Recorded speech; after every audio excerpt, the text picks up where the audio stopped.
This audiobook is your invitation to uncover the invisible script running your mind. You'll learn how to recognize the voice that isn't really yours, dissolve mental loops silently hijacking your choices, and awaken the self that was never infected. What if your thoughts were never truly you? In a quiet apartment overlooking the steel-gray skyline of 1940s Pittsburgh, a man named Samuel Hartley sat every evening in the same creaking armchair, rereading the same newspaper articles, rehearsing the same inner monologue. Despite working a steady job and having a warm home, he felt perpetually restless. Thoughts churned endlessly in his mind, criticisms of himself, worries about the future, memories that revisited him without invitation. He never questioned them. He assumed they were him. What Samuel didn't realize was that his mind was infected, not with disease, but with a parasite made of thought. The thought virus is not a metaphor. It is a structure that forms when the mind begins to think itself. Most people believe they are the origin of their thoughts. But in truth, many of these thoughts were seeded by parents, echoed by teachers, reinforced by media, and shaped by cultural fears. The result is a self-looping script of secondhand beliefs dressed in your voice. And over time, this looping script becomes so familiar, it masquerades as your identity. Samuel had never asked where his constant self-doubt came from. He'd never noticed how every idea he had was instantly followed by a barrage of mental objections. That won't work. People will laugh. You're not good enough. These thoughts felt natural because they were persistent, but their persistence came not from truth, but from repetition.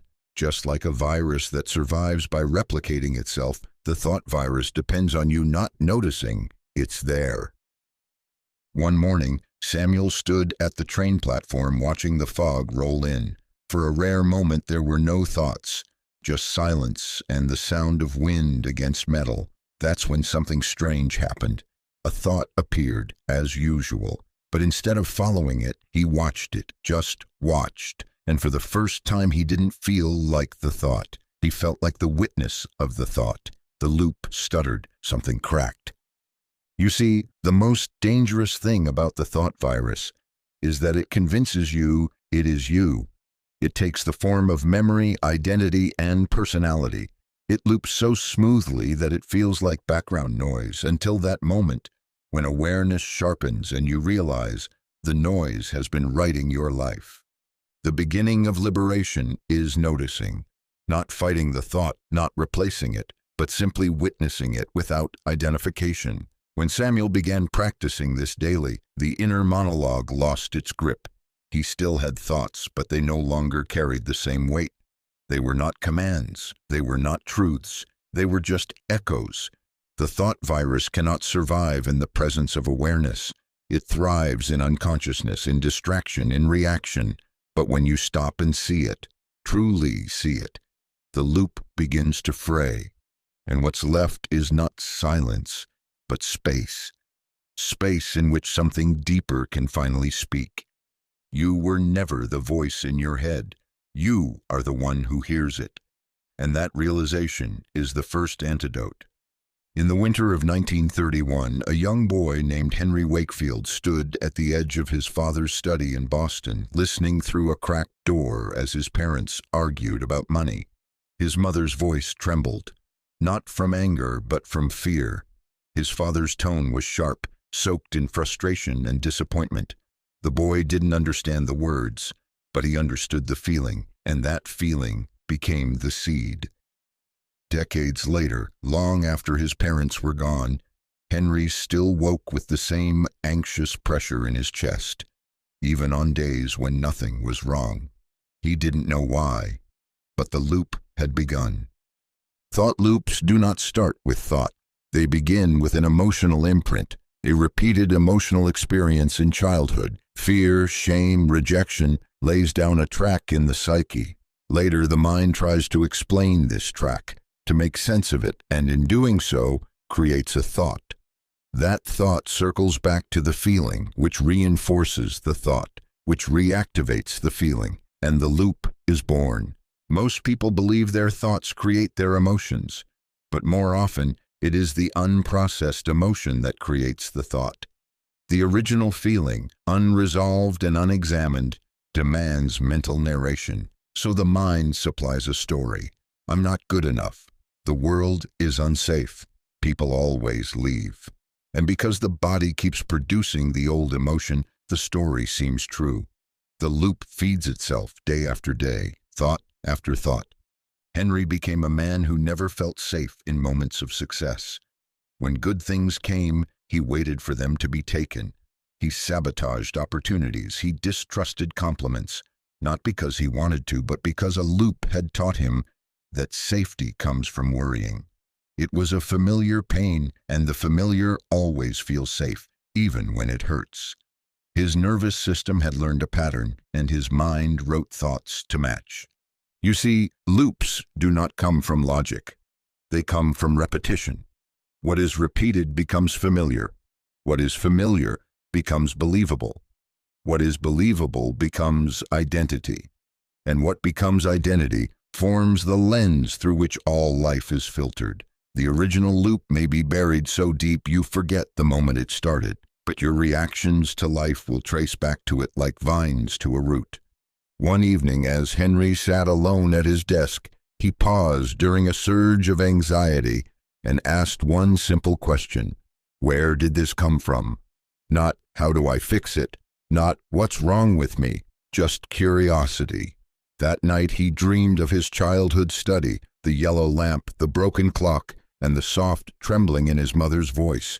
He awoke with tears and stillness.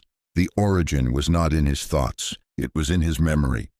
To unwind the loop, you must locate its origin, not to relive it, but to reclaim the part of you that froze when it began. When you bring awareness to the root, the loop starts to lose its power. You remember, the loop was never yours. It was installed, and now it can be uninstalled. In a narrow cafe tucked between the alleys of 1947 Vienna, a philosopher named Klaus Brenner sat scribbling into his journal, his coffee long cold. His thoughts poured like water, sharp, relentless, almost manic. He believed himself to be brilliant, perhaps even touched by genius. But what he couldn't see was that his brilliance was compulsive. It didn't pause. It didn't obey. It dragged him from sleep, interrupted conversations, clouded his meals. One afternoon, as he walked across a quiet bridge, he stopped mid-step and wondered, if I am the thinker, why can't I stop thinking? That moment unraveled everything. What Klaus had stumbled upon is the central tragedy of the modern mind. The thinker is not always in control. A thought that thinks you is not one you generate, but one that uses your energy to sustain itself. Most people have become so identified with thinking that they cannot imagine who they are without it. But if you try to sit still, even for 5 minutes, you will notice something strange. Thoughts continue without permission. They arise, morph, speak, contradict, narrate, and judge, all while you sit back and listen. Who is running the show? You see, the mind is not a passive tool. It is an engine that, once started, keeps running whether you intend to drive it or not. And when you fail to notice this, your identity becomes entangled with its contents. I am anxious is not a report. It's a fusion of self and thought. I am a failure is not merely an idea. It is the thought impersonating you. The loop completes itself when you don't even realize a loop has formed.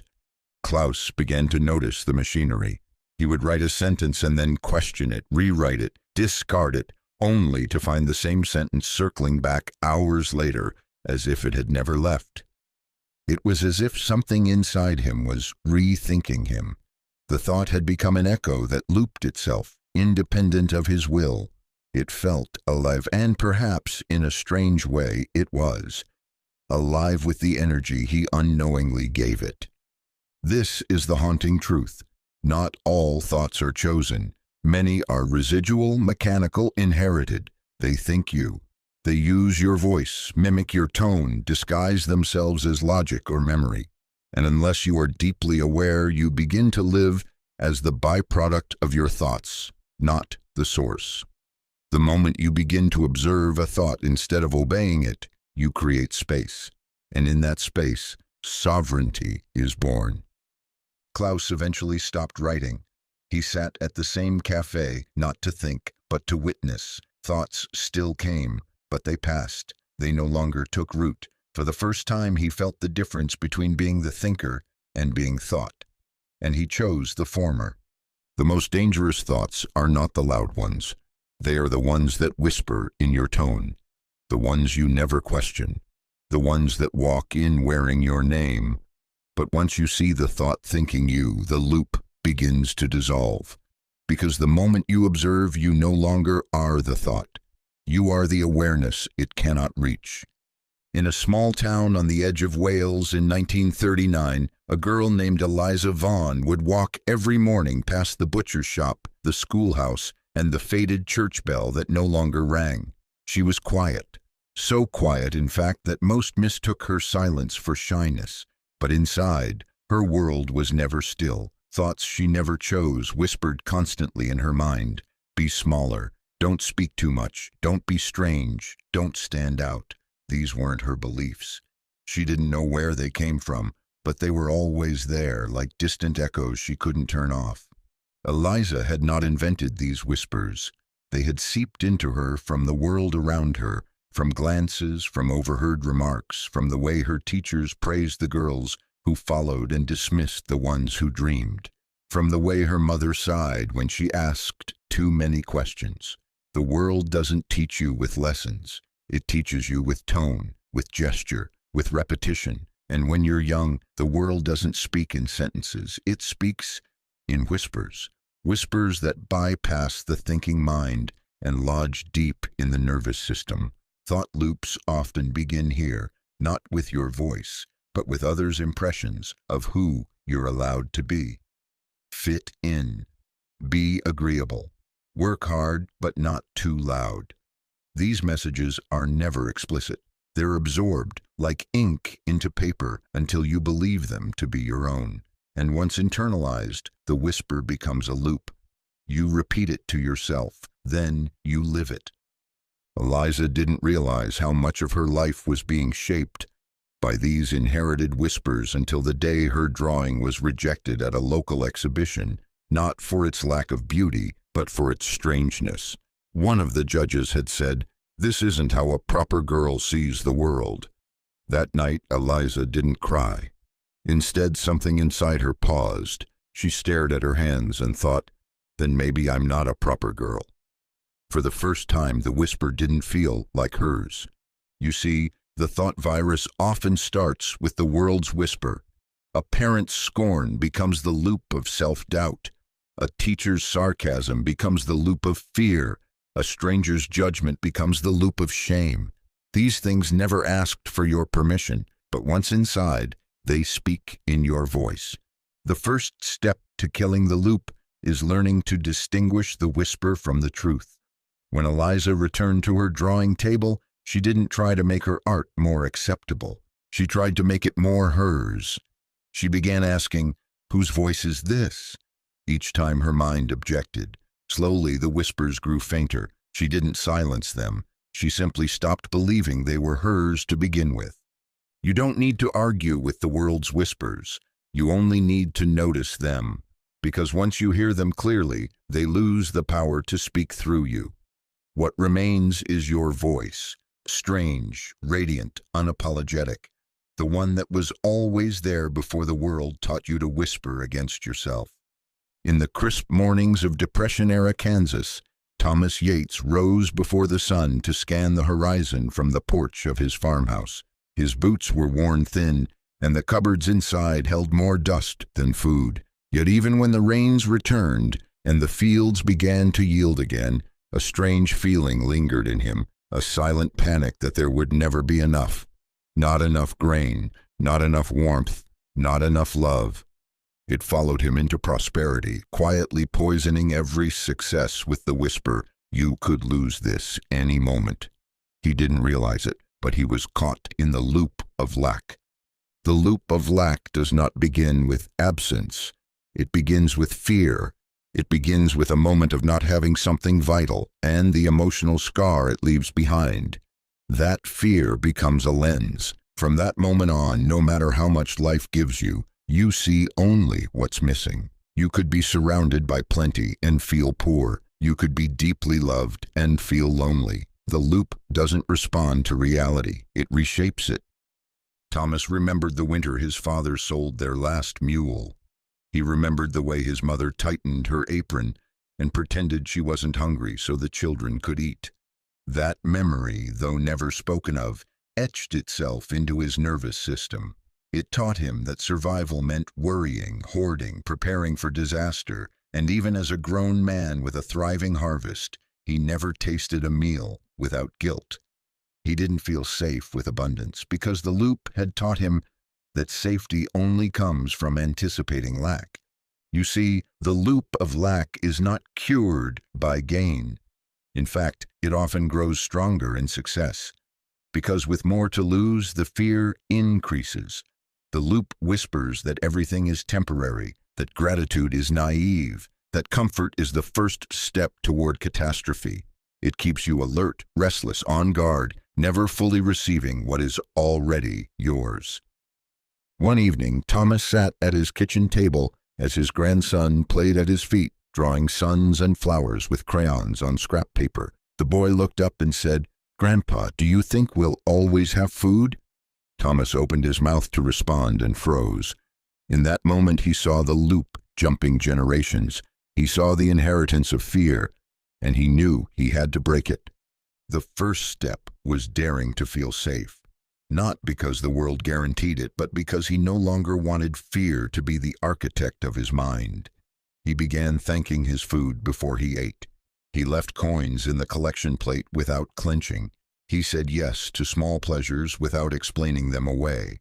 Slowly his body learned a new rhythm, one not driven by vigilance, but by trust.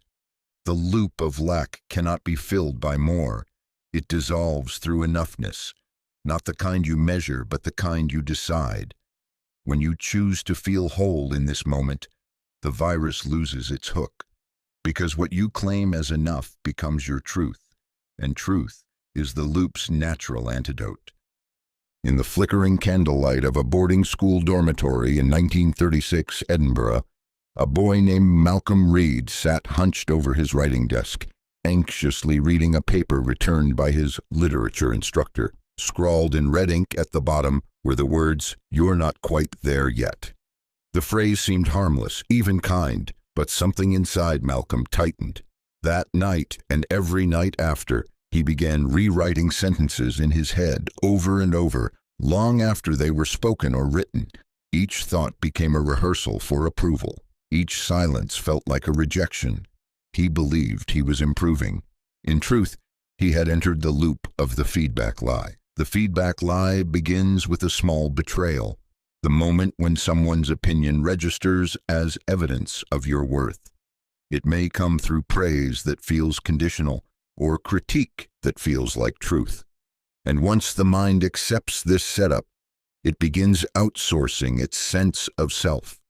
You are no longer enough until the outside world confirms it. And because the world is inconsistent, the loop never ends. Malcolm became a man obsessed with refinement. Every action, every gesture was weighed against an invisible scale. Would they approve? Did they notice? Did they smile? When someone complimented his work, he felt alive. When someone criticized it, even gently, he collapsed inward.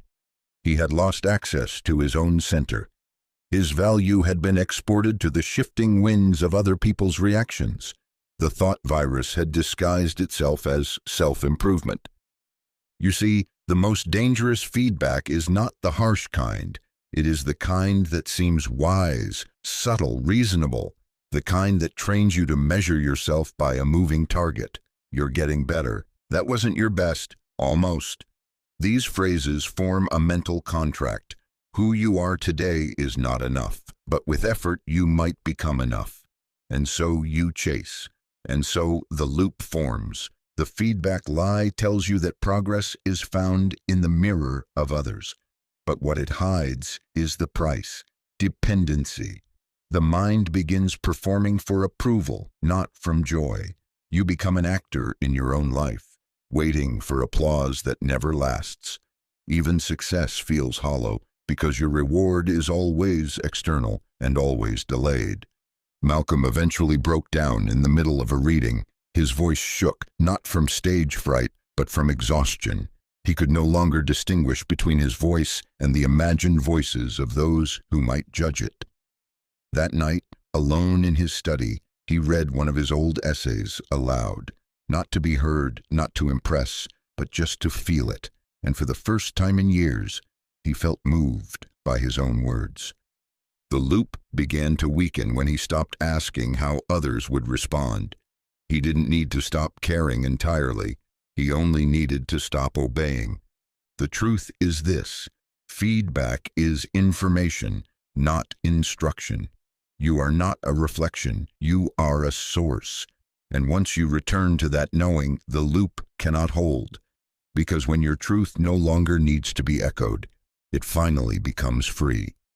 In a farmhouse nestled within the vast fields of 1925 Virginia, young Clara May often watched her mother knead bread in silence. Her mother's hands were strong but stiff, her eyes distant, as though she lived somewhere else entirely. Clara never heard her mother speak kindly of herself. She would sigh before every task, worry aloud about money, and always say, "That's just the way life is for people like us." Clara didn't question it, she absorbed it, and decades later, long after her mother had passed, Clara found herself saying those same words in the same defeated tone without ever choosing them. That is how mental heredity works. The mind is not born blank. It is born open, so open that in childhood every word, gesture, and glance becomes a blueprint. Before you develop your own thoughts, you inherit the emotional DNA of those closest to you. Not their genetics, but their interpretations. Their beliefs about safety, worth, money, love, and possibility become internal code before you even know what a belief is. And because it feels like it's always been there, you assume it's true. Clara went on to raise her own children. She kept a spotless house, taught them to be polite, to work hard, and above all, not to expect too much. When one of her daughters told her she wanted to be an artist in the city, Clara responded with a nervous laugh. "Dreams are for people with money." She didn't say it to be cruel. She said it because it was what she believed. It had never occurred to her to question where that belief came from. You see, thought loops are often inherited like family heirlooms. They pass through generations, not as advice, but as atmosphere. A home filled with quiet resentment teaches you that joy must be earned.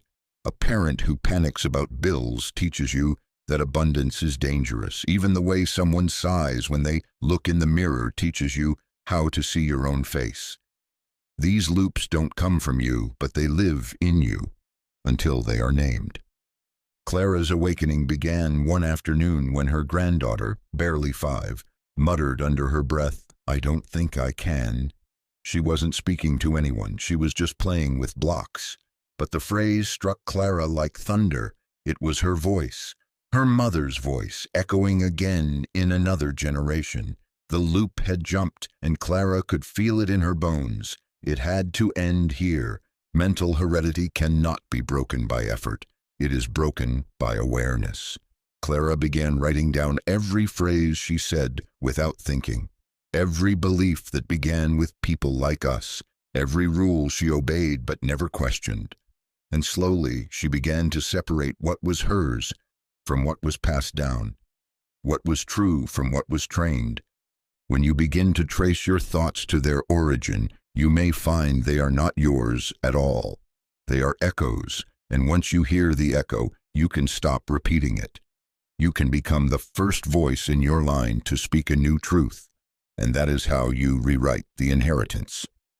In a modest tailor shop tucked along the cobblestone streets of 1933 Dublin, a boy named Aidan Calloway spent his days pressing suits and mimicking his father's stern posture.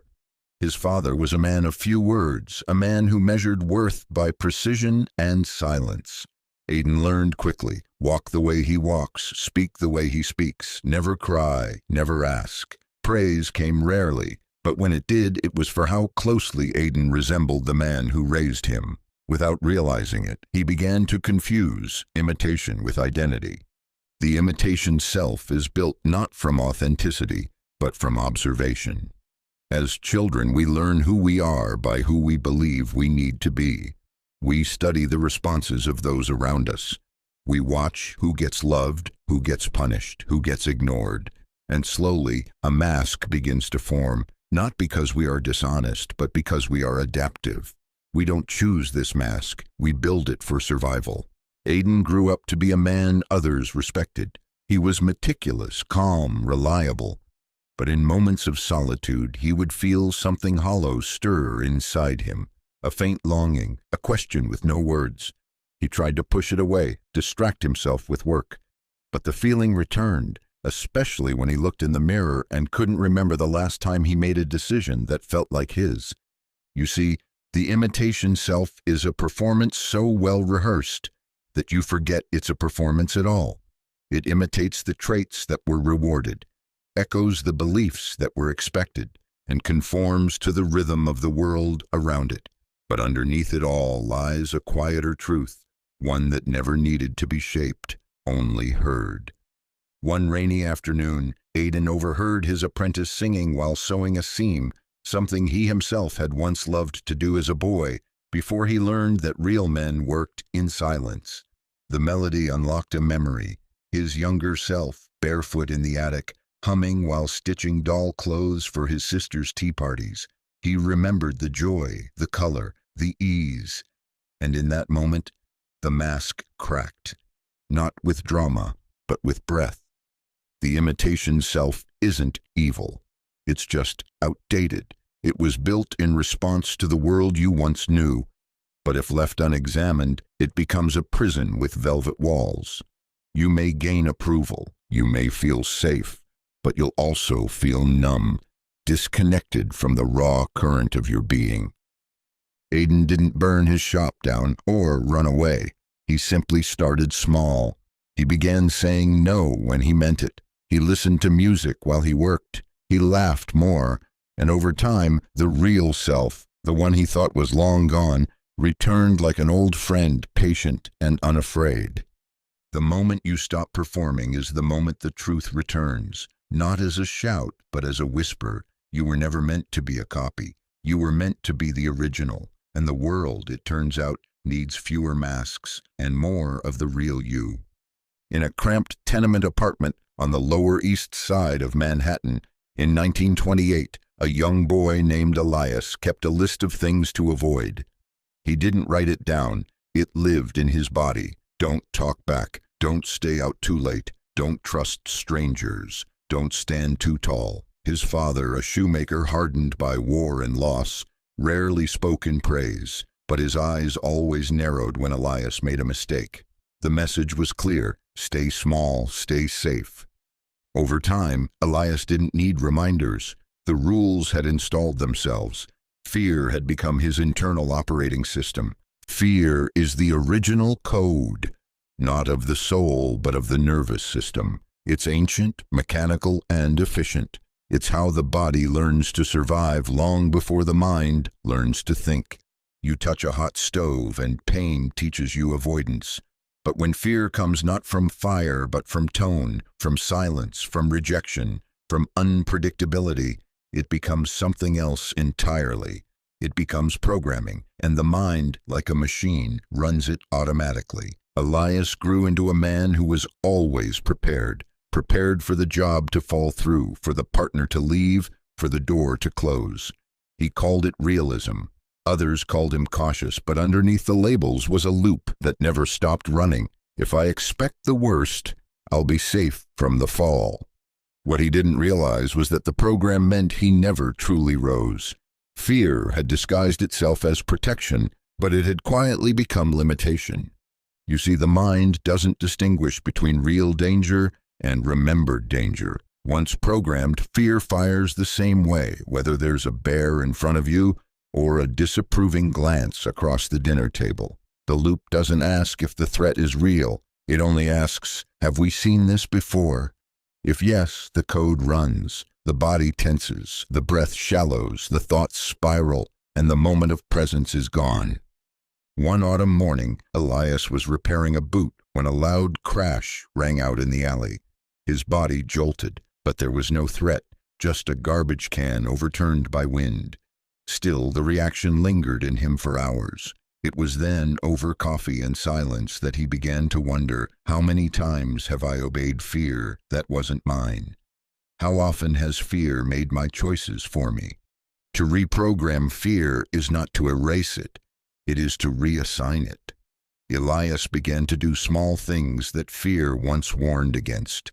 He struck up conversations with strangers. He raised his prices.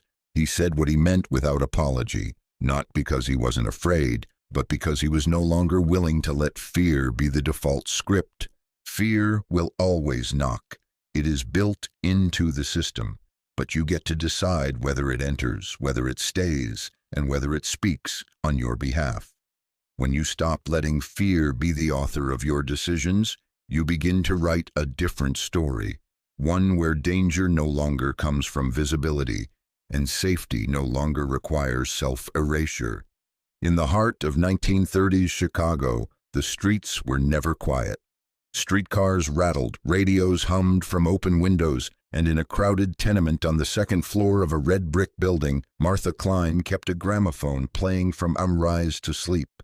It wasn't that she loved the music. She just couldn't bear the silence.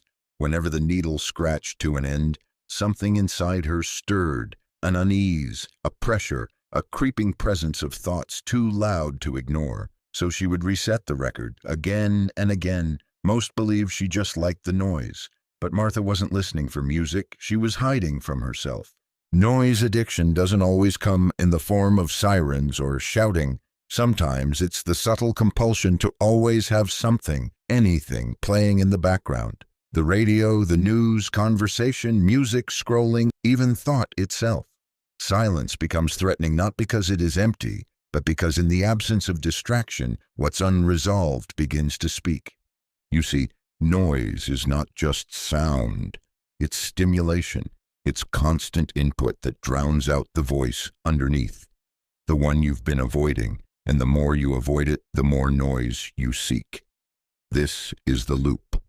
The mind, conditioned by unresolved emotion or persistent thought viruses, uses noise to keep you from stillness, because stillness invites truth, and truth, once seen, cannot be unheard. Martha didn't know she was addicted. She thought she was productive, engaged, cultured.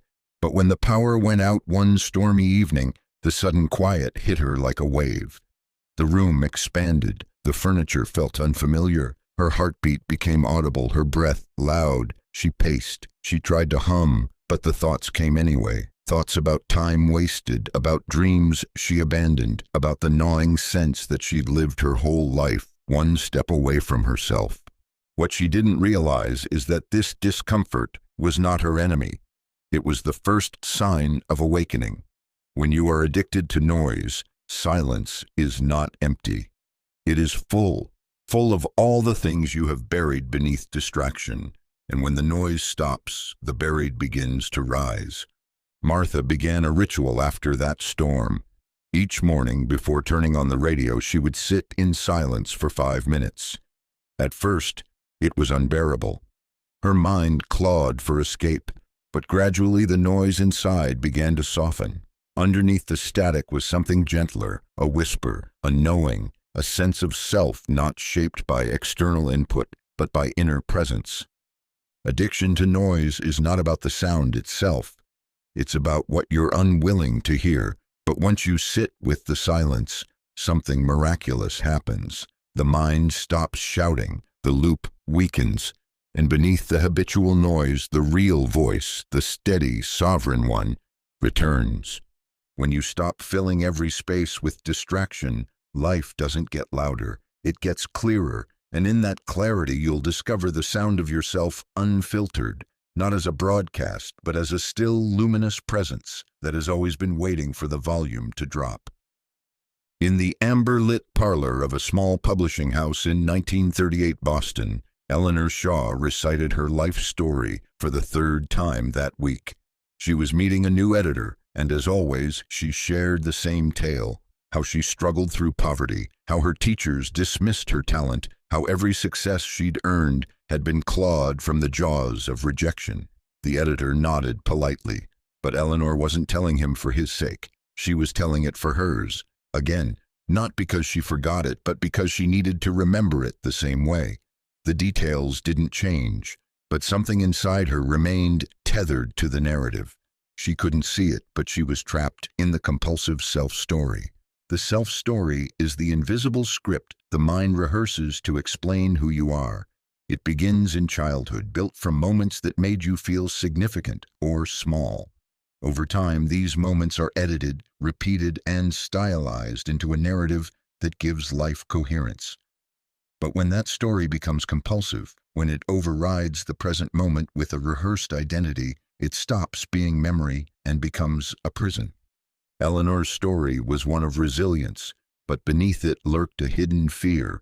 If she stopped identifying with the struggle, who would she be? Without the hardship, without the rejection, without the uphill battle, what part of her remained?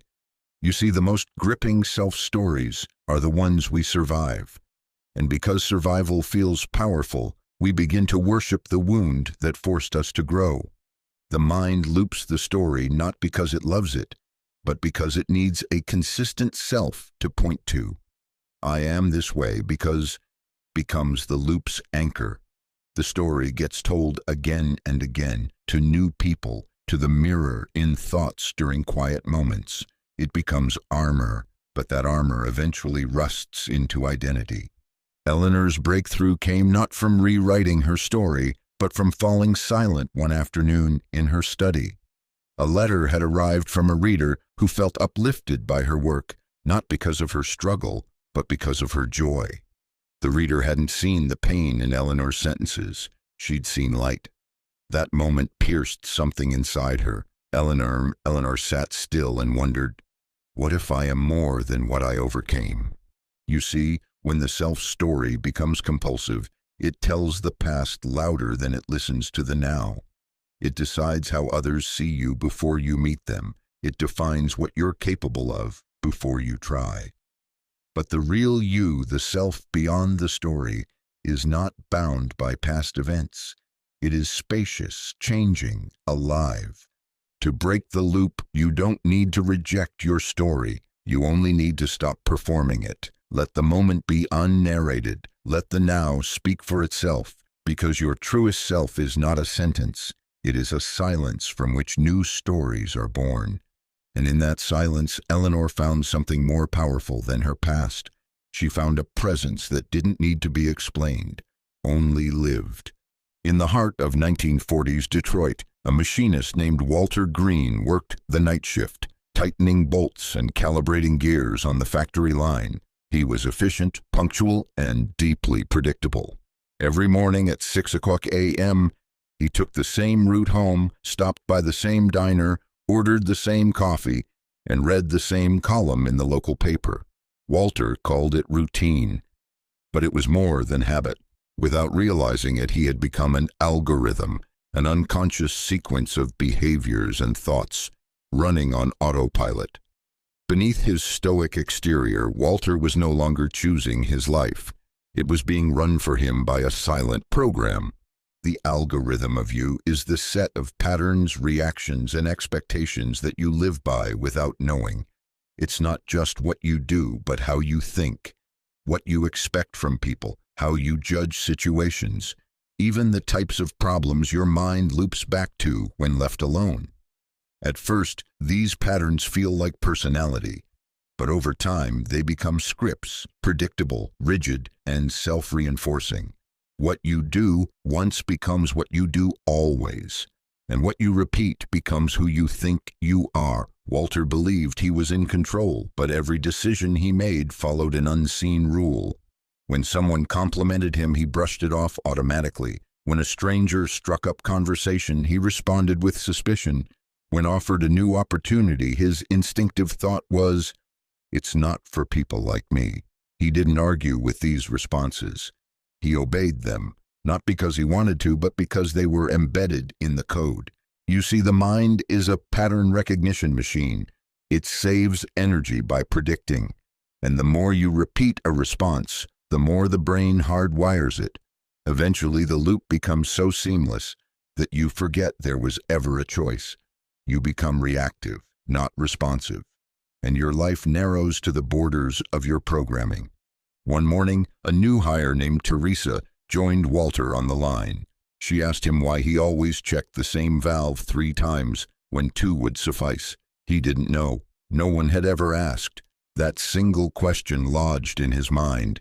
He began to notice other things, how he always walked with his head slightly down, how he never asked for anything he wanted, how he avoided eye contact when speaking about his dreams. These weren't preferences. They were algorithms, residues of childhood, school, heartbreak, and fear. The awakening began not by deleting the program, but by seeing it. Once Walter saw the pattern, he could interrupt it. He began changing one thing a day, a different route home, a new table at the diner, a conversation with someone unexpected. Each shift made space for something unfamiliar, and in that unfamiliarity, he remembered his ability to choose. The algorithm of you is not fixed. It is code written by repetition, and what was written can be rewritten. You are not your patterns. You are the one who notices them, and in noticing, you reclaim the power to change the script, not by force, but by awareness. In a dim apartment above a bakery in 1941 New Orleans, a woman named June Carrington kept a box beneath her bed filled with yellowing letters, old photographs, and the folded hospital bill from the night her husband never came home. She opened the box often, not to weep, but to remember.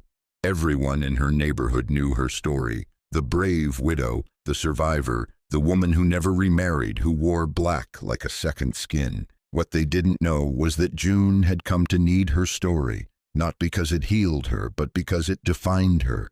Pain had become her compass, her anchor, her name.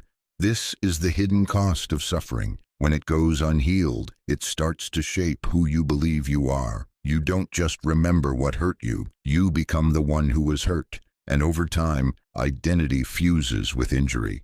You stop introducing yourself as someone who survived a tragedy and start living as the tragedy itself. The wound becomes the lens, the pain becomes the proof, and the loop quietly begins. June wasn't trying to be dramatic. She was simply trying to stay tethered to something that felt real. Her sorrow, though sharp, gave her direction. It filled conversations. It shaped her decisions. It even explained her isolation. Without it, she feared she would vanish, like her husband had, into a place she couldn't follow. So she kept it alive. She fed it with memory. She decorated her life with reminders. You see, pain, especially unresolved pain, offers something seductive: certainty. In a world that is unpredictable, pain is reliable. It gives you something to hold on to define yourself by. I am the one who was abandoned. I am the one who was betrayed. I am the one who was never enough. These identities may ache, but they are stable, and the mind, craving structure, clings to them, even when they cost you joy. But what June discovered one soft evening while folding her laundry was that the loop had trapped her long enough. She overheard a child outside telling a story to his friend, "She's the sad lady upstairs." The words pierced her, not because they were cruel, but because they were true. She had become a monument to something that had happened once, long ago, and in preserving the pain, she had stopped living. That night, June took out the box. She sat with it in silence, and then, piece by piece, she began to release what no longer needed to define her, not because she was erasing the past, but because she was ready to live without it shaping every breath. The loop ends when you realize your pain was never meant to be a permanent home. It was a passage, a storm, a moment in time. You are not the wound. You are the one who felt it, survived it, and now stands beyond it. Let that be the new identity, not the scar, but the soul that kept walking anyway. In the early hours of a gray morning in 1942, Philadelphia, Harold Levin sat alone at his kitchen table, staring at a piece of bread he had no appetite for. The day hadn't gone wrong, nothing had happened yet, but a weight sat in his chest like clockwork, as if grief and dread were part of his morning routine. Every day, the same heaviness, every night, the same sigh. He couldn't explain it. He only knew that sadness had become his baseline, and he moved through life with it, like a coat he could no longer take off. What Harold didn't know was that he wasn't experiencing fresh pain. He was reliving the same emotion on a loop. Emotions, when left unprocessed, don't pass. They cycle. The body remembers what the mind forgets. An unresolved fear, an abandoned grief, a swallowed rage. They find their way back, not as memories, but as moods with no name. You feel anxious before anything goes wrong. You feel tired without being exhausted. You feel sorrow without cause. These are looped emotions, echoes of something that was never fully felt, returning again and again to be seen. Harold had lost his wife five years earlier. He grieved, as anyone would, but what he didn't do was complete the grief. He didn't scream when he needed to. He didn't fall apart. He held it together for the children, for the neighbors, for the version of himself that believed strength meant silence. The feelings went underground, but emotions are not made of time. They don't expire. What is buried without resolution returns, not once, but endlessly. You see, thought loops are often powered by emotional loops. A thought may trigger a feeling, but more often the feeling comes first, and the mind rushes to justify it. I feel anxious, therefore something must be wrong. I feel angry, someone must be to blame. And so the story repeats, not because it's true, but because the emotion demands a reason to exist. Harold's breakthrough came one morning when his granddaughter asked, "Why are you always sad in the morning?" The question wasn't an accusation, it was observation, and it landed in his chest like a key in a long locked door. He realized in that moment that sadness wasn't visiting him, it was living in him, operating without permission. That night, for the first time in years, Harold let himself feel without the filter. He played his wife's favorite song. He allowed the tears to come, not in the quiet, respectable way, but in the way that breaks something open. And in the wake of that release, he felt something strange. Space. Looped emotions don't want to hurt you. They want to be felt and freed. They return because you're ready, not because you're broken, but because part of you is whole enough now to handle them. The moment you stop managing how you feel and start witnessing it, the loop begins to dissolve. Because your emotions were never meant to circle forever. They were meant to pass through, like a storm that clears the air. Let them pass, and the sky returns. Quiet, clear, yours. In the summer of 1935, in a bustling New Jersey boarding house, a schoolteacher named Mildred Fay sat by the window each evening, quietly judging the tenants below. She'd watch the young man with his loud laugh and label him arrogant, the woman with the red lipstick, careless, the old grocer who never greeted her, surely unfriendly. Mildred believed she was simply perceptive, keen to the patterns of human nature. What she didn't realize was that she wasn't seeing them at all. She was seeing herself, or more precisely, the parts of herself she had rejected. She wasn't observing, she was projecting. Projection is the mind's way of exporting discomfort. When something within you feels too painful, too shameful, or too unacceptable to own, the mind doesn't erase it. It moves it outward onto someone else. Suddenly the fear you refuse to feel is in their eyes. The anger you suppress is in their voice. The insecurity you disown is in their success. And just like that, a loop begins, not in the other person, but in your perception. Mildred had grown up under strict rules. Her mother taught her to be proper, quiet, restrained. She was punished for showing emotion, for making mistakes, for dreaming too big. So, She learned to shut those parts down, but emotions buried alive don't die. They disguise themselves, and when they aren't allowed in, they find their way out, through judgment. You see, projection is not a flaw in character. It is a survival mechanism. The mind protects the image of who it thinks you need to be by exporting everything that doesn't fit. But the cost is distortion. You no longer see people as they are, you see them as mirrors, each reflecting back a piece of your denied self. Mildred's awakening began one afternoon when she snapped at her student for being too emotional. The girl didn't argue. She simply stared back with tearful silence. That look haunted Mildred for days. It reminded her of herself as a child, being told to calm down, to be quiet, to be someone easier to love. In that moment, the projection cracked. Mildred wasn't angry at the girl. She was angry at the version of herself she had locked away. The infection begins to heal when you turn the gaze inward, not to blame, but to reclaim. Every judgment becomes a doorway. Every trigger becomes a teacher. The next time you find yourself irritated, offended, or sharply opinionated, pause. Ask not, why are they like this?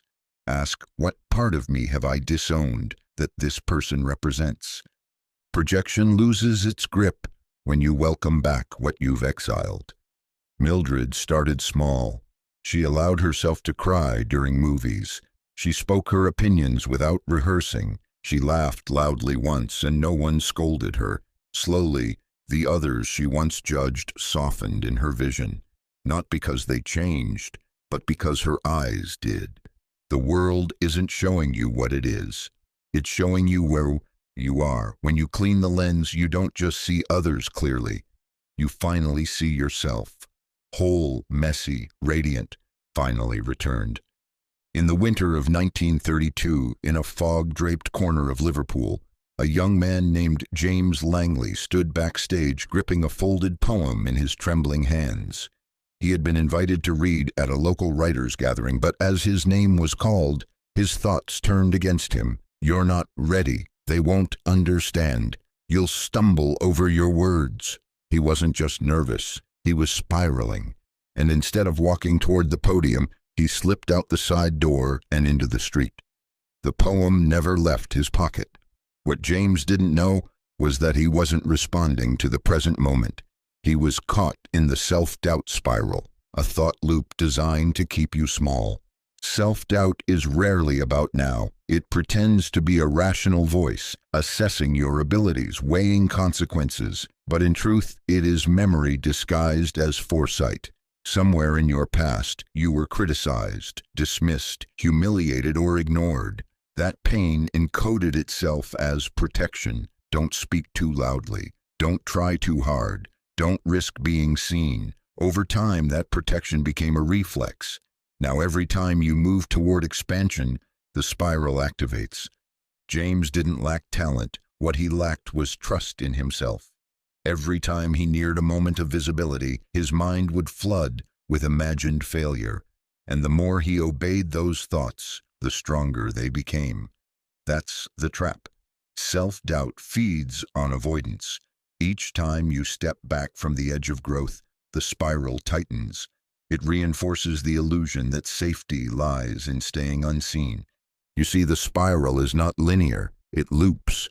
One uncertain thought triggers another. What if I fail? What if they laugh? What if I was never good enough? And soon, you're not thinking. You're sinking. The body tenses. The breath shallows. Your future narrows to a single outcome: retreat. And in retreat, the loop strengthens. James's turning point came not in triumph, but in exhaustion. After years of hiding his work, he found an old envelope containing a rejection letter from his youth. At the time, it had devastated him. Now, years later, he read it again, and something shifted. It wasn't cruel. It wasn't even personal. It was just a moment, a human response. He realized then that his spiral had never been about rejection. It had been about what he believed rejection meant. To break the spiral, you must confront the meaning beneath the doubt. Ask yourself, what am I afraid this failure will prove? Often the answer is a belief that was never true to begin with. When James spoke his poem aloud for the first time, it was in his own kitchen, to an empty room. But it was enough. The voice had returned.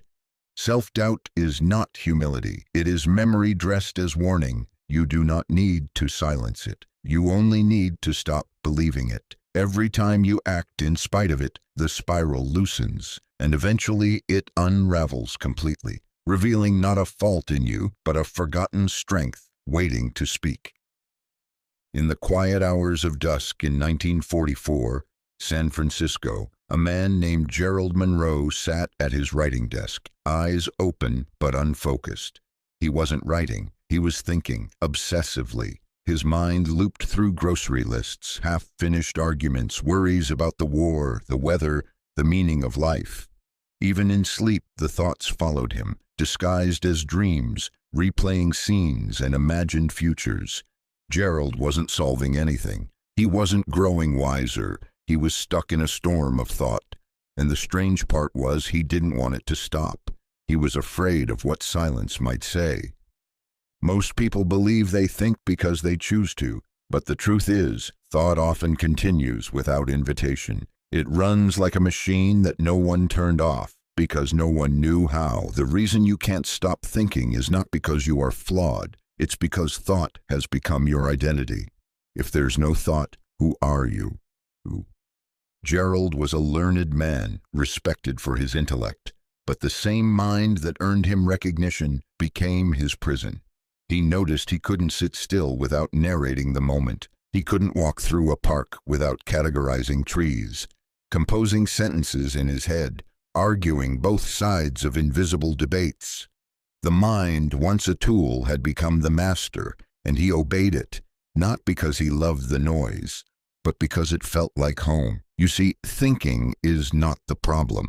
Compulsive thinking is. Thought becomes compulsive when silence becomes intolerable. When a part of you is unresolved, grief, shame, fear, the mind rushes in to cover it. It fills every gap with distraction, explanation, memory, worry, analysis. It creates the illusion of control, and as long as you are thinking, you don't have to feel. Gerald's awakening came one evening when he accidentally spilled ink on his journal. As he frantically tried to clean the page, he stopped mid-motion and stared at the black stain. For the first time in days, there was no narration, no commentary, just presence, stillness. The moment passed quickly, but it left a residue, a question. What was that? He had touched the space beneath thought and found it peaceful, not empty. The mind fears silence because silence is unfamiliar, but underneath that silence is something the mind can never produce: clarity. Not the kind that comes from logic, but the kind that comes from awareness. Gerald began practicing short pauses. He would close his eyes, breathe deeply, and watch the thoughts rise and fall like waves. He didn't try to stop them. He only stopped identifying with them. And in doing so, the storm began to soften. You can't stop thinking by force. You stop thinking by seeing that you are not the thinker. You are the witness, the awareness, the space between one thought and the next. And once you learn to rest there, even briefly, the compulsion begins to unravel.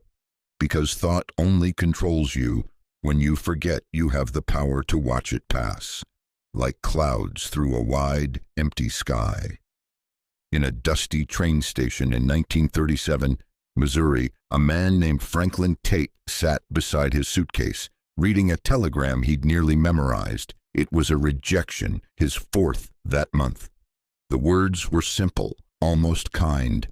Not the right fit for our publication at this time. But Franklin didn't read the words. He read their meaning. You're not good enough. You never were. What he didn't realize was that the words on the page weren't the real problem. The problem was the overwritten script in his mind. Old beliefs, unhealed memories, ancient loops. They filtered every experience through a lens of limitation. Mental overwriting is the silent replacement of reality with memory. It happens when the present moment is interpreted not as it is, but as your past tells you it must be. A compliment becomes suspicious. A delay becomes rejection. A challenge becomes evidence of inadequacy.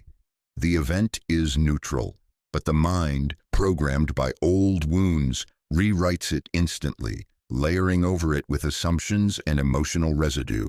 You no longer see what is. You see what was. Franklin had always been told to temper his expectations. His father, a cautious man who feared disappointment more than failure, would remind him, "Don't get ahead of yourself, son. Life has a way of humbling dreamers." Franklin thought he'd outgrown those warnings, but every time a door closed, that voice returned, not in his father's tone, but in his own. That's how overwriting works. It disguises itself as inner wisdom. You see, the mind doesn't overwrite maliciously. It does so to protect you. It tries to predict pain before it happens. But in doing so, it keeps you living through stories that no longer apply. You become a character in an outdated narrative, reacting to ghosts instead of what's actually in front of you. One afternoon, Franklin sat in a cafe watching a child draw on the fogged window. The child made a mistake and laughed, then simply drew over it. No panic, no shame, just freedom. Something clicked in Franklin's chest. He realized that his mind had been rewriting every present moment with invisible ink, scribbled from the past. And for once, he wanted to see clearly. So he started asking a simple question every time he felt that old narrative begin: is this real, or is this residue? He began noticing how quickly the mind jumped to conclusions, how it filled silences with doubt, how it assumed rejection where there was only space, and in that noticing, the loop began to loosen. Mental overwriting can't be erased overnight, but it can be exposed, and what is seen no longer holds the same power. Franklin began to trust the blank page again, not because he knew the outcome, but because he had finally separated the past from the pen. When you stop letting yesterday rewrite today, you give life back its original script, raw, unpredictable, and alive. The moment you meet the present without the filter, you're no longer living inside a memory. You're finally living the moment that's been waiting for you all along. In a foggy village outside Sussex in 1931, a young woman named Lillian Cross awoke each morning with a stone in her stomach. She couldn't explain it. Nothing had gone wrong. Yet the moment her eyes opened, a thought appeared. Something bad is going to happen. It felt like a fact. It had weight, shape, and tone. She would move through her day waiting for it, bracing, scanning, retreating, but nothing ever came. The thought was never proven true, and yet it returned day after day. What Lillian didn't realize was that it wasn't truth she was responding to. It was a thought that felt real. The most convincing thoughts are not the ones supported by logic. They are the ones laced with emotion. When a thought is paired with fear, anxiety, shame, or sadness, it gains gravity. It pulls at you like a current. And because the body responds, because the breath shortens, because the chest tightens, you believe it. Not because it's accurate, but because it produced a sensation. The loop begins there. Sensation proves the thought, and the thought deepens the sensation. Lillian had experienced loss as a child. Her father disappeared in the war, and for years, she waited for bad news. Her body learned to expect it. That expectation hardened into a thought. Bad things are always coming. It had no timestamp. It echoed in her morning routines, in her relationships, even in moments of joy. Especially then, joy to Lillian felt dangerous, like a peak that would soon drop. So her mind stayed on guard, watching for the fall that never came. You see, not every thought that feels real is real. The mind does not filter thoughts by truth. It filters by familiarity and emotional intensity. A lie you've believed for years will feel more real than a truth you've just met. And the body, loyal and unquestioning, follows suit. This is how the thought virus hides, not in lies, but in feelings that mimic evidence. Lillian's shift began one evening at the market when a stranger complimented her smile. Her instinct was to dismiss it, to doubt the motive. But for a brief moment she paused. She asked herself a simple question. What if this good thing is real and the thought isn't? The moment passed, but something cracked open. She began watching her thoughts like clouds, labeling them not by content but by feeling. This one feels heavy, that one feels tight, this one feels bright but unfamiliar, and slowly the spell began to break. Not because the thoughts stopped, but because she stopped obeying them. The thought that feels real is not your enemy. It's a messenger. It points to where the wound lives, where the pattern hides, but it is not the truth itself. Truth is quieter, steadier, less dramatic. It doesn't clench your body, it expands it. When you learn to pause before belief, to feel without fusing, the thought loses its throne. And what remains is clarity, pure, unfiltered awareness that doesn't need a feeling to know what's real. In a sun-bleached office overlooking the streets of 1946 Los Angeles, a man named Charles Danning adjusted the blinds as he listened to the same radio broadcast he'd heard every morning for years. He wasn't interested in the news. He simply liked the sound of voices that echoed what he already believed. Charles had opinions, strong ones, and he surrounded himself with friends, papers, and routines that confirmed them. He thought this made him informed.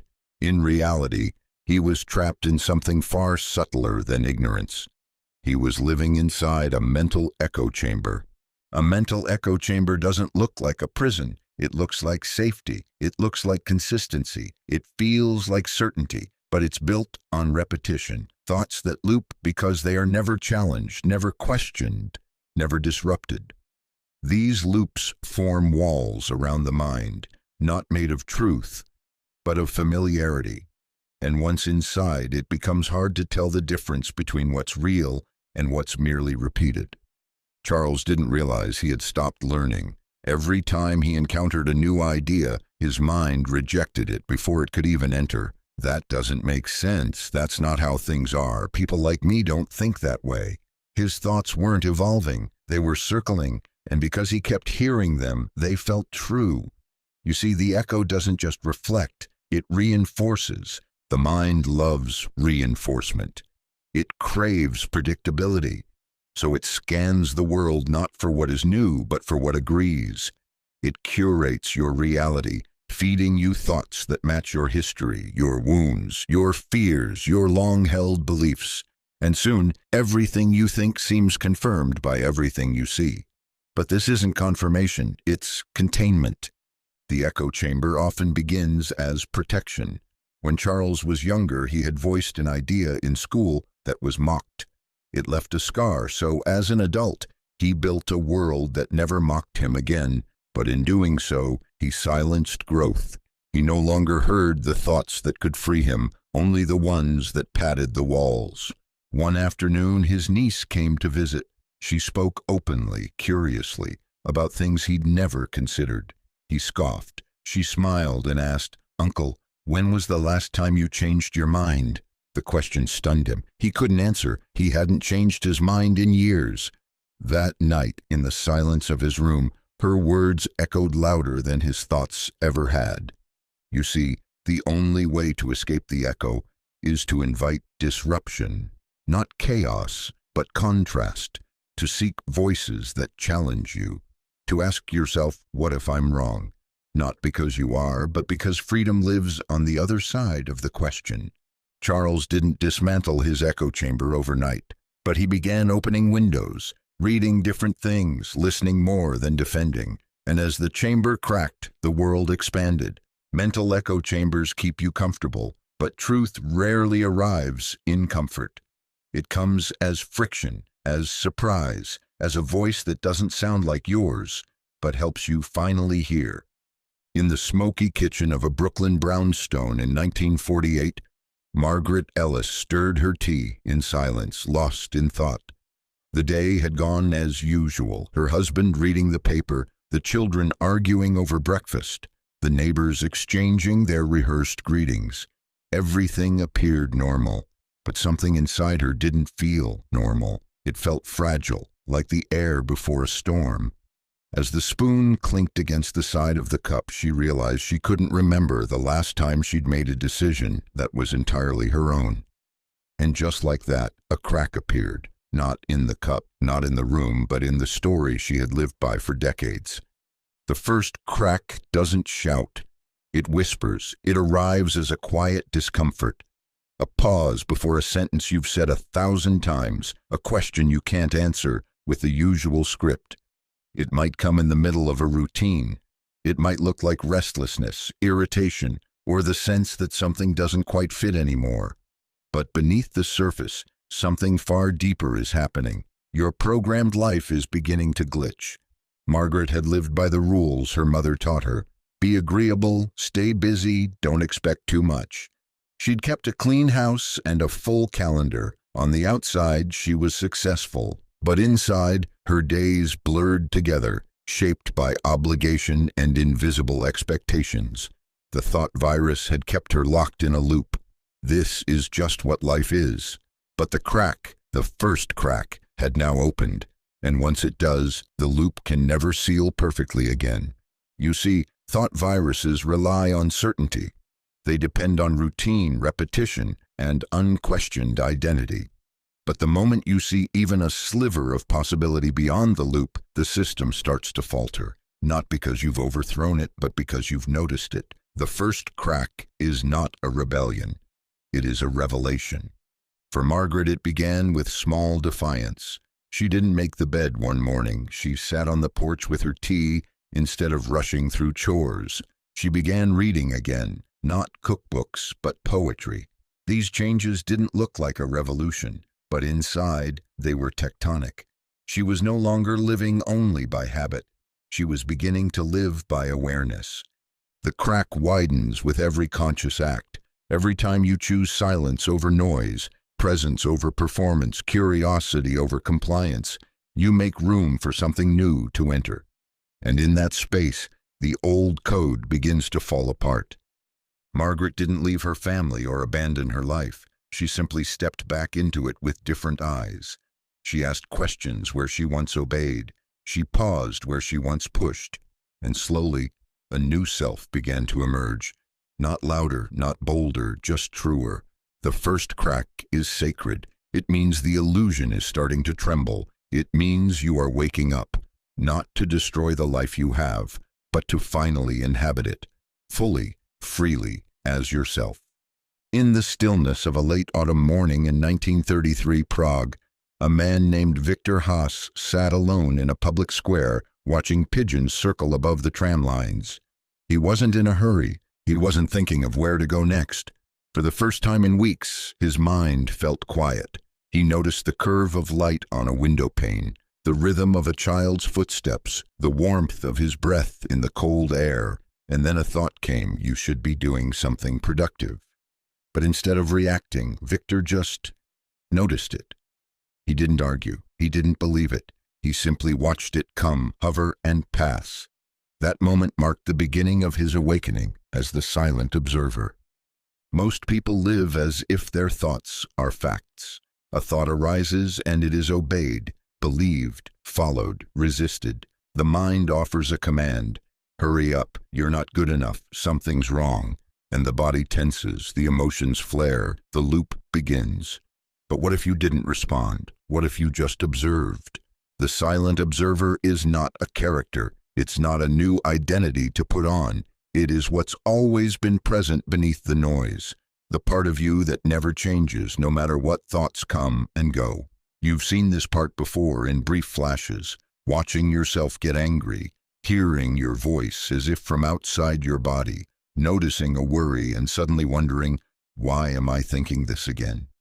In those moments, you're not inside the loop. You're watching it. Victor had spent years inside his own storm of thoughts. After losing his teaching post, he had spiraled into guilt and anxiety, clinging to old stories about failure and missed opportunity. His mind was relentless. Every quiet moment was filled with criticism. But sitting in that square, he experienced a new kind of quiet. not the absence of thought, but the presence of something deeper, a space, an awareness. You see, when you begin to observe your thoughts, instead of being swept away by them, the loop starts to weaken. Not because the thoughts go away, but because they no longer carry you. You stop fusing with the voice in your head. You begin to see it as just that, a voice, one of many, and not always the one worth listening to. Victor started practicing this quietly each day. He didn't change his life. He changed his position inside of it. He would pause before reacting. He would name the thought instead of becoming it. There's the fear again. There's the doubt. And with each recognition, a little more space returned. A little more power came back into his hands. The silent observer isn't here to fight the mind. It's here to witness it. And in that witnessing, the loop begins to dissolve. Because what is observed loses its grip. What is seen clearly cannot control you. When you remember the one who sees, you are no longer just the thinker. You are the space through which thought passes, untouched, unmoved, free. In a quiet tailor shop in 1949, Lisbon, a man named Diego Morales stood before two bolts of fabric, one charcoal gray, the other deep navy. A wealthy client had asked for a custom suit, and Diego had spent the last hour debating which color to recommend. To anyone watching, it was a simple matter of style. But inside Diego's mind, it felt like something much heavier. If he chose wrong, he feared he might lose the client, tarnish his reputation, or worse, confirm the quiet belief he had carried since childhood. You always mess it up. What Diego couldn't see was that the choice wasn't between two colors. It was between obedience to a thought loop or freedom from it. This is the false choice illusion, when the mind presents you with options that seem different but are all rooted in the same limiting belief. You think you're deciding between A or B, but in truth, you're choosing between two expressions of fear, two branches of the same tree. The real decision has already been made by the loop itself. You're not choosing freely. You're selecting from a list written by your programming. Diego's pattern began early. His father, a strict man of few words, had little patience for mistakes. Diego learned to calculate every move, to anticipate what others wanted, to survive through pleasing. The result? A life lived in performance. Every decision was weighed through imagined consequences, not what do I want, but what will protect me. He called it careful, but really it was control. You see, the mind loves to offer false choices when it doesn't want you to see the real one. Should I stay or go? Speak or stay silent? Confront or withdraw? These may appear different, but when both options arise from fear, guilt, or unworthiness, the result is the same: contraction. The loop keeps spinning. You may switch paths, but the destination doesn't change. The illusion cracked for Diego on a rainy afternoon when he overheard his apprentice speaking with confidence about an unconventional design choice. The younger man wasn't debating or doubting. He was simply creating, freely. Something in Diego shifted. He asked himself a radical question. What if neither fabric matters as much as who I am when I choose? That night, he sat in stillness and listened, not to the opinions in his head, but to the part of him that had always known what he liked, what he valued, what he wanted to express. And when he walked into the shop the next morning, he didn't ask which fabric was safest. He asked which one felt like art. The false choice illusion breaks when you stop choosing between fears and start listening to your truth. When you realize that real freedom isn't found in selecting between two pre-approved outcomes, it's in rewriting the question entirely. Because the loop doesn't care what you pick. It only cares that you pick from it. But you were never meant to live by its script. You were meant to remember that your truest decisions don't come from pressure. They come from presence. In the crowded streets of 1940, Marseille, a man named Henri Dubois moved through his days with a quiet heaviness. He was not ill in the body, But something inside him felt clouded. Every morning he awoke tired, though he had slept. Every decision felt heavier than it should. He found himself avoiding people he once enjoyed, dreading conversations, mistrusting silence. There was no single moment he could point to, no great tragedy. And yet it was as if something had settled into his mind and made itself at home. What Henri didn't know was that he was showing signs of something deeper than mood. He was experiencing the symptoms of mental infection. A mental infection doesn't arrive like a storm. It seeps in, slowly, quietly. It mimics your own voice, adopts your memories, cloaks itself in your logic. Over time, its thoughts become yours, and because they're familiar, you never question them. But the body remembers, the body protests, and it is there that the symptoms first begin to surface. For Henri, the first symptom was fatigue without reason. Not physical, but psychic. Tasks that once felt effortless became exhausting. He thought he was simply getting older, but in truth, his mental bandwidth was being hijacked by an inner loop, one that played negative assumptions, quiet criticism, constant what-ifs. This is one of the first signs, chronic inner noise. Another symptom was disconnection. Henri stopped feeling joy where he once did. His surroundings dulled, his relationships thinned. He blamed the world for changing, but it was his perception that had shifted. The thought virus had subtly rewritten the lens through which he viewed everything. This is the second sign, emotional numbing paired with hyper-awareness of negativity. You see, a mental infection doesn't need chaos to grow. It thrives in routine, in the repetition of unchecked thoughts, in the unexamined beliefs passed down from wounded ancestors or absorbed from fearful systems. The loop becomes self-sustaining, and because it speaks in your voice, you mistake its commands for truth. Henri's turning point came one evening when a child passed by humming a song he used to love. For a brief moment, something in him stirred. A memory, a sensation of lightness he hadn't felt in years. And then, like fog lifting, he heard the infection for what it was. A thought immediately appeared. Don't get your hopes up. But for once, he paused. Where did that come from, he wondered. It wasn't a belief, it was a reflex. That recognition was the beginning of healing. Symptoms of mental infection include repetitive inner dialogue, chronic guilt, fear disguised as planning, and an unrelenting sense of not enoughness. These are not flaws, they are signs, indicators that your system is running on corrupted code. And once you see the symptoms, you can begin tracing them back to their source. The cure is not in force, it is in clarity. The infection thrives on your unawareness. But the moment you name it, watch it, and refuse to follow it blindly, the loop begins to unravel. Not because it is destroyed, but because it is no longer believed. And in that space, something ancient returns, your uninfected self, whole, lucid, and quietly waiting. In a quiet room above a barber shop in 1936, Savannah, a woman named Ruth Holloway, folded linens while replaying the same scene in her mind. A neighbor had made a harmless comment that morning, something about how tired she looked.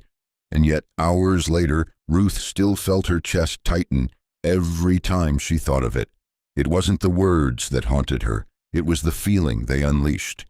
She didn't respond aloud, but inside she braced herself, judged herself, criticized herself again and again. What she didn't realize was that she wasn't reacting to the neighbor, she was caught in the trigger trap. A trigger is not the event. It is the chain reaction that follows. It is when something small on the outside cracks open something much older on the inside. A glance, a comment, a tone, and suddenly you're flooded with emotion disproportionate to the moment. This is the trap.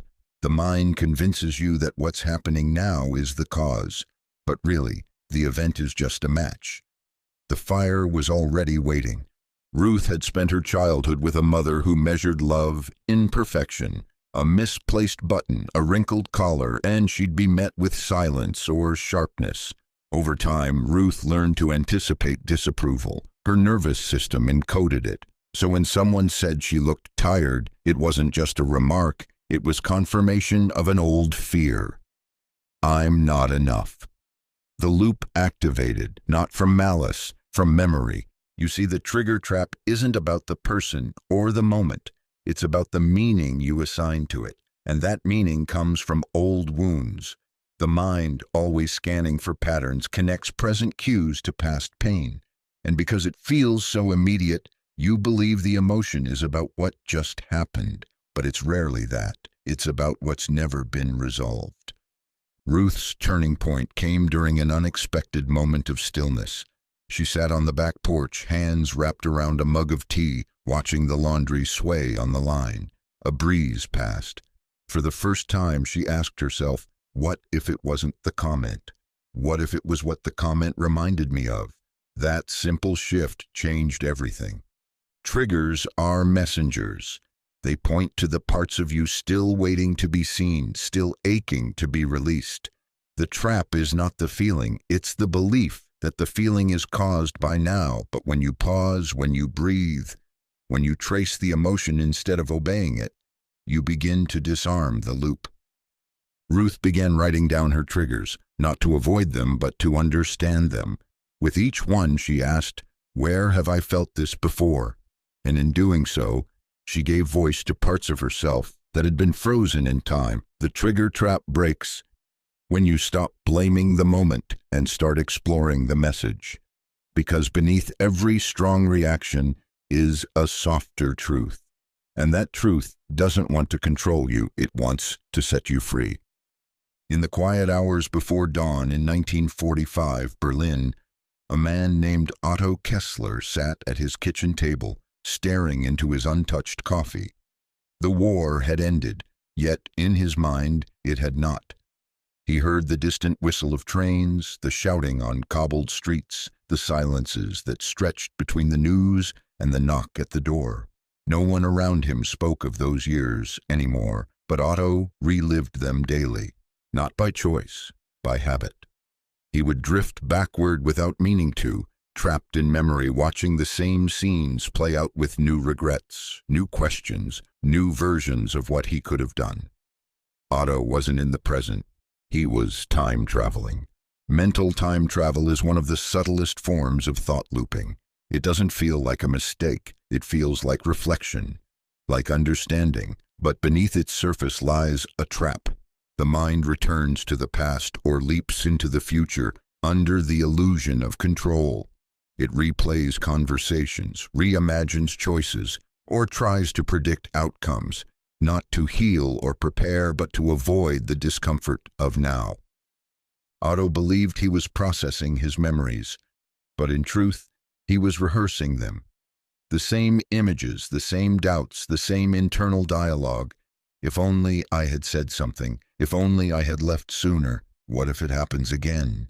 Each thought masqueraded as insight, but no new awareness came, just repetition, just spinning. You see, mental time travel gives the illusion of movement, but it's circular. It keeps you locked in cycles of regret or worry, revisiting what can't be changed and fearing what hasn't yet happened.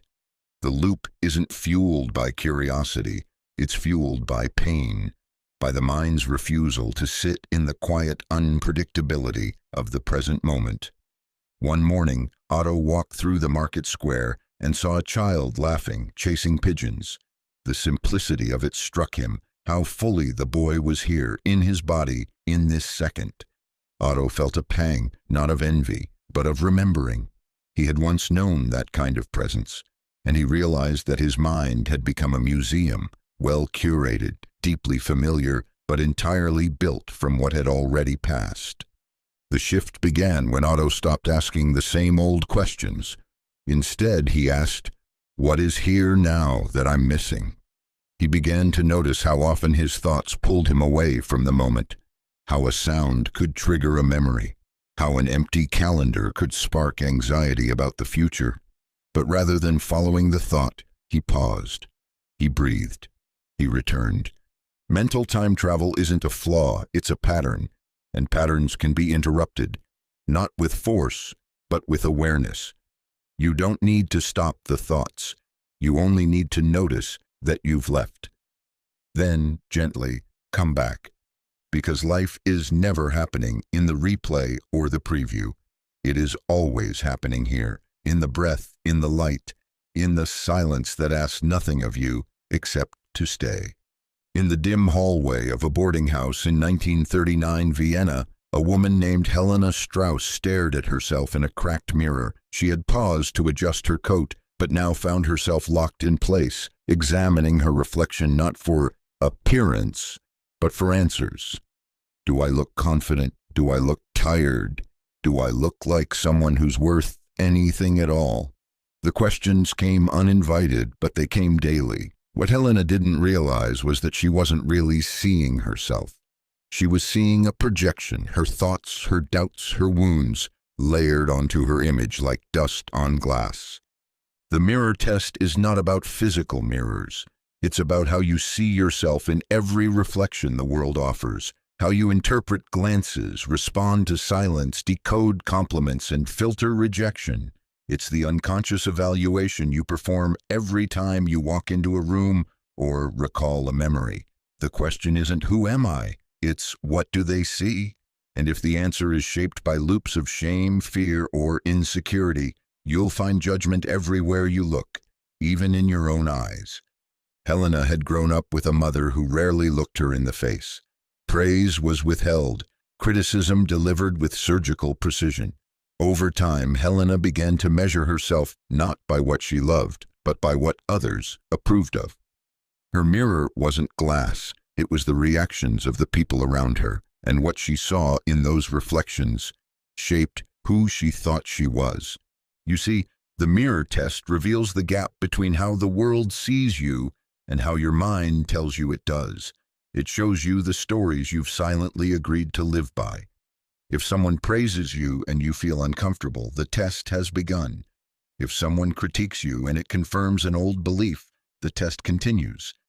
The mirror doesn't lie, but your interpretation might. Helena's awakening came not in front of a mirror, but in front of a child. Her niece had drawn a picture of her, a bright, smiling woman in yellow, surrounded by flowers. Helena laughed. "That doesn't look like me." The child responded without hesitation, "It does to me." Something inside her cracked, not from pain, but from recognition. Maybe the image she carried wasn't the only one. She began a quiet practice. Each morning, before brushing her hair, she would look into the mirror and ask not, "What do I see?" but "What am I projecting?" Was she seeing an unloved child, a tired woman, a version of herself built from someone else's disappointment? With time, she began to see less noise, more clarity, not perfection, but presence. The mirror test is passed not by liking what you see, but by seeing without distortion. When you stop layering past pain onto the present reflection, you stop living through echoes. And in that clear glass, for perhaps the first time, you meet the one who has been there all along. Not a performance, not a projection, but the unfiltered, unwavering truth of who you are. In a smoky cafe tucked between the narrow streets of 1947 Naples, a man named Emilio Conti stirred his espresso absent-mindedly as he listened to the same complaint spill from his lips for the third time that week. His friend across the table nodded politely, but Emilio wasn't speaking to him.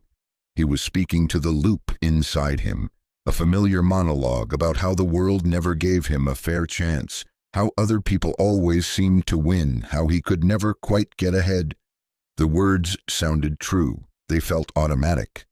But what Emilio didn't see was that the loop had been hijacked, not by truth, not by clarity, but by his own unconscious resentment. Loop hijacking happens when a recurring thought pattern is taken over by a different energy, often fear, bitterness, or unresolved pain, and weaponized against your growth.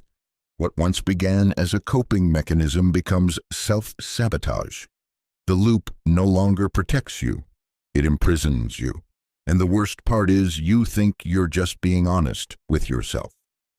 Emilio had once been an optimist.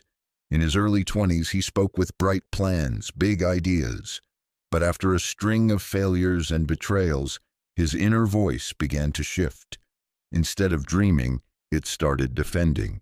Instead of planning, it predicted failure, and the mind, loyal to its familiar rhythm, kept replaying the same melody, only now it carried a darker tune. You see, loops can be hijacked without your permission. They often start as useful tools, a reminder to be cautious, a story to explain pain. But the mind, trying to avoid more suffering, keeps playing them, louder, longer, with more certainty. Eventually, the loop starts speaking for you. It shapes your actions, your relationships, your sense of possibility. And because it feels like your own voice, you don't question it. Emilio's turning point came one evening when a stranger in the cafe interrupted him mid-rant. "Maybe the problem isn't that the world keeps hurting you," the man said gently. "Maybe the problem is that you keep retelling the same story before life has a chance to show you something else." The words hit harder than they should have, not because they were cruel, but because they were true. Emilio sat in silence, realizing that the loop he thought was his own had been speaking over him for years. To reclaim your mind, you must first recognize when a loop has been hijacked. Listen for phrases that repeat like incantations. Feel for emotions that rise before facts. Notice when your thoughts sound more like defenses than discoveries. Hijacked loops always sound urgent, always feel familiar, and always lead you back to the same dead ends. Emilio began writing down his loops, not to solve them, but to separate from them. He noticed when the voice inside was tired, when it repeated stories that no longer matched his life. And slowly, with each new response, he rewrote the rhythm. Because loops will play as long as you let them, but once you see who's behind the wheel, you can take it back. And when you do, the mind doesn't collapse. It quiets, it waits, ready for a new song, one you choose, one that leads somewhere you've never been. In a narrow bookshop on the edge of 1938 Edinburgh, a man named Colin Fraser dusted shelves he'd already cleaned, rearranged books no one would notice, and scribbled lists of things he wouldn't follow through on. To anyone watching, he appeared industrious. But inside, Colin was avoiding something. Not an errand, not a task, but himself. Every time a moment of silence approached, he would fidget, move, think, talk, clean. He wasn't lazy. He wasn't even busy. He was trapped in the distraction loop. The distraction loop is not about action. It's about avoidance. It's the cycle of doing anything and everything except the one thing that truly matters, being present. The mind, addicted to motion, learns to equate stillness with danger. And so every quiet moment is filled, sometimes with tasks, sometimes with noise, sometimes with thinking so constant it drowns out the discomfort it was meant to silence. Colin had dreams once. He used to write poems in the margins of receipts, imagine travels to distant cities, and stay up late with ideas that made him feel alive. But somewhere along the way, those dreams began to scare him. They felt too big, too vulnerable, too easy to fail. So instead of pursuing them, he surrounded himself with small, manageable distractions. He was always occupied, never fulfilled. You see, the loop doesn't care what you do, as long as you stay distracted. It disguises itself as urgency. This needs to be done now. This can't wait. This isn't the right time for deeper things. But beneath every distraction is a feeling waiting to be felt, a truth waiting to be heard. And that is what the loop fears most, stillness long enough for the soul to speak. The most dangerous distractions are not the obvious ones. They're the productive ones. The errands, the cleaning, the constant checking, scrolling, organizing. These don't feel like avoidance. They feel responsible. But the question isn't, are you getting things done?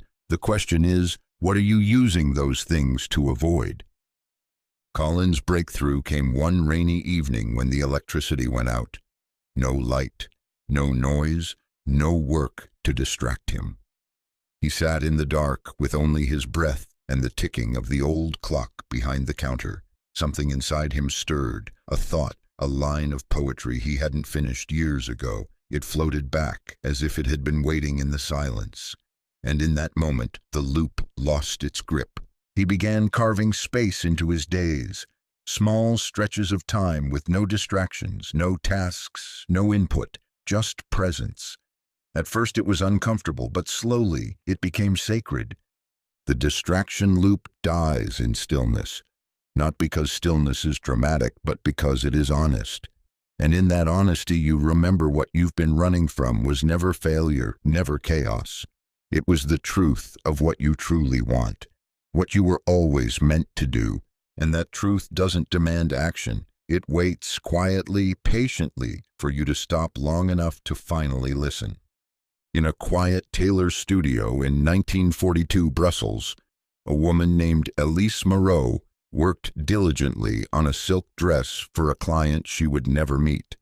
As she stitched the final seam, she felt a strange emptiness. Not sadness, not fatigue, just a hollow yearning she couldn't name. She paused, looked around her well-ordered space, and asked aloud, "What is it I actually want?" But no answer came, just a restless urge to move, to improve, to reach for something, anything. Elise didn't realize it then, but she was chasing a phantom want. The phantom want is not a true desire. It is a sensation of wanting without clarity. It feels urgent, like hunger, but it has no object. It tricks you into believing there's something just out of reach that, if obtained, will quiet the restlessness. A better job, a different city, a new relationship.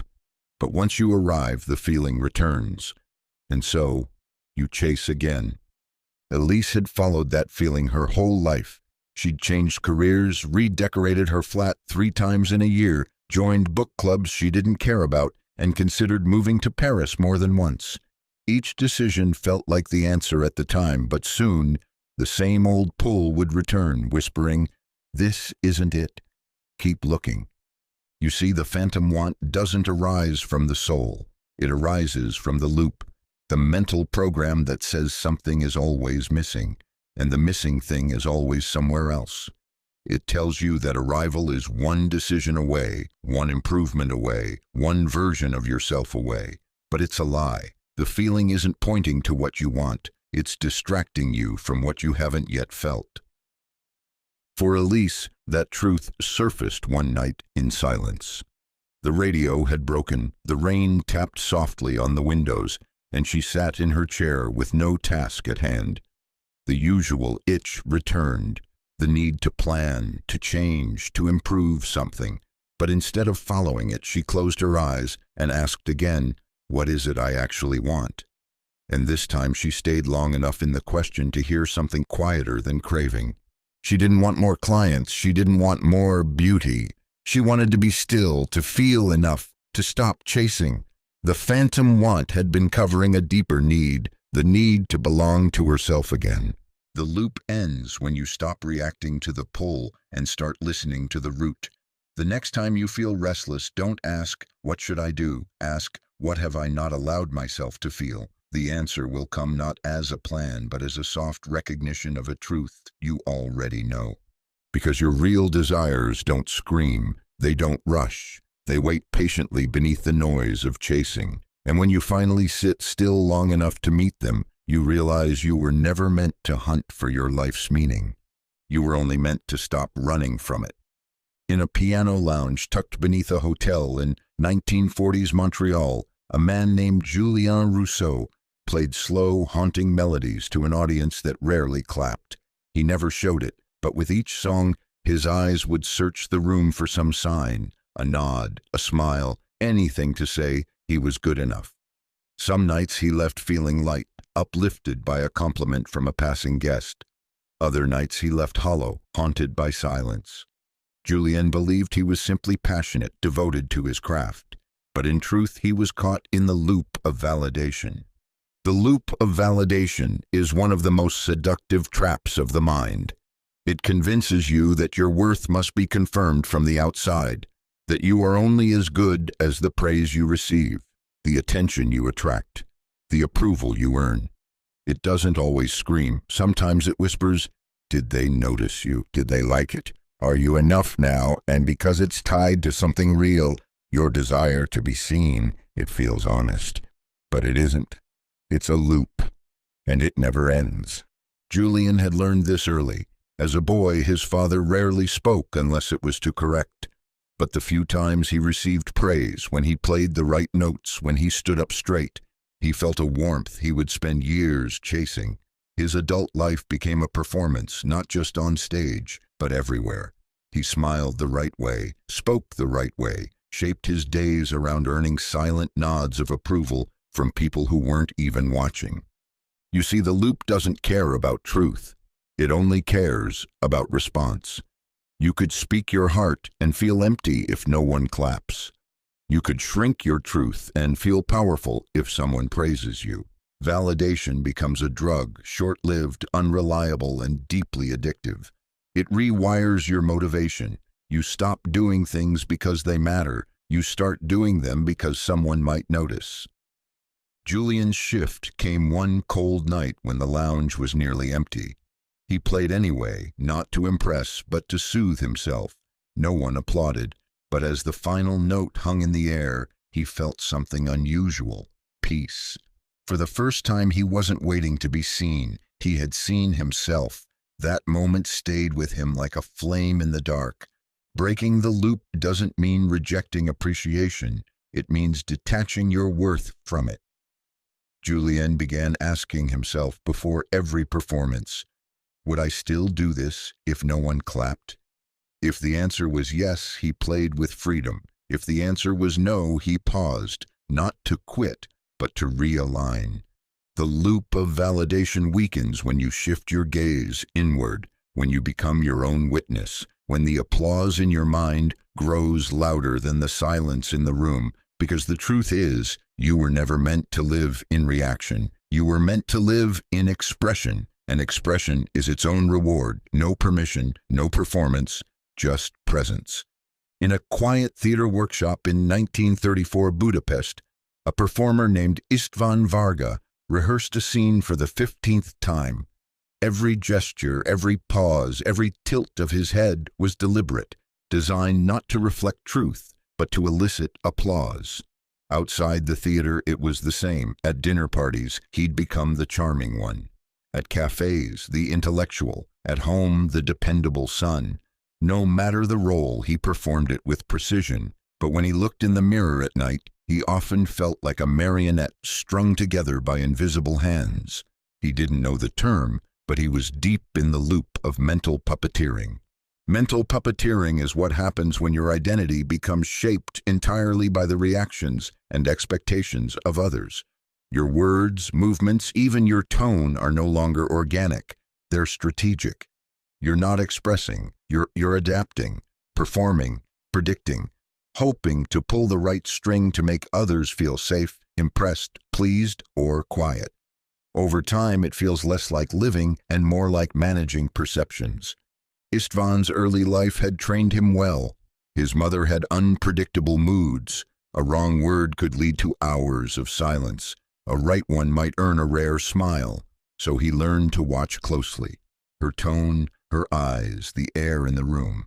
He developed a sixth sense for reading people, not out of empathy, but out of survival. And that skill became a habit, and the habit became identity.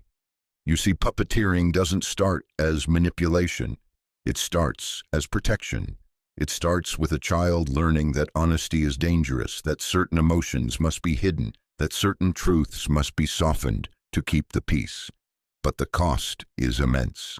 You begin to forget what your own truth sounds like. The loop tightened when István found success.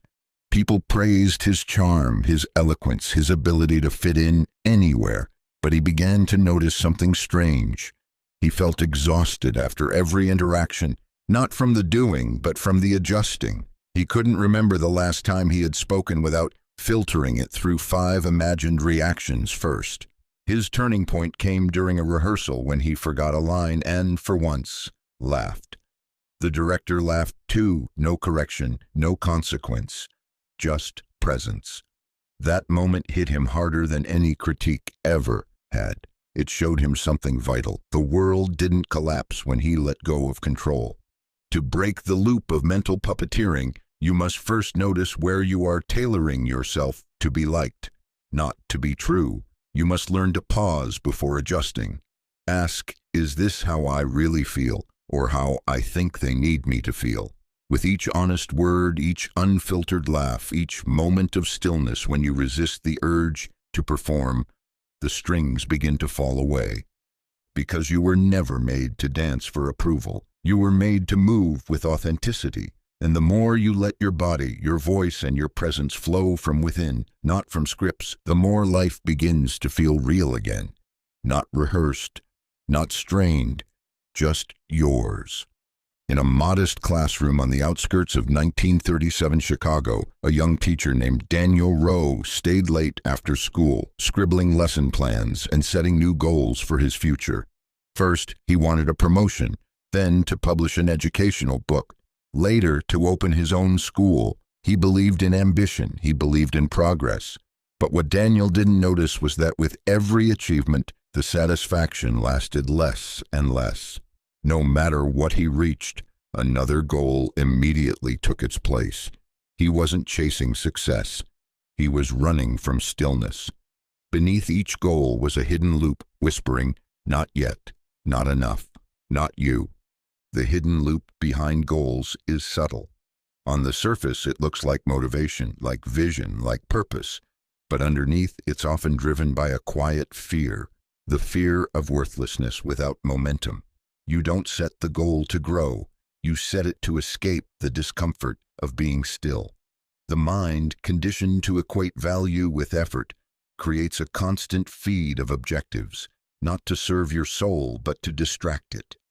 Daniel wasn't always this way. As a boy, he found joy in learning for its own sake. But over time, approval became the reward. Gold stars, good grades, proud nods from his father, and so he learned that doing equaled love. He carried that belief into adulthood, layering his worth onto accomplishments like medals pinned to a hollow coat. And each time he reached a milestone, the high faded and the loop began again. You see, not all goals are born from clarity. Some are born from lack, from a belief that who you are today is insufficient. So the mind manufactures a future version of you that finally deserves peace, finally earns rest. But the loop ensures you never arrive, because the deeper program says you are only as good as your next accomplishment. Daniel's turning point came one rainy afternoon when the janitor, an old man with kind eyes, watched him tear up his lesson plan for the third time. "Are you improving the lesson?" he asked, "or just proving yourself to yourself again?" The words hit harder than Daniel expected, not because they were harsh, but because they were true. He went home that night and asked himself a question he had never dared to ask. If no one ever applauded me again, what would I still want to do? That question began the unraveling. The hidden loop behind goals doesn't demand that you stop striving. It only asks that you stop striving from emptiness. Set goals, yes, but not as compensation for unworthiness. Set them from wholeness, from inspiration, from love, not lack. Daniel didn't quit teaching. He simply changed his fuel. He began choosing goals that expressed who he was, not ones that tried to fix who he thought he wasn't. And in that shift, something radical occurred. The loop softened. The chase stopped. And life, for the first time in years, felt less like a race and more like a rhythm, one he could finally hear, one he could finally enjoy. In a cramped newspaper office in 1931 Baltimore, a woman named Evelyn Shaw typed furiously, as if her fingers could outrun her thoughts. She was known as sharp, capable, unshakable. She had built her reputation carefully, layer by layer, like armor. People admired her strength. What they didn't see was how much she had to hold back to maintain it. Every time she felt fear, she buried it. Every time she felt lost, she smiled wider. And when someone offered help, she declined. Not because she didn't need it, but because she believed needing it would make her weak. Evelyn wasn't just protecting herself, she was defending her identity firewall. The identity firewall is the invisible boundary your mind builds to protect the version of yourself it has come to believe is safe. It's not made of logic. It's made of loyalty.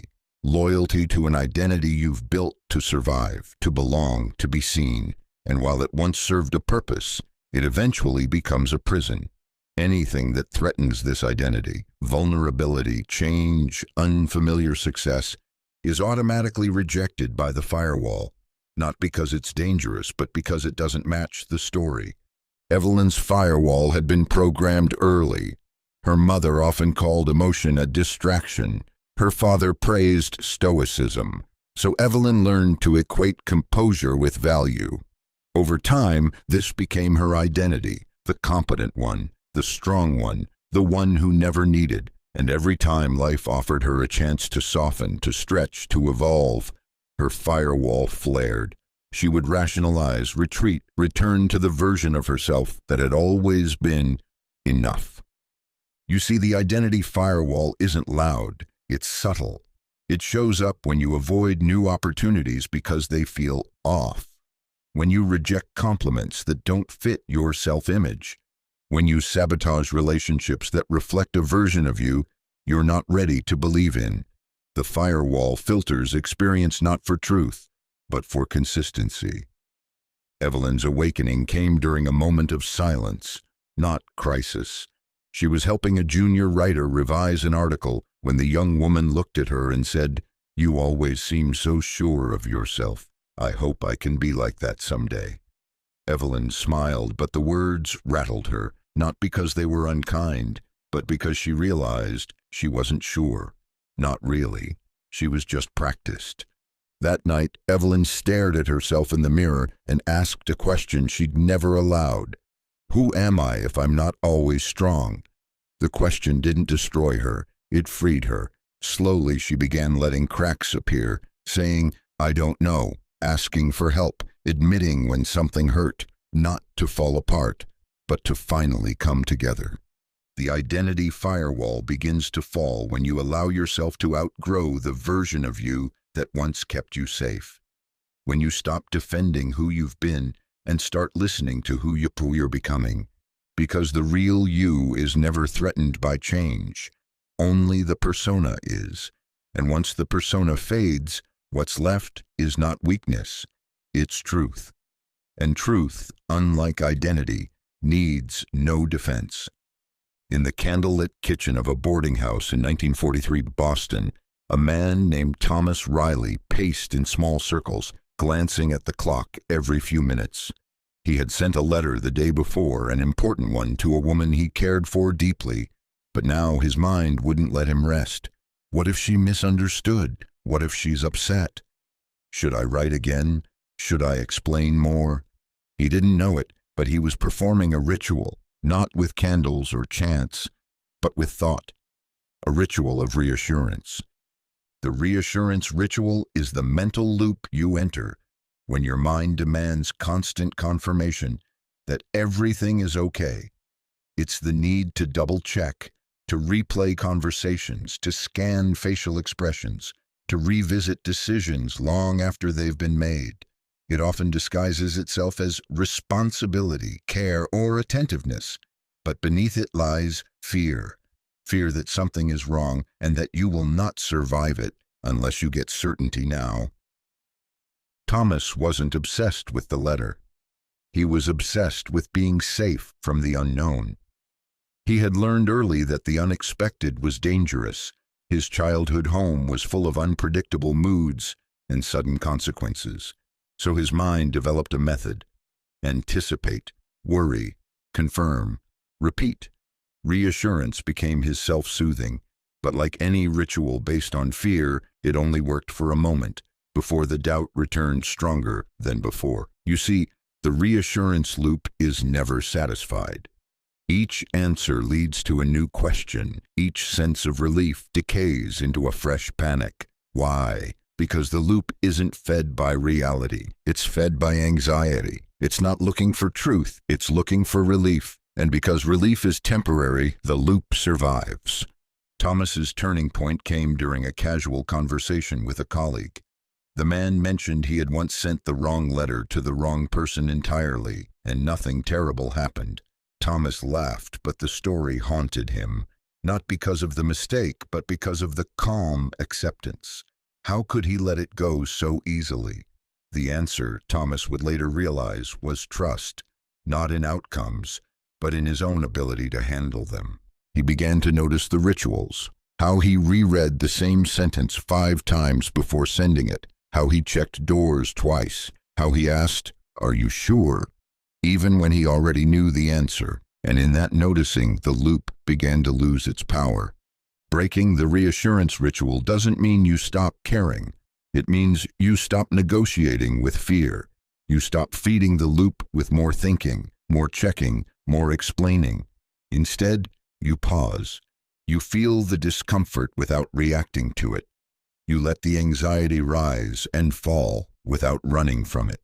Because what you're looking for in reassurance is already inside you: stability, clarity, peace.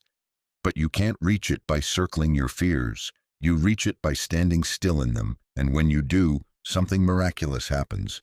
You stop asking the world to make you feel safe, and you begin remembering that you always were.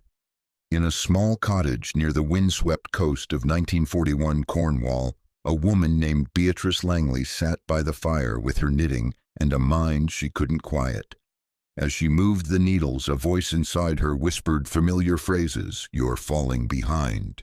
You'll never get it all done. Why are you even trying?" The words weren't shouted. They weren't cruel, but they were persistent, and they always arrived in the same tone: tight, urgent, slightly exhausted. What Beatrice didn't realize was that her thought loop had a voice print, and like a signature, it never changed. Every mental loop has a distinct voice, its own rhythm, phrasing, and emotional color. Some are sharp, others sweet. Some sound like worry, others like reason. But they all share one thing: repetition. The same phrases repeated, the same inner tone, the same tension in your body when they arrive. Most people don't question this voice because it sounds like them. But it isn't. It's a loop. And once you recognize its voice print, you begin to reclaim your power from it. Beatrice's loop had developed early. Her mother's voice had been constantly anxious, always preparing for what might go wrong. As a child, Beatrice absorbed it, and by the time she was an adult, the voice had moved inside. She no longer needed reminders. Her own thoughts carried the warnings, not in her mother's words, but in her tone. You see, the loop doesn't just repeat content, it repeats sound. The same phrases said with the same urgency, the same worries dressed up as logic. Over time, you don't notice the voice because it becomes your default setting. But if you pause, if you really listen, you'll begin to hear the patterns. You'll realize that the loop talks the same way every time, regardless of the situation. Beatrice's awakening began when she started writing her thoughts down, not the meaning, but the exact wording. What she found was striking. The same sentences appeared day after day, nearly verbatim, and always in the same tone. "You're behind, you'll mess it up, they'll be disappointed." Once she saw it written in ink, she could no longer pretend it was a spontaneous, truthful voice. It was a program, a script. Recognizing the loop's voice print isn't about arguing with it, it's about separating from it. When Beatrice heard the loop arise again, she began labeling it. There's the tired voice again. There's the critic. There's the panicked planner. By naming the voice, she stopped fusing with it. And in that gap, something new emerged. Silence. Not emptiness, but clarity. Your loop has a voice print. It speaks in predictable tones, with familiar phrases, in moments when you are most vulnerable. But once you hear its pattern, you are no longer its echo. You become its observer. And when you observe it long enough, a deeper voice returns. One that doesn't rush or attack. One that feels grounded, ancient, kind. It may speak quietly at first, but unlike the loop, it never repeats in fear. It only speaks in truth. And when it does, you'll know, because it will feel like home. In the pre-dawn stillness of 1946 Dublin, a man named Arthur Donnelly sat at his desk, head in his hands, surrounded by notes he hadn't touched in hours. The lamp buzzed faintly overhead, casting a pale light over the mess. He wasn't ill, he wasn't even overworked, but he felt drained in a way sleep couldn't fix. No matter how much rest he got, no matter how little he physically did, something inside felt constantly tired. He had the will, the time, and the tools, but the spark was gone. What Arthur didn't realize was that he wasn't losing energy, he was leaking it. An energy leak doesn't happen in the body, it happens in the mind. It's the slow, constant drain caused by looping thoughts, unresolved emotions, and imagined scenarios you rehearse but never resolve. You go through your day as if dragging invisible weights. You start tasks and abandon them. You replay old conversations, anticipate future failures, and argue with people who aren't even there. You're not doing more, but you're thinking more. And thought, when left unchecked, becomes a silent siphon. Arthur's loop was subtle. He was a planner, someone who liked to prepare. But over time, planning turned into obsessing. Instead of mapping a day, he mapped every possible outcome. Instead of reviewing a meeting, he dissected it word by word.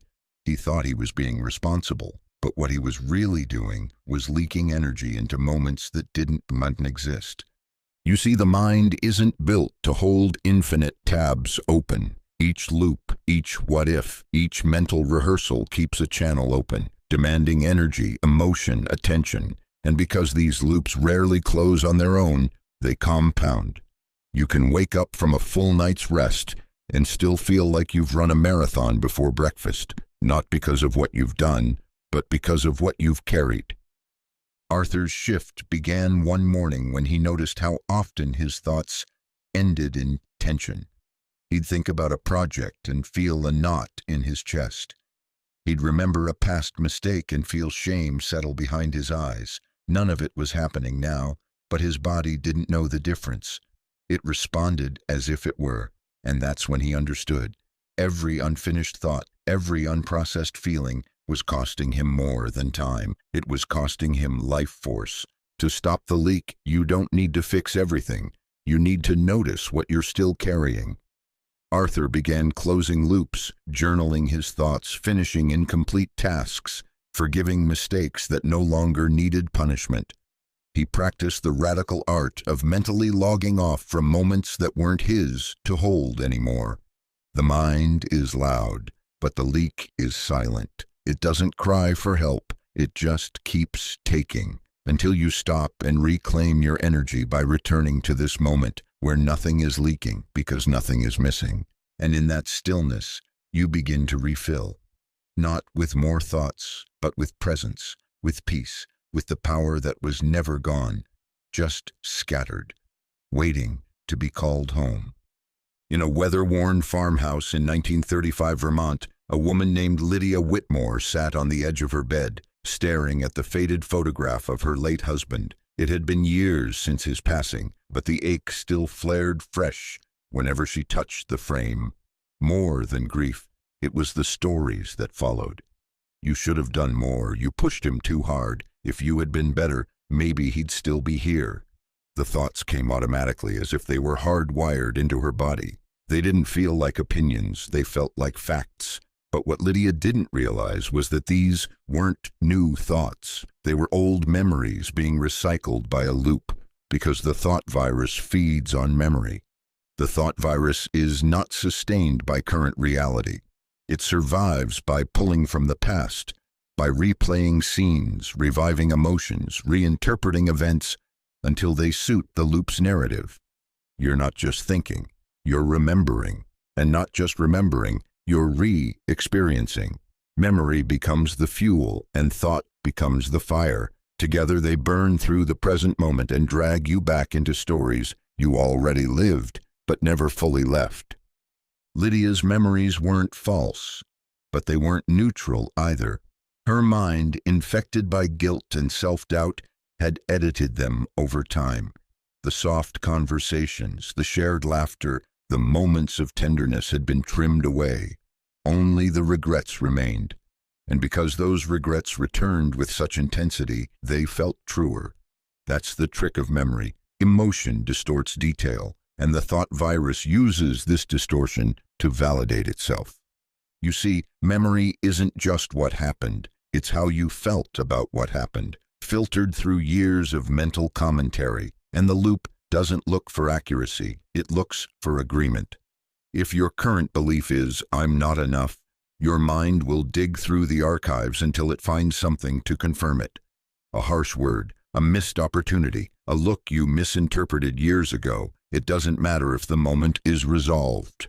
The loop revives it to keep itself alive. Lydia's shift began one afternoon while flipping through a box of old letters. She found one her husband had written during a business trip, filled with warmth and affection. It stunned her. For a moment her loop couldn't compute it. This didn't fit the guilt narrative. It didn't belong to the version of memory the virus had curated. She realized then that the loop had been cherry-picking the past, selecting only the memories that fed its version of truth. She began to reclaim her story, not by denying the pain, but by balancing it, by remembering the full picture, by refusing to let a thought virus shape her history, because your past is not a fixed record, it's a living narrative, and you have the power to retell it. The thought virus feeds on memory, yes, but only the memories left unexamined. Once you revisit them with awareness, with gentleness, with curiosity, the loop can no longer feast. It weakens, and in its place, a deeper truth begins to emerge, one not built from wounds, but from wisdom, one that finally lets the past rest and the present begin. In the early morning hum of a 1944 train station in Milwaukee, a man named Edgar Bell stood on the same platform he had stood on for 12 years. He took the same train, sat in the same car, read the same paper, and thought the same thoughts. His routine was efficient, his life orderly, and yet he often found himself staring out the window with a growing sense of unease. Why does every day feel the same, he wondered. Why do I already know how I'm going to feel before anything happens? Edgar didn't know it yet, but he was living inside the predictability pattern, a loop so familiar that it felt like life itself. The predictability pattern is the loop that convinces you that change is risky and sameness is safety. It builds itself on repetition, of behavior, of emotion, of thought. You wake up feeling the same, think the same ideas, respond to the same triggers, and then wonder why nothing ever changes. But the mind, conditioned by comfort, clings to what it knows, even if what it knows is unfulfilling. Edgar's pattern had formed out of necessity. After a difficult childhood marked by instability, routine became his anchor. It kept his world from tilting, but what had once been a tool had become a trap. His days blurred not because they were meaningless, but because they were pre-decided. He wasn't choosing his responses. He was repeating them. You see, the mind loves what is predictable, not because it brings joy, but because it brings control, and control, even over dissatisfaction, feels safer than stepping into the unknown. So the pattern solidifies. You expect disappointment, so you find it. You anticipate stress, so you create it. You assume rejection, so you pull away first. And soon, your life becomes a loop of self-confirming expectations.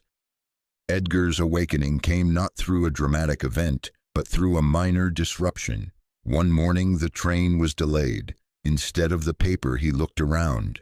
He watched people. He noticed colors. He saw a child laughing at nothing and realized it had been years since he had done the same. In that small pause, he saw the pattern for what it was, not fate, not truth, but habit. To crack the predictability pattern, you must first see where you've stopped choosing. Ask yourself, where am I on autopilot? Where do I already know the outcome? Because I always choose the same response. Change doesn't require a massive overhaul. It requires a new choice. A pause before the usual reaction, a different route, a risk in conversation, a moment of stillness instead of constant motion.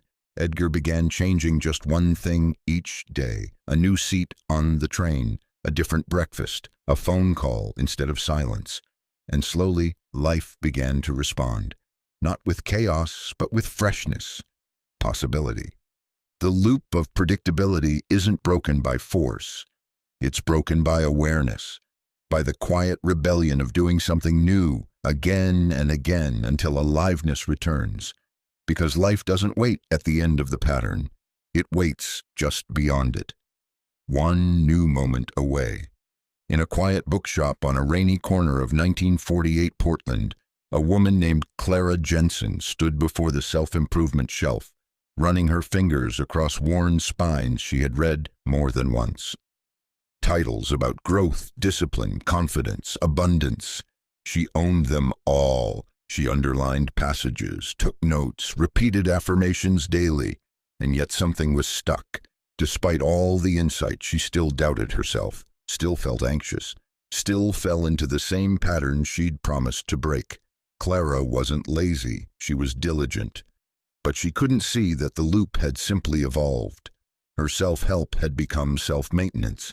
The problem wasn't her effort, it was the virus beneath it. Self-help stops working when it starts feeding the loop instead of ending it. At first, a book can crack something open. It can shine light on blind spots, offer tools, wake you up. But eventually, the same messages repeated turn from reminders into replacements. You begin collecting wisdom the way someone collects medicine they never take. You read about change instead of changing.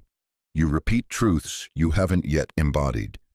The loop continues, now dressed in spiritual vocabulary. Clara had started her self-help journey during a difficult season, a breakup, a job loss, a sense of disorientation. The books offered structure, understanding, a path, but slowly her focus shifted. She began treating growth like performance. If she could say the right things, visualize the right outcomes, align with the right frequencies, maybe then her life would click into place. The tools became rituals.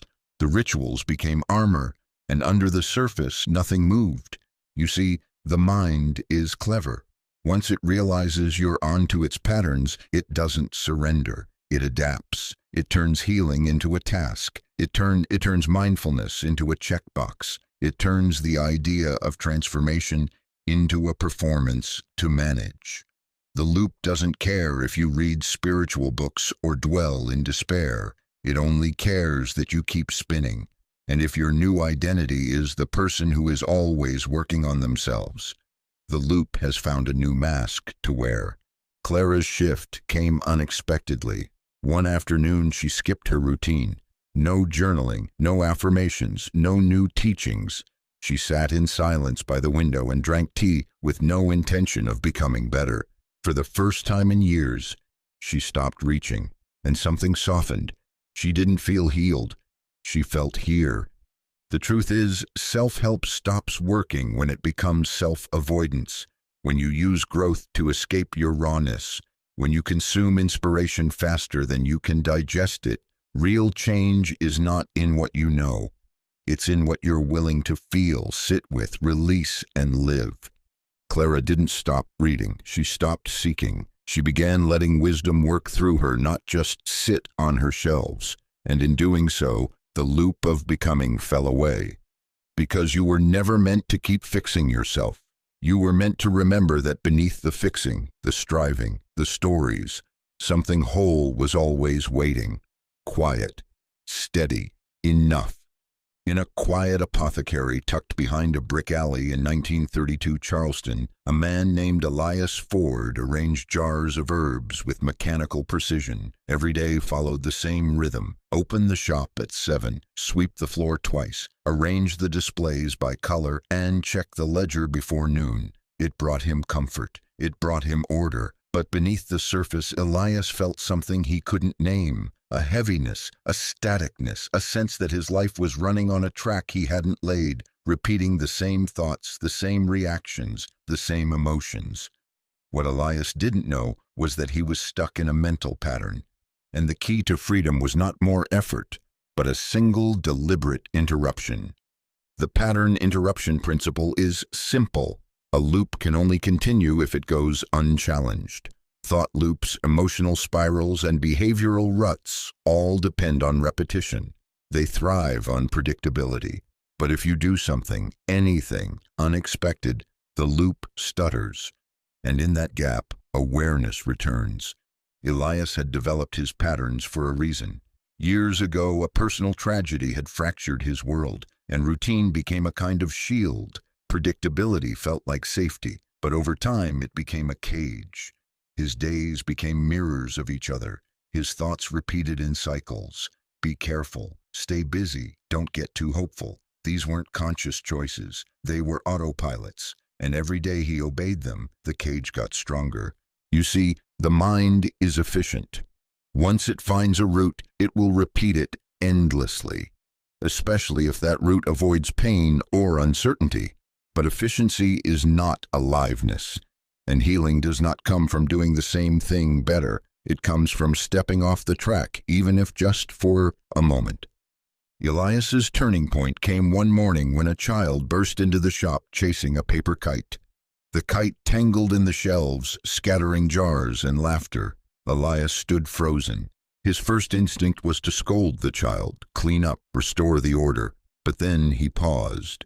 He knelt, picked up the kite, and handed it back with a small smile. It was the first time in years he had responded from presence rather than programming. The moment passed quickly, but it cracked something open. From then on, Elias made it a point to do one thing differently each day.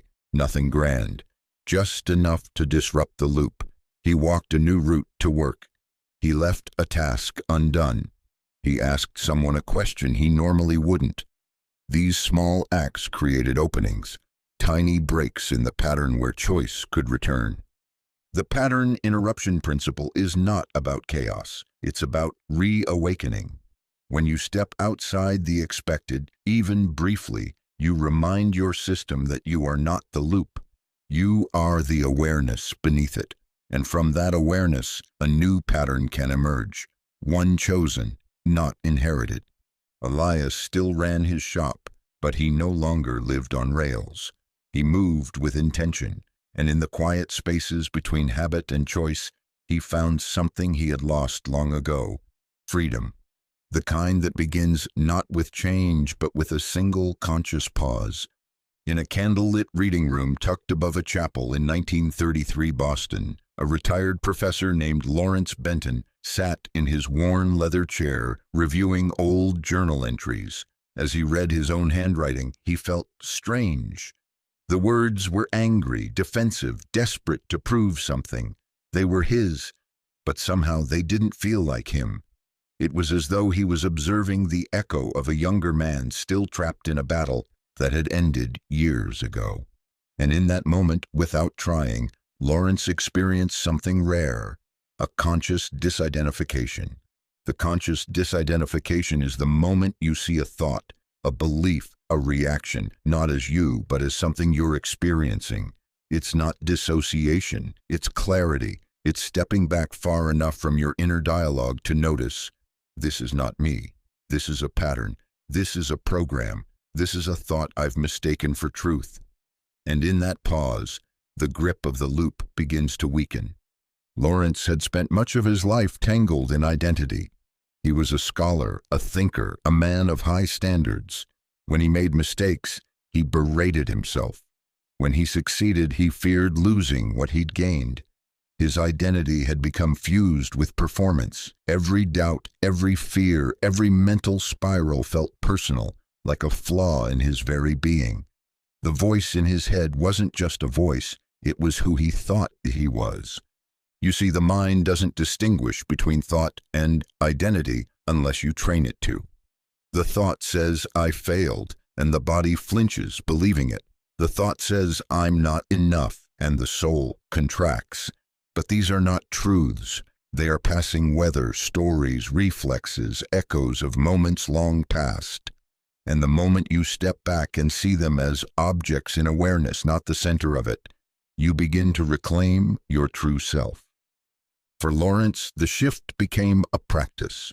When a thought came, "You're too old to change, no one cares what you think anymore," he didn't resist it. He observed it. He said, "Ah, there's that voice again," and let it pass like a train through a station. The thought still arrived, but it no longer stayed because he had stopped identifying with it. The power of conscious disidentification lies in its simplicity. You don't have to change the thought. You don't have to argue with it. You only have to see it as not you. And the moment you do, you stop reacting and start witnessing. You don't stop thinking. You stop believing everything you think. Over time, Lawrence felt lighter, not because his thoughts disappeared, but because his sense of self was no longer entangled with them. He realized he was not the noise. He was the space the noise passed through, calm, unmoved, permanent. The loop loses its power not when you defeat it, but when you stop being it. And that begins with a single moment of awareness, a quiet step back into the truth. You are not the storm, you are the sky it passes through. In a busy tailor shop nestled in the heart of 1938 Madrid, a man named Marco Reyes worked with swift, practiced hands. Customers came and went, orders were placed and fulfilled, and Marco never missed a stitch.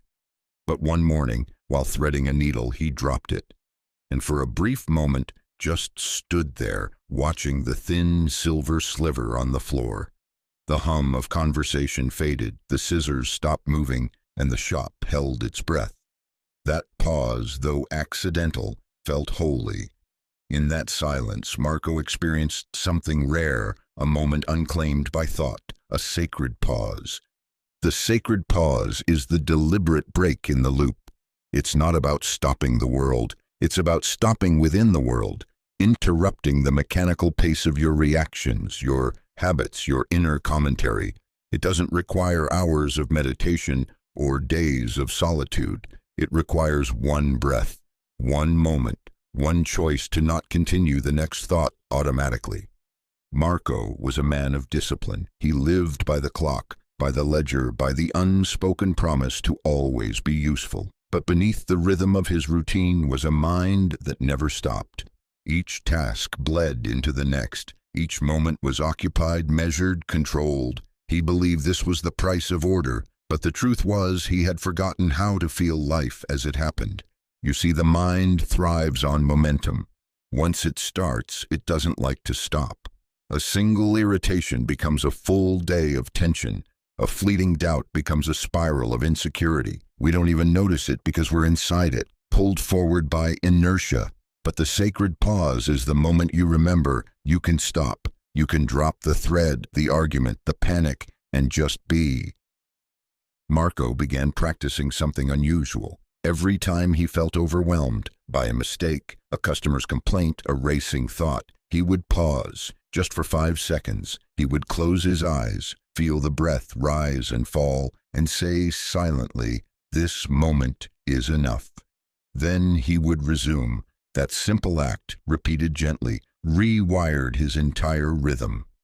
The sacred pause does not fix problems. It reveals that not all problems need fixing. It reminds you that between the stimulus and the reaction, there is a choice. And in that space, your true self lives, quiet, clear, free. Marco still worked hard, but now he worked with presence. He spoke with fewer words and more weight. He laughed more easily, because he had discovered something most never do. That power doesn't come from constant motion. It comes from conscious stillness. The sacred pause is not absence. It is attention. It is where the loop breaks, where the noise quiets, where the world slows enough for your soul to speak. And all it ever asks of you is this: stop, just for a breath, just long enough to remember you are not the loop. You are the one who watches, the one who waits, the one who can choose. In the early hours of a rainy morning in 1945 Manchester, a man named Samuel Givens sat in his armchair by the fire, staring into the orange flicker of flame. Outside, the streets were still. Inside, his mind was not. A voice had begun its usual monologue. You're falling behind. You'll never get it all done. Something is about to go wrong. It wasn't a new voice. It had been with him for years. But on this morning, Samuel didn't flinch. He didn't argue. He simply watched it pass, like smoke rising from the embers. It was the first time he realized something had changed. He hadn't silenced the voice. He had stopped believing it. What Samuel had built, quietly and without knowing, was mental immunity. Mental immunity is the ability to encounter thoughts, doubts, or fears without being infected by them. It doesn't mean you stop having negative thoughts. It means they stop owning you. Just as the body learns to recognize and neutralize threats, the mind can learn to meet destructive thinking without collapse, without panic, without obedience. Samuel had spent much of his life fighting his thoughts. He tried to outthink the fear, drown the anxiety with work, distract himself with constant doing. But the more he resisted the thoughts, the louder they became. The loop fed on resistance. And for years, he believed the only way out was to defeat the mind. But the turning point came not through victory, but through neutrality. You see, most people try to cure the mind by correcting it. But correction keeps the loop alive. You're still engaging, still feeding energy into the thought. Mental immunity arises when you stop trying to fix the thought and start changing your relationship to it. When you let it pass through without clinging to its meaning, Samuel began noticing the patterns, the same 5 worries that arrived every week, the same voice that always chimed in before something new. He began calling it the old radio. It played the same tunes, and he stopped dancing to them. Sometimes it still played in the background, but it no longer set the tempo of his day. The key was not force, it was familiarity. The more you witness your thought loops without reacting, the more your system learns they are not emergencies. The charge fades, the grip weakens. You don't need to shut the voice up. You just need to stop mistaking it for wisdom. Mental immunity is built in small, quiet moments. When you hear the doubt and keep going, when you feel the fear and speak anyway, when you notice the spiral beginning and choose not to follow it. These moments are your inner antibodies, strengthening your capacity to remain grounded in the presence of noise. Samuel still had anxious thoughts, but now they moved through him like weather, noticed but not believed. He no longer fought the storm, he simply remembered it would pass. Because the mind's voice may never be silent, but you don't have to live by its script. You can live from stillness, from strength, from the quiet knowing that not every thought is worth your belief. And that is the beginning of freedom. In a quiet photography studio on the outskirts of 1937 Budapest, a woman named Lenora Voss watched her subject through the lens, waiting for the right expression to surface. She adjusted the light, focused the frame, and waited again. But her mind was elsewhere. A familiar thought echoed, "You're not doing this right. It's not enough. You're not enough." The voice had arrived earlier that morning and hadn't left. It followed her through breakfast, through her walk to work, and now into this quiet space meant for art. But instead of ignoring it or arguing, Lenora did something unusual. She turned her attention toward it.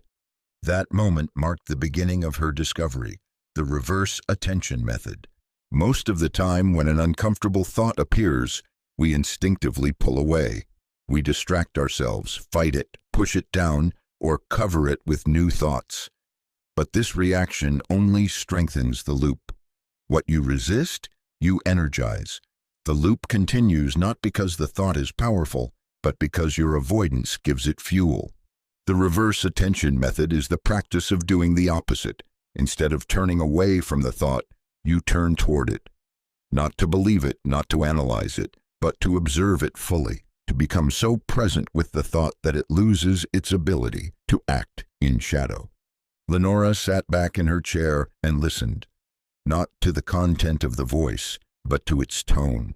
It was tense, urgent, slightly shaky. She realized it wasn't a voice of truth. It was a voice of fear, and for the first time she didn't react. She just watched it like a passerby in the street. And slowly, the voice quieted. You see, the mind survives on your attention. But attention doesn't have to mean entanglement. When you bring clear, open, non-reactive awareness to a thought, you neutralize its grip. You expose it. You remind the nervous system that the thought is not danger. It's just a noise. Lenora began practicing this daily. When a loop would start, what if I fail? What if they reject me? She'd pause and reverse the direction of her attention, not outward toward distraction, but inward toward the source. She'd ask, where in my body is this showing up? What happens if I just sit with it? And more often than not, the thought unraveled before it could spiral. The reverse attention method is not a mental strategy. It's a return to presence. It requires courage. It asks you to feel discomfort without flinching. But in doing so, you develop a new kind of strength. The strength of seeing clearly, of staying steady, of no longer being hijacked by every mental whisper. Lenora still had thoughts, but they no longer pulled her from herself. She had trained her attention to become a sanctuary rather than a battleground. Because when you stop running from the mind and start looking directly into it, you find something unexpected. Not chaos, not pain, but space. And in that space, the loop dissolves. Not from force, from light. In a quiet apartment above a tailor shop in 1941 Vienna, a young woman named Clara Weiss sat at her vanity, brushing her hair as a voice inside her whispered, "You're behind. You should be doing more. Don't be so selfish." It wasn't loud, but it was constant. Clara had heard this voice since she was a child, shaping her decisions, muting her joy. She had never questioned it. It sounded so much like her own. But one evening, while writing in her journal, she paused and asked a question she'd never considered. Whose voice is this really? That moment marked the beginning of her transformation. The first time she used what would become her most sacred tool, the voice check ritual. The voice check ritual is the practice of tracing a thought back to its source, not to argue with it, but to understand it. Every recurring inner voice has an origin.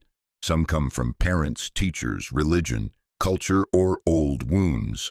They don't enter as commands. They enter as suggestions. Repeated often enough, they become internal law, but laws can be reviewed, and voices can be traced. Clara had grown up with a mother who believed love was earned through sacrifice and obedience. Praise was rare, guilt was currency, and any moment of rest was framed as laziness. Clara didn't reject this. She absorbed it. Her mind, eager to stay safe and accepted, adopted the tone. As she aged, that voice became her own inner narrator, always reminding her to do more, give more, expect less. She called it discipline, but it was servitude. You see, not every voice in your head belongs to you. Many were installed before you had the discernment to protect your boundaries. And over time, these voices become embedded in your identity, not because they're true, but because they're familiar. Clara began a ritual each morning before beginning her day. She would sit with a notebook and write down the loudest thought in her mind. Then she would ask, whose voice is this? When did I first hear it? Is it wise or just familiar? Is it truth or just repetition? The process was not quick, but with each answer, a new silence began to bloom beneath the noise. The voice check ritual doesn't require you to silence the thought. It asks you to meet it, to look it in the eye and ask if it belongs. And if it doesn't, you let it go, gently, not by force, but by refusal to carry what was never yours. Clara still heard echoes from time to time, but now she could recognize the difference between her own inner wisdom and inherited noise. Her choices became lighter, her joy less burdened. When you stop letting old voices speak through you, something deeper rises, your true voice, the one that doesn't criticize or chase, the one that doesn't manipulate or punish, the one that simply knows. And that voice, once reclaimed, doesn't just guide you, it sets you free. In the soft blue glow of a bakery's morning light in 1939 Copenhagen, a man named Emil Sorensen kneaded dough with practiced hands. Flour dusted his apron, and the scent of fresh bread filled the air. But even in this calm rhythm, his mind raced. You forgot to respond to that letter. What if they're upset? You're falling behind. You're failing again. The thoughts came in waves, louder than the quiet around him. He tried to drown them out with work, music, more thinking. But one day, between batches, he simply stopped, stood still. And instead of feeding the thoughts with attention, he gave them nothing. That was the beginning of thought starvation. Thought starvation is the practice of no longer feeding unnecessary thoughts with energy. It's not about suppressing or fighting them. It's about letting them die of disinterest. Thoughts, especially looping ones, survive because you react. You follow, analyze, argue, explain, solve. But without that response, they wither. Like fire without oxygen, like weeds without water. Emil had always been a thinker, praised for his intellect, relied on for his precision. But somewhere along the way, thinking became compulsion. Every emotion led to analysis. Every silence filled with planning. Even peace made him anxious, because it gave the mind nothing to chew on. And so he fed it constantly, mistaking mental motion for mastery. You see, looping thoughts don't want resolution. They want attention. That's how they sustain themselves. They pose as problems, bait you into engagement, and spin endlessly. The more you react, the more real they seem. The loop tightens, not because the thought is true, but because it's been fed. Emil's shift began on a quiet morning when he burned a batch of bread and felt the spiral begin. You're careless, you can't keep up, you always mess up the details. But this time, instead of correcting or explaining, he did nothing. He let the thought arrive. He didn't respond. He didn't believe or reject it. He just noticed it, like a stranger passing by a window. At first, the silence felt unbearable. The mind screamed louder, desperate for interaction, but he stayed still. And slowly, something changed. The thoughts became weaker, less convincing. They began to pass without sticking. The loop, starved of energy, softened into quiet. Thought starvation doesn't mean you never think. It means you stop feeding the thoughts that don't serve you. You recognize their pattern. You feel their pull, but you choose not to participate. And that choice, made again and again, rewires your relationship with the mind. Emil began to walk differently, not racing ahead of his thoughts, but walking beside them like shadows that no longer scared him. His presence deepened, his reactions faded, his peace returned, not because the thoughts stopped, but because he stopped nourishing them. You are not your thoughts. You are the one they orbit. And when you stop feeding them, they lose their throne. Because a thought, like a flame, cannot burn without fuel. Let it starve, let it pass, and let yourself remember what it feels like to simply be. In a quiet letterpress shop on the outskirts of 1942 Amsterdam, a man named Willem Dekker ran his fingertips across the freshly inked words on a stack of invitations. He had always loved the clarity of type. The precision, the finality. Once printed, it was done. But his mind didn't work that way. In his thoughts, nothing ever felt finished. He would replay a single comment from a conversation for days, revise old memories, predict future mistakes before they even happened. The same worries, the same fears, the same voices. He called it overthinking. But what Willem didn't realize was that he was trapped in an old loop. And that loop could be erased, not by force, but through awareness. What he was about to discover was the loop erasure practice. Loops are not broken by logic. They're broken by interruption, by disrupting the pattern that keeps them alive. The loop erasure practice begins with noticing. Noticing when you're no longer thinking consciously, but rehearsing thoughts unconsciously. The same thought repeated in the same tone, arriving at the same conclusion. That's not thinking, that's playback.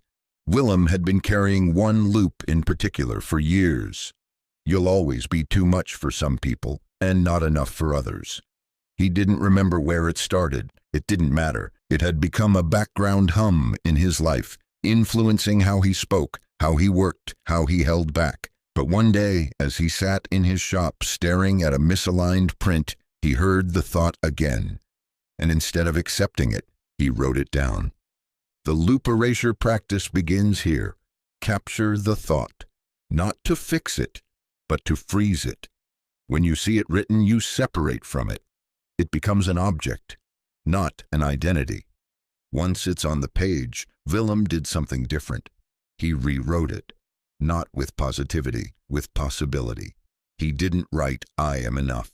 He wrote, "What if I've never needed to be anything other than myself?"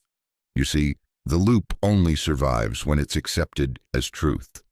But when you challenge its finality, even gently, you create space. And space is the death of the loop.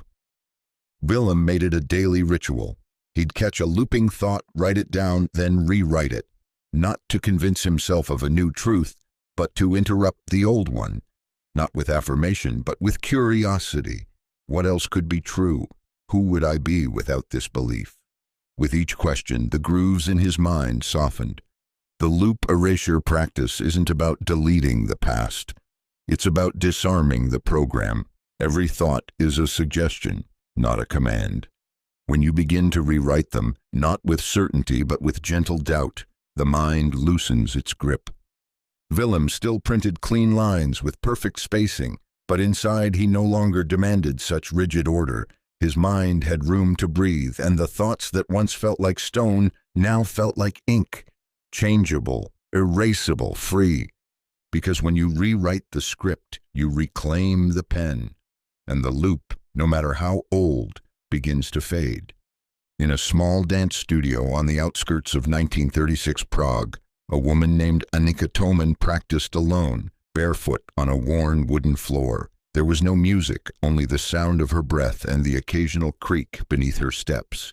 She wasn't rehearsing choreography. She was listening, not with her ears, but with her body.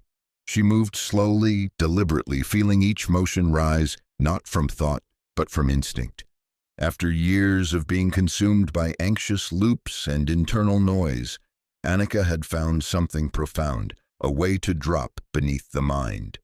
A return to what she would later call embodied awareness. Embodied awareness is the shift from thinking about your experience to inhabiting it. It's the difference between knowing you are anxious and feeling where the anxiety lives in your body. It's noticing the weight in your chest, the tightness in your jaw, the shallowness of your breath, not to fix them, but to witness them. And in that witnessing, something powerful begins to happen. The loop begins to lose its grip. Annika had once been a chronic overthinker. Every decision spun into a spiral, every interaction replayed in her head like a script she should have rewritten. But her thoughts didn't bring clarity. They brought disconnection from her body, from her senses, from her life. She was a mind dragging around a body like baggage. Until one day, in the middle of an anxious episode, she lay on the floor of her studio and simply breathed. No movement, no goal, just breath. And she noticed something. The fear wasn't in her thoughts. It was in her limbs, her spine, her breath, her hands. It wasn't abstract. It was physical. You see, the body always tells the truth. Long after the mind has spun stories, the body holds the residue. The body doesn't loop. It feels. And when you return to it, you exit the maze of mental narration. You enter presence, not because you forced the mind to stop, but because you stopped trying to live entirely through it. Annika began a daily practice. She would pause in the middle of a thought loop and drop into her body. Where is this tension? What shape does this feeling take? Can I stay with it instead of escaping it? Some days it was anger in her fists. Other days, grief behind her eyes. But she stayed. And in staying, something softened. Embodied awareness doesn't mean you stop thinking. It means your thoughts no longer lead the way. Your breath does. Your senses do. Your feet on the ground do. It is remembering that you have a body, not just as a vessel, but as a compass, as a truth teller, Anika still danced, but now every movement was a dialogue. Her body spoke first, her mind listened, and in that reversal a deeper intelligence emerged, not of concepts but of presence. Because healing doesn't happen in theory, it happens in sensation, and when you return to the body, you return to the only place the loop cannot reach, here, now, alive. In a small newspaper office in 1938 Edinburgh, a man named Colin Drew folded a rejection letter into thirds and placed it neatly into his drawer beside several others just like it. He had become used to the rhythm, the excitement of possibility, followed by the sting of dismissal. For years, each letter ignited a familiar spiral, self-doubt, anger, shame. The loop took over, dragging him into mental storms that lasted for days. But something had changed. This time, Colin didn't react. He read the words, felt the wave begin to rise, and simply breathed. No judgment, no internal commentary, just awareness.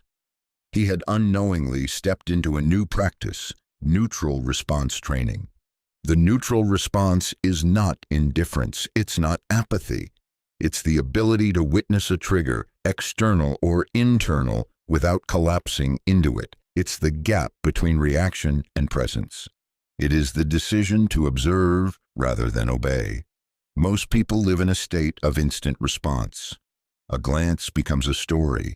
A comment becomes an insult. A delay becomes rejection. But when you train yourself to respond neutrally, you begin to regain sovereignty over your inner world. Colin's loop had always been predictable. A trigger would appear, a missed opportunity, a disapproving look, and the same thoughts would arrive. You're not enough. They don't take you seriously. Why bother? These thoughts didn't even feel optional. They came with force, with familiarity, but they weren't truth. They were programming. You see, a loop gains strength every time it's met with reactivity. Every reaction reinforces the pathway, but a neutral response interrupts the cycle. When you feel a surge of anger and choose stillness, the loop falters. When shame arises and you breathe instead of brace, the loop loses fuel. Neutrality doesn't mean numbness, it means non-attachment. Colin began experimenting. He would notice when something triggered him, whether it was a late reply, a missed deadline, or a harsh tone, and instead of diving into analysis or blame, he would pause. He would ask, "What if I don't need to make this mean anything?" The effect was immediate, not peace, but space. The space to choose his next move, the space to remain grounded. The training was subtle but powerful. It didn't require effort, it required attention. And each time he met discomfort with neutrality, his nervous system began to trust that not every moment was an emergency. Neutral response training teaches you that not everything needs interpretation. Not every feeling requires explanation. Some things can just pass, like clouds, like wind, like waves. When you stop reacting, you start seeing. And in that seeing, the loop begins to dissolve. Colin still received rejection letters, but now he read them like weather reports, not as verdicts but as information. His worth no longer swayed with circumstance. His center remained intact, because mastery is not about control, it's about presence. And presence begins the moment you stop letting the outside world dictate your inner one. The moment you learn to say, "This is happening, and I am still here." In a quiet monastery nestled in the hills outside Kyoto, in 1931, a Western traveler named Daniel Price sat cross-legged, attempting meditation for the first time. He had expected peace, stillness, perhaps even clarity. Instead, his mind roared louder than ever. Thoughts flew in like freight trains, reminders, judgments, lists, regrets. He opened his eyes, frustrated. "I can't stop thinking," he whispered to the monk beside him. The monk smiled gently and said, "Good, now stop believing the thoughts." That moment would become Daniel's first true glimpse into what it meant to become thoughtless, without losing the mind. Most people equate being thoughtless with ignorance, detachment, or emptiness. But in truth, becoming thoughtless is not about erasing the mind. It's about no longer being run by it. The thoughts still come, but you are no longer their puppet. They pass through, and you remain still, whole, untouched. Daniel had lived most of his life as a thinker. It was his identity, his skill, his protection. He solved, analyzed, anticipated, reflected, but it came at a cost. He couldn't rest. Even in quiet moments, his mind found problems to fix, futures to fear, mistakes to relive. He thought he was gaining control, but in reality, he had become a servant to his own intelligence. You see, the mind is not the enemy. It's a brilliant tool, but it was never meant to lead. It was meant to serve. When the mind leads, you live in interpretation. When awareness leads, you live in presence. The difference is not in how many thoughts you have. The difference is whether you are inside the thought or watching from beyond it. Daniel's practice shifted when he stopped trying to silence the mind and instead began to witness it. When a thought came, he didn't resist or chase it. He labeled it gently, planning, judging, remembering. Then he let it float by like a leaf on a stream. Sometimes he watched 10 leaves in a row, sometimes just one. But over time, the space between them grew wider. He felt himself dwelling more in the pauses than in the content. Becoming thoughtless is not a goal, it's a state.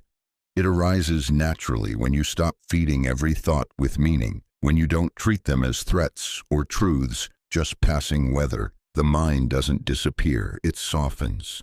It recedes into the background like a radio playing quietly in another room. Daniel still thought, but his thinking no longer thought him. He could plan without obsessing, remember without reliving, observe without reacting. His thoughts had become visitors, not rulers. This is the paradox. When you stop clinging to thought, you don't lose your mind, you regain it. You no longer drown in it, you walk beside it. Because the mind was never meant to be a cage. It was meant to be a sky. And in the thoughtless space between clouds, that sky is still there, wide, open, and free.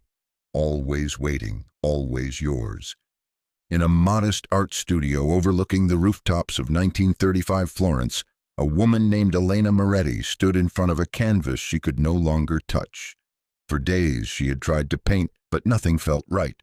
Her hand hesitated, her mind flooded with familiar thoughts. It's not good enough. You're not good enough. What's the point? She stepped back and stared not just at the canvas, but at the inner storm those thoughts stirred. But instead of walking away, she did something she'd never done before. She stayed. She stood still and simply watched the thoughts unfold, like scenes on a stage. What she didn't expect was that, as she kept watching, the thoughts began to lose their shape. What Elena discovered that day was the mirror of dissolution. The dissolution mirror is what happens when you stare deeply at a thought without reacting, without judging, believing, or fleeing. You don't suppress it, you don't replace it. You hold it in your awareness, still and open, until it begins to unravel on its own. Because the truth is, most thoughts aren't built to endure observation. They only survive through unconscious repetition. Elena had spent her whole life driven by thoughts she never questioned. When doubt arrived, she obeyed it. When criticism surfaced, she believed it. The loop of self-doubt had grown so familiar that it no longer needed to shout.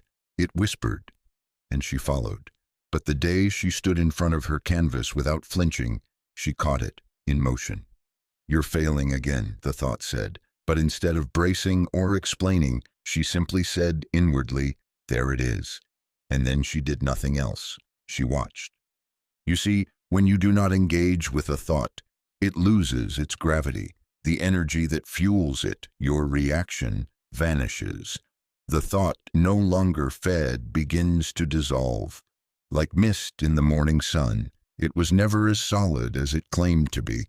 But until you sit still long enough to see that, it will seem like truth. Elena began practicing the mirror every morning, When her fear whispered, "This will never work," she watched it like an artist, studying a shadow. When the loop told her, "They won't understand you," she didn't argue. She just breathed and held the thought in stillness. And each time she did, something loosened. A tightness in her chest eased. The thought flickered, then passed. The dissolution mirror does not fight the mind. It reflects it. And in that reflection you see that most of what you believe are not facts, but passing clouds of energy, stories with no spine, programs with no permanence. Elena returned to her canvas. She painted not to prove anything, but to express something. The loop still visited, but she no longer lived inside it, because when you learn to look without flinching, without fixing, without fleeing, you realize the thought was never your reflection, it was only your shadow. And when you meet it with the light of attention, it fades, not with force, but with grace.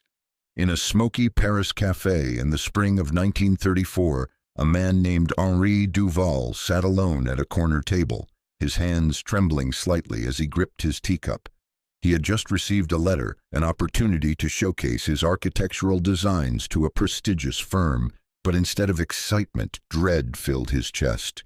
"You'll mess it up. You're not ready. Don't get your hopes up." The voice was familiar. It always appeared at the edge of possibility. Henri folded the letter and quietly returned to his drink. What he didn't yet know was that he was standing at the edge of the reversal code, a simple but powerful practice that would change everything. The reversal code is the act of doing the opposite of what the loop commands. When fear says hide, you show up. When the thought says stay quiet, you speak. When the mind warns don't risk it, you lean forward, not recklessly, but consciously, because you've begun to recognize that the command is not truth. It's a pattern, and patterns, once exposed, can be reversed. Henri had lived most of his life in submission to inner instructions. Be humble, be careful, be small. They sounded wise, they sounded safe. But underneath their surface was a deep fear of being seen, of failing publicly, of disappointing others. And every time he obeyed, the loop strengthened. The thought gained more evidence, more power. You see, the loop is clever. It speaks in your tone. It mimics logic. It pretends to be caution when it's actually fear. And if you follow it without question, it becomes your life. But the moment you reverse the action, the loop stutters. It's not designed for opposition. It's designed for repetition. Break the rhythm, and you break the spell. Henri's moment of shift came not in a dramatic confrontation, but in a whisper of rebellion. The next morning he got dressed, printed his designs, and walked to the address on the letter. Every step felt unnatural, like he was walking through water, but he kept moving. When the receptionist asked if he had an appointment, the loop screamed, "Say no, walk away, this was a mistake." Instead, Henri smiled and said, "Yes." That small defiance cracked something open. The reversal code isn't about forcing bravery, it's about acting from awareness. You know the loop will resist, you know the fear will rise, but instead of shrinking, you move against it, not to destroy it, but to outgrow it. Henri didn't land the contract that day, but something far greater happened. He walked out of the building taller, steadier, unfamiliar to even himself, because for the first time he hadn't obeyed the script. The loop speaks in certainty, the reversal speaks in freedom, and each time you do the opposite of what the fear commands, you reclaim your agency. You rewrite the code, because you were never meant to be directed by fear's voice. You were meant to meet it, thank it for its warning, and walk through the door anyway. In the attic of a stone cottage in 1939 Wales, a woman named Margaret Penrose sat at a desk with a fountain pen and a leather-bound notebook. Around her, boxes of old letters and family heirlooms gathered dust. But Margaret wasn't focused on memories. She was focused on thoughts. Not just any thoughts, but specific ones, the kind that repeated, the kind that drained, the kind that sounded like her but felt like something else entirely. You're always behind. You'll never get it right. Why even try? These thoughts had followed her for years, invisible but relentless. That day, Margaret became a tracker, not of animals or storms, but of the thought virus within her own mind. She was beginning the practice of virus tracking. The virus tracker is not about control, it's about observation. It's the process of identifying the thoughts that consistently loop, sabotage, and infect your clarity. These are not passing thoughts. These are patterned invasions, thoughts that repeat in tone, timing, and emotional effect. The virus hides by pretending it's you, but when you track it, when you document its shape, its triggers, its arrival, you make it visible. And once visible, it begins to lose its disguise. Margaret had always been diligent, always composed, but beneath her outward calm was a torrent of self-questioning. Every decision led to doubt. Every compliment was met with internal contradiction. She didn't see these as foreign thoughts. They were simply her mind. But over time, she began to notice something strange.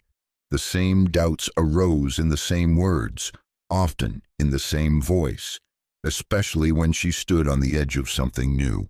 You see, the thought virus has habits. It recycles content. It uses emotional camouflage, and unless you slow down enough to write them down, you won't catch the pattern. But when you start tracking each thought, each trigger, each reaction, you become conscious of the unconscious. The code begins to reveal itself. Margaret began a ritual. Every evening she sat with her notebook and wrote down the thoughts that carried a charge. Not just what they said, but how they said it. What tone, what feeling, where did they show up? In her chest, her stomach, her breath. She labeled them like a researcher cataloging specimens. Perfectionist loop, unworthiness loop, guilt replay. The act of tracking made her an observer, not a victim, and slowly she noticed something powerful. The thoughts began to lose their grip, not because she fought them, but because she recognized them. The element of surprise was gone. The virus had been seen. The virus tracker doesn't require you to fix or banish your thoughts. It asks only that you name them. Pattern by pattern, entry point by entry point. You gather the data, and through the gathering, awareness grows. Margaret still had thoughts, but they no longer invaded. She had mapped their territory, and in doing so, she reclaimed her own. Because what is named can be known. What is known can be tracked, and what is tracked can no longer hide in the dark. It begins at last to dissolve. In a quiet observatory on the outskirts of 1937 Vienna, a man named Jacob Adler stared into a telescope, charting the stars. He spent his nights searching the skies for order, precision, and patterns that never lied. But inside him, it was chaos. Whenever someone offered a compliment, a suggestion, or even a new idea, his body tensed. His thoughts snapped to attention. Why are they saying that? What do they want? Are they challenging me? Jacob believed he was simply careful, thoughtful, analytical. But what he didn't know was that he wasn't protecting himself from others. He was protecting a fragile idea of himself. He had built what the mind often constructs in silence, an inner firewall. The inner firewall is not a wall of stone, it's a subtle psychological defense, a protective system built from thoughts, assumptions, and emotional reflexes. Its job is simple, to guard your identity from perceived threat, not real threat, perceived threat. And as with any firewall, its success depends on blocking what seems unfamiliar or unpredictable. Praise that doesn't align with your self-image? Rejected. Opportunities that require a new version of you? Dismissed.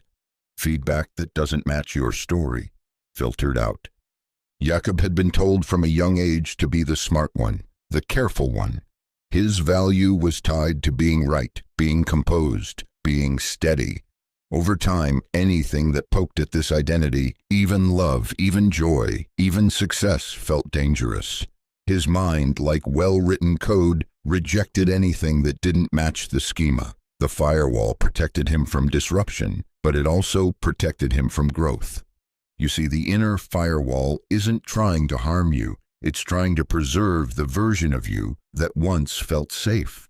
But safety isn't the same as freedom. And the longer you obey the firewall, the more you mistake limitation for stability.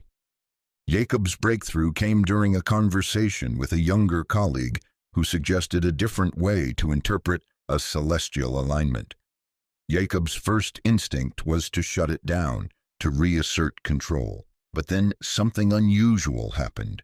He paused. He noticed the tightening in his chest, the swirl of defensiveness, and in that stillness he realized this wasn't him thinking, this was the firewall reacting. From that moment, Jacob began noticing the firewall in real time. When someone praised his work and his mind whispered, "They don't mean it," he caught it. When someone disagreed with him and he felt the urge to argue, he observed it, not to shut it down, but to understand it.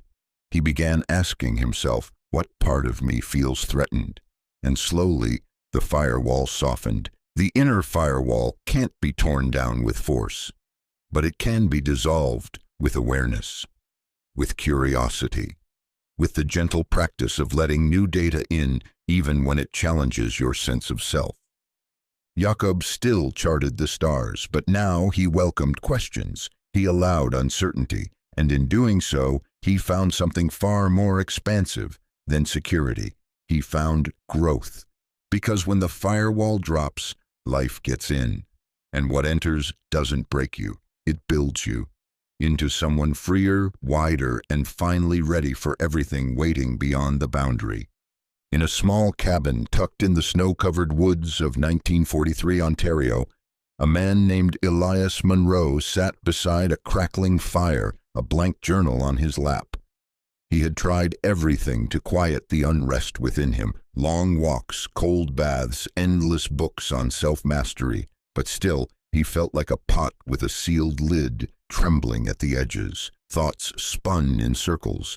His chest felt tight for reasons he couldn't name. One morning, after waking from a dream that left him weeping without understanding why, Elias did something he hadn't done in years. He picked up a pen and began to write, not neatly, not clearly, but wildly, furiously, with no concern for coherence. What poured out of him wasn't story, it was stored pain. And in that release, he stumbled into what would become his salvation, the emotional purge technique. The emotional purge technique is not a strategy to solve problems. It's a process of unloading the unspoken. Most emotional suffering doesn't come from the intensity of a single event. It comes from accumulation. The feelings we swallow, the thoughts we filter, the grief we postpone, these don't disappear. They store themselves in the body and wait for permission to leave. Thought loops thrive in this buildup. When emotion is unexpressed, the mind replays it in thought form, trying to metabolize what the heart was never allowed to release. Elias had always been stoic, raised to believe that emotion was a burden. He'd learned early to push it down, to stay composed. But inside, the backlog had grown heavy. He didn't just carry his own grief. He carried years of silenced reactions, words never spoken, and pain never processed.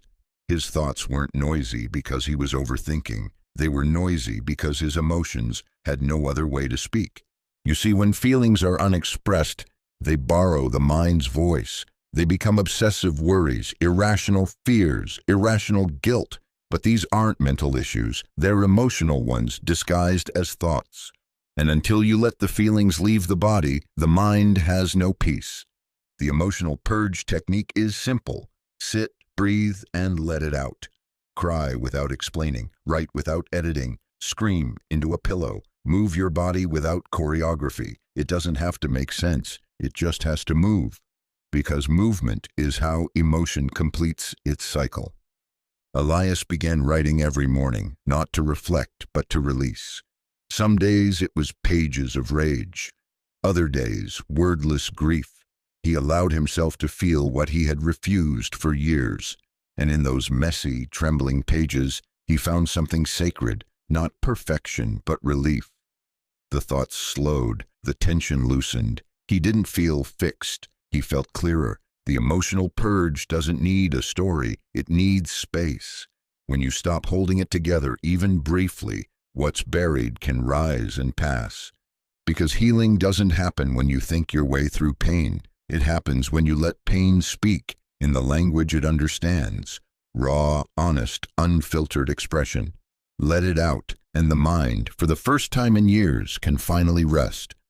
In a quiet tailor shop in 1932 Oslo, a man named Anders Leifson cut fabric in precise, silent strokes. Every day unfolded in predictable order: measure, mark, sew, repeat. His life outside the shop mirrored the same routine. He ate the same breakfast, took the same walk, read the same newspaper. To most, he appeared disciplined, grounded. But Anders carried a quiet frustration, a feeling that he was moving through life like a shadow of himself. His thoughts followed familiar roads. Be careful, don't stand out, do what's expected. The pattern was so seamless that it had become invisible.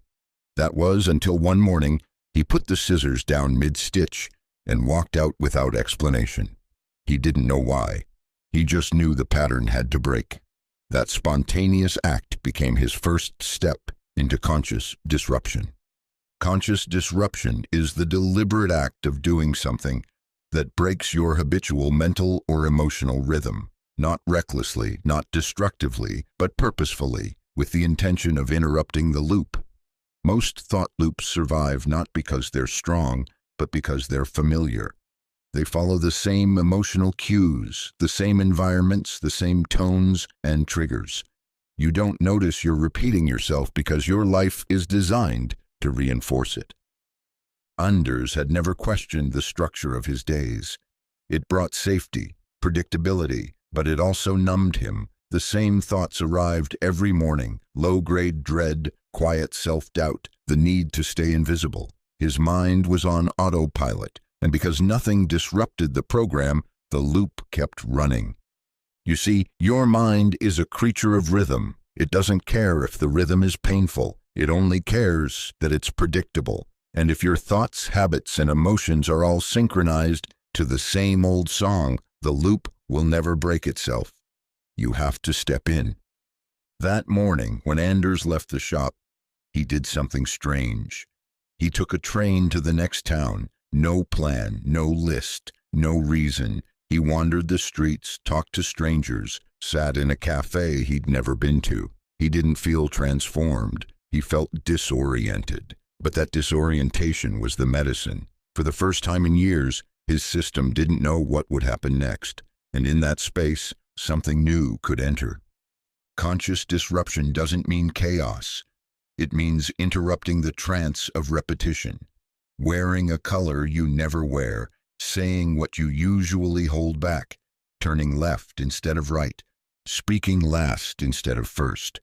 These small intentional shifts create friction, and friction creates presence. Anders began disrupting his loop daily, sometimes externally, a new route, a new activity, sometimes internally, questioning his automatic thoughts, challenging his tone. And slowly the loop loosened. He remembered what it felt like to be here, instead of just repeating yesterday. Because the loop can't survive surprise. It thrives on the known. But you are not the known, you are possibility. And every time you disrupt the script, you remind yourself of that. One small shift, one unexpected move, and suddenly you are not just living, you are awake. In a stone chapel nestled in the hills of 1931 Avignon, a man named Lucien Renaud sat at the back pew, eyes closed, hands folded. He wasn't praying, he was trying to breathe. All morning his thoughts had spun in tight circles. Worries about a missed payment, about a conversation that didn't go quite right, about what might happen if things kept going wrong. His chest was tight, his breath shallow, the loop was loud and relentless. But as he sat in the quiet stillness of the chapel, a single inhale broke through the noise, and something softened. For the first time in days, Lucien felt space inside his own body. He didn't know it yet, but he had just touched the gateway to loop deactivation through breath. The mind loops when it believes it must solve something. The body loops when it forgets how to relax. And between them, breath becomes the invisible bridge. Most people live unaware that their breathing is being hijacked by their thoughts. Fast thoughts create fast breath. Fear tightens the diaphragm. Shame holds the lungs. Over time, shallow breathing becomes normal and the body forgets how to rest. Lucien had always been tense. Not visibly. He was composed, polite, controlled. But inside, his thoughts ran marathons. He often woke up already thinking, already bracing. His breathing was clipped, chest-bound, never reaching the depths. He didn't realize that his breath had been matching the rhythm of his worry. You see, the loop feeds on the body's agreement. When the breath shortens, the nervous system interprets threat, and when the body believes it's in danger, the mind responds with more thoughts. Fix this. Solve that. Prepare for the worst. It becomes a self-feeding cycle. Thought fuels breath, breath fuels thought. The breakthrough came slowly. One evening, Lucien stayed in the chapel, long after sunset. The candles flickered, the silence deepened. He placed a hand over his heart and began to breathe, not forcefully, not perfectly, just consciously. He inhaled slowly through his nose, exhaled even slower through his mouth. At first, the loop tried to fight back. You're wasting time, you need to think this through. But Lucien kept breathing, and after a few minutes something broke. Not with sound, but with stillness. The thoughts were still there, but they lost their urgency. His body didn't believe them anymore. His nervous system had disengaged, and without that fuel, the loop couldn't sustain itself.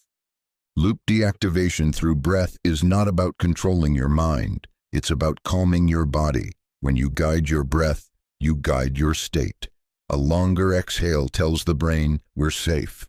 A slower rhythm tells the loop, we're not in crisis. And from that place, thought quiets on its own. Lucien made it his ritual. 3 breaths when waking, 3 before speaking, 3 before reacting. Each one a quiet rebellion against the loop's tyranny. Each one a return, because the breath is always here, always waiting, and when the mind runs wild, the body whispers, come back. Not with words, but with air, with presence, with peace. In a sunlit garden behind a monastery in 1930 Sicily, a man named Matteo Ferri sat beneath a fig tree, his hands resting in his lap. He had come seeking answers, after years of failed businesses, strained relationships, and a mind that refused to rest. He believed wisdom would come in a flash of insight, or perhaps a powerful teaching from the monks who lived nearby. Instead, he was given a simple instruction: sit, do nothing, wait. The first day was unbearable. His thoughts screamed, regret, plans, shame, what-ifs. He nearly left, but something told him to stay, and on the 4th day, when he stopped trying to make it stop, the noise did something unexpected. It collapsed. That was the day Matteo learned the power of killing the loop through stillness. The loop doesn't survive because it's strong. It survives because you keep feeding it. Through reaction, resistance, distraction, most people believe they must think their way out of overthinking. They chase clarity through more thought, more strategy, more mental movement. But the mind is not cured by more motion. It is cured by the absence of it. Stillness is not just the absence of movement. It is the deliberate practice of non-doing, of sitting in the fire without flinching, of refusing to chase, fix, interpret, or suppress. When you become still, truly still, the loop has nothing to grip, no story to feed on, no identity to reinforce. It suffocates, not from force, but from lack of fuel. Matteo had always lived by action. He believed stillness was laziness, passivity, weakness. But in that garden, he realized something terrifying and freeing. He didn't know how to be without doing. His thoughts weren't just busy, they were covering something. A silence so foreign it felt like absence. But when he stayed with it, that silence became a sanctuary. You see, most thought loops are built to avoid silence, because in silence the loop can no longer pretend to be necessary. The fear it protects you from dissolves. The identity it reinforces weakens. The future it obsesses over vanishes. What's left is this moment, and this moment has never needed fixing. Matteo began sitting for longer each day, not in search of peace, but in surrender to it. The loop still arrived. You should be working. You're wasting time. You need answers. But he no longer argued. He simply watched, unmoving, like a mountain beneath a storm. And slowly, the storm passed. Killing the loop through stillness is not a battle. It is a waiting, a remembering, that beneath the noise there has always been a deeper intelligence, one that doesn't speak in thoughts, but in presence, one that can only be heard when everything else is quiet. Matteo eventually left the monastery, not because he had found all the answers, but because he no longer needed them. The loop had quieted, and in its place stood something timeless, a self not built on motion but on being. Because sometimes the loudest transformation comes from the softest act, doing nothing, and letting everything false fall away. In the back room of a newspaper print shop in 1934 Boston, a man named Harold Klein sat at a small wooden desk, sorting through letters to the editor. Most he barely read, but one caught his attention. It was a scathing critique of an article he had written months ago, filled with assumptions and inaccuracies. Yet instead of shrugging it off, Harold read it again. Then again. The words echoed in his mind long after the page was crumpled in the bin. He questioned his worth, rethought his arguments, played imaginary debates in his head. He had unknowingly hit follow on a thought that didn't deserve his attention, and he'd been following it ever since. The mind, much like the modern world it would grow into, offers endless content, opinions, judgments, stories, old insults, imagined futures, inner critics. If you paid attention to every single one, you'd lose yourself. You'd think the voice that's loudest is the one that's truest. But here's the truth. Not every thought deserves your follow. And in the mental landscape, the unfollow button is sacred. Harold had long mistaken mental engagement for responsibility. He believed if a thought appeared, especially one laced with fear, shame, or judgment, it must be important. Something to fix, something to answer. But the more he followed, the deeper into the spiral he went. It didn't clarify his thinking, it drowned it. You see, the mind isn't selective. It throws out ideas indiscriminately, some from memory, some from imagination, some from old wounds. But attention is your currency. What you follow grows. What you ignore fades. Most thought loops are not dangerous because they exist. They're dangerous because you subscribe. Harold's moment of clarity came while watching a younger apprentice laugh off a customer's criticism. "You can't believe everything they say," the boy had said, with a lightness Harold envied. That night, Harold replayed the thought, "You can't believe everything they say."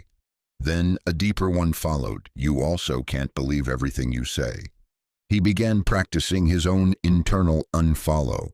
When a judgment surfaced, "You should have done more," he paused and asked, "Do I want to follow this? Does this lead anywhere worth going?"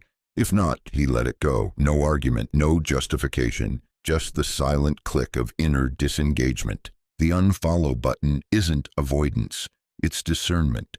It's recognizing that just because a thought arrives in your mind doesn't mean it belongs in your life. That not all mental content is created equal. And that peace often comes not from solving every thought, but from learning which ones to stop entertaining. Harold still had thoughts, of course, but now he curated his inner world the way an editor curates a page, with care, with clarity, with the wisdom to know that just because it's loud doesn't mean it's true. And in that quiet choosing, he found something rare, mental freedom, not from thought, but from being ruled by it. Because sometimes the most powerful act is to see a thought rise and decide with calm authority, I don't have to follow you today. In a sunlit park on the outskirts of 1938 Copenhagen, a woman named Ingrid Madsen sat on a bench with her hands in her lap, eyes resting on the gentle ripples of a pond nearby. The birds sang softly, children played in the distance, but what struck Ingrid most was not what she saw or heard, it was what she didn't hear. For the first time in weeks, the inner chatter had gone quiet. No to-do lists, no worries, no running commentary, just silence. Spacious, still. And in that moment, she touched something most people chase their whole lives, the thoughtless state. The thoughtless state is not emptiness. It is not numbness. It is presence in its purest form. It's the moment when the mind stops offering narration and simply allows you to be.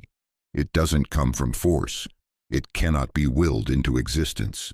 It comes when you stop chasing, stop resisting, and surrender to what is already here. Ingrid had always been a thinker. Her mind moved like clockwork, always turning, always scanning. She planned everything, controlled everything. Even rest had become a task. She'd meditate to silence the mind, only to get frustrated when the silence wouldn't come. She believed peace would arrive if only she could stop her thoughts. But the harder she tried, the louder they became. You see, the mind is like water, agitated, and it ripples endlessly. But when left alone, it settles on its own. The thoughtless state is not created by effort. It is revealed by absence. The absence of striving, of fixing, of becoming. It's not that thoughts disappear forever. It's that you disappear as the one trying to manage them. Ingrid's shift came one morning when she stopped trying to quiet the mind. Instead, she sat in the park and gave her attention fully to the moment. The breeze on her skin, the warmth of the sun, the rhythm of breath moving in and out.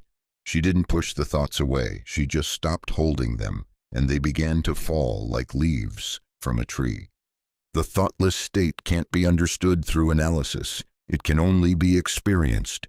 It may last 5 seconds or 5 minutes, but in that time you don't disappear. You return, not to the version of you shaped by thoughts, beliefs, and memories, but to the awareness beneath it all, clear, open, undivided. Ingrid began seeking less. She stopped making silence a goal and began letting it arrive. In the dishwashing, in the walking, in the quiet gaze out the window. And slowly, the space between thoughts grew. The world felt more vivid, herself more whole. The thoughtless state is not a void. It is fullness without commentary, life without filter, and you don't enter it by escaping the mind, but by no longer needing the mind to define your existence. Because beyond every thought is a presence untouched by worry, untouched by story. And in that still presence, you remember what it feels like to be you, before the mind told you who that had to be. In a quiet woodworking shop in 1936 Bavaria, a man named Otto Weber sanded the edge of a hand-carved table, each motion slow and deliberate. His face was calm, his breath even, his focus undisturbed. He wasn't lost in thought, he wasn't analyzing. He was simply there, present with the wood, the rhythm, the sound of shavings falling to the floor. For hours he worked like this, not needing to think, because the wisdom of the task lived in his hands. Otto wasn't detached from his mind. He had brought it into his body. He had entered what many spend years trying to name, the embodied mind. The embodied mind is not a rejection of thought. It's the integration of thought into action. It's when thinking no longer pulls you into mental abstraction, but moves through you, into the senses, into the breath, into the present moment. It's not about silencing the mind. It's about giving it a place to land. Otto had once lived only in his head.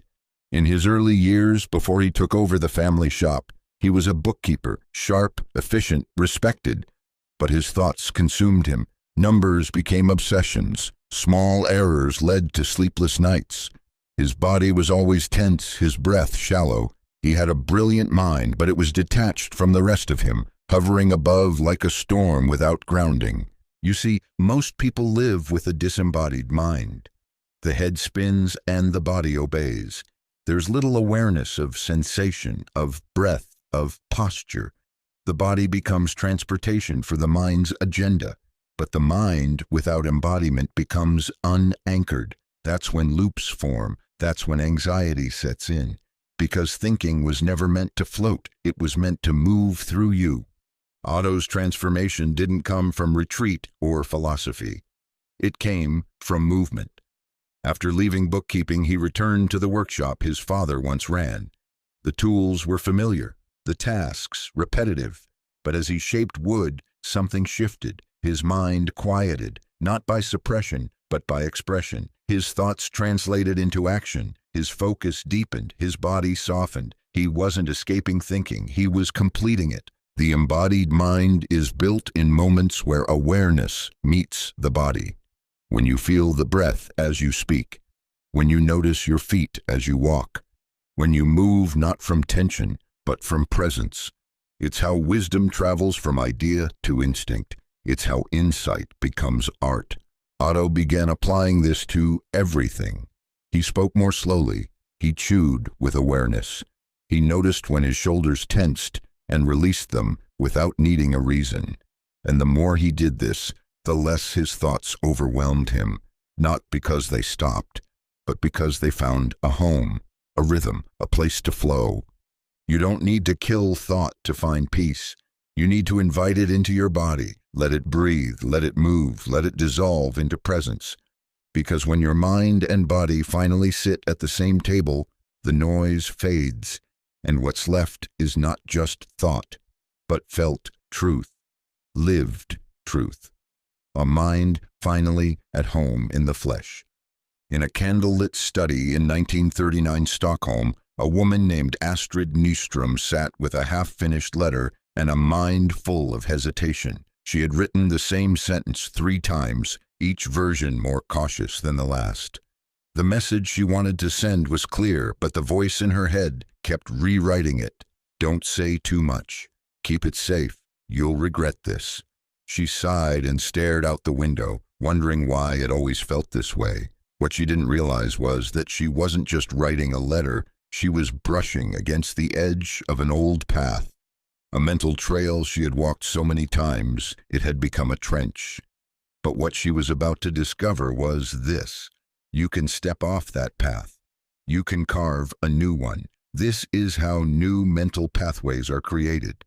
Every thought you repeat is like a footstep through the woods. Over time, it becomes familiar, worn, easy to follow. Even if it leads somewhere painful, you return to it, because it's what you know. The mind, like nature, favors the path of least resistance.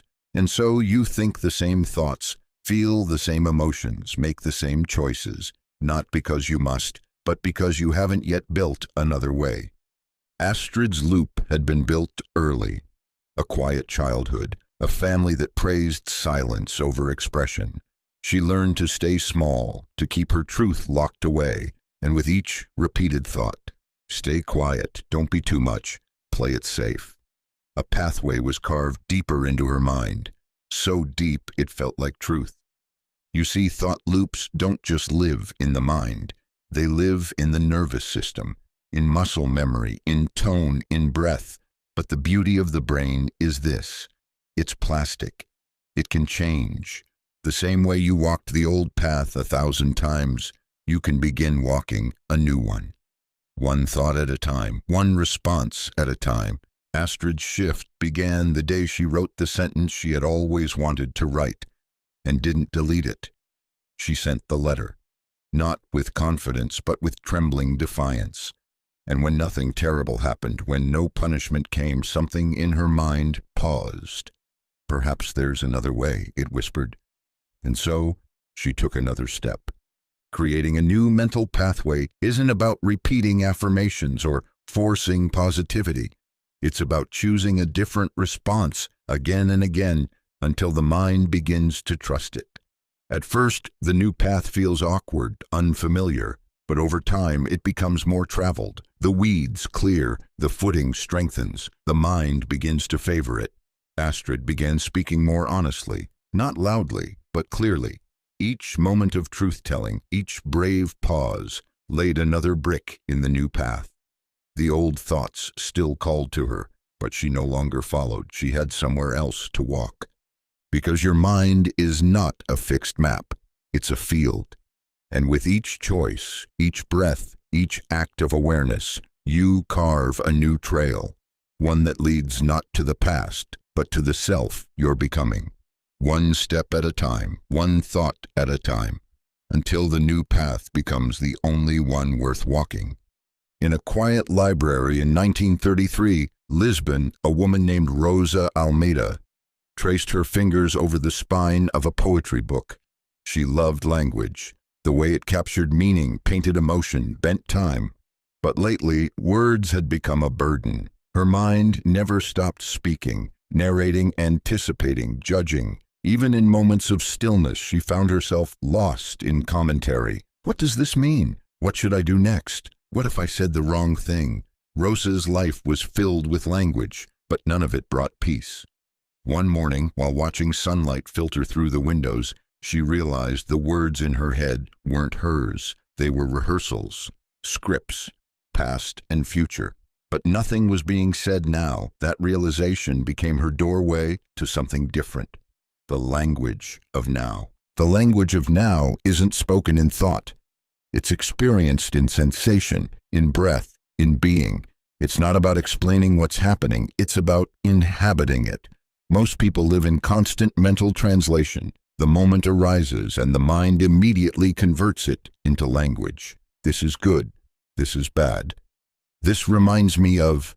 This means I must. And in that translation, something is lost.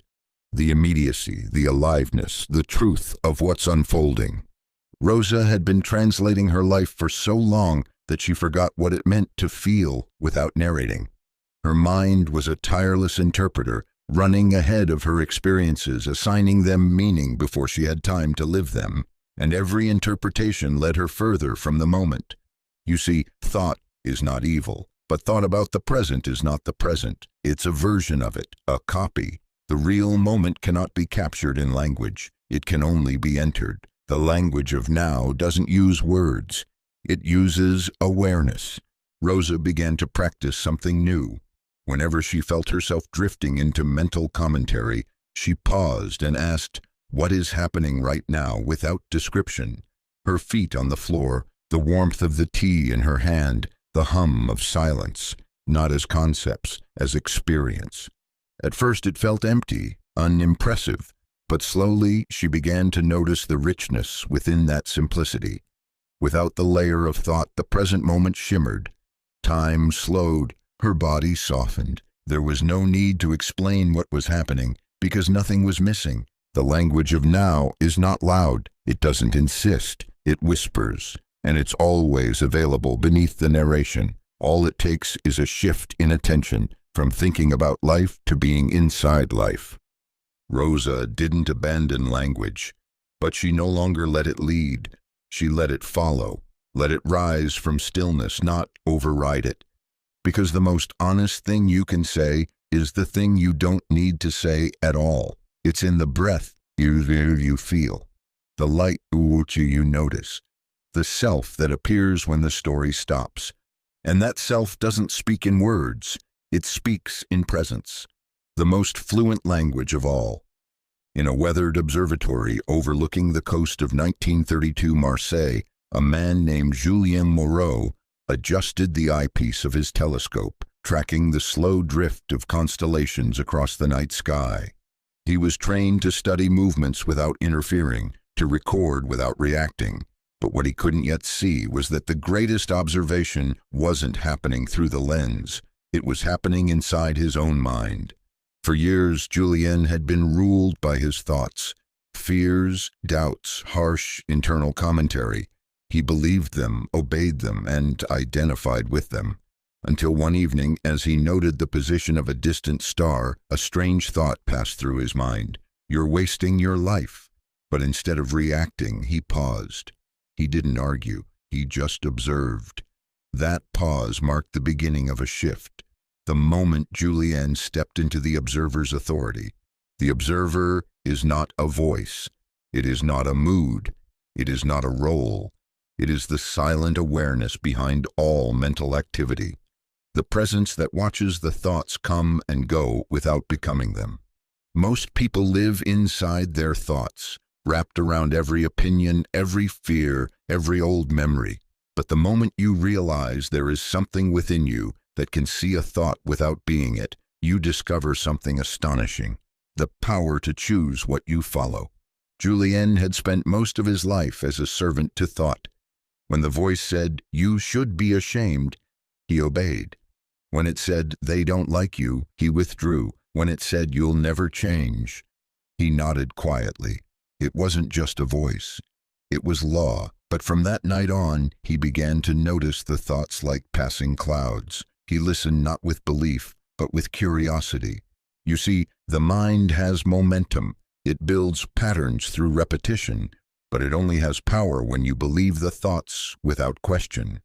The observer doesn't stop the thoughts. It simply refuses to be ruled by them. And in that refusal, something sacred happens. The loops begin to dissolve. Julien began practicing this throughout the day. When the inner voice whispered judgments, he would pause and say silently, "There's that thought again." When shame or fear surged, he would breathe and remember, "This is being seen, not obeyed." And over time, those thoughts lost their sharpness, not because he silenced them, but because he stopped submitting to them.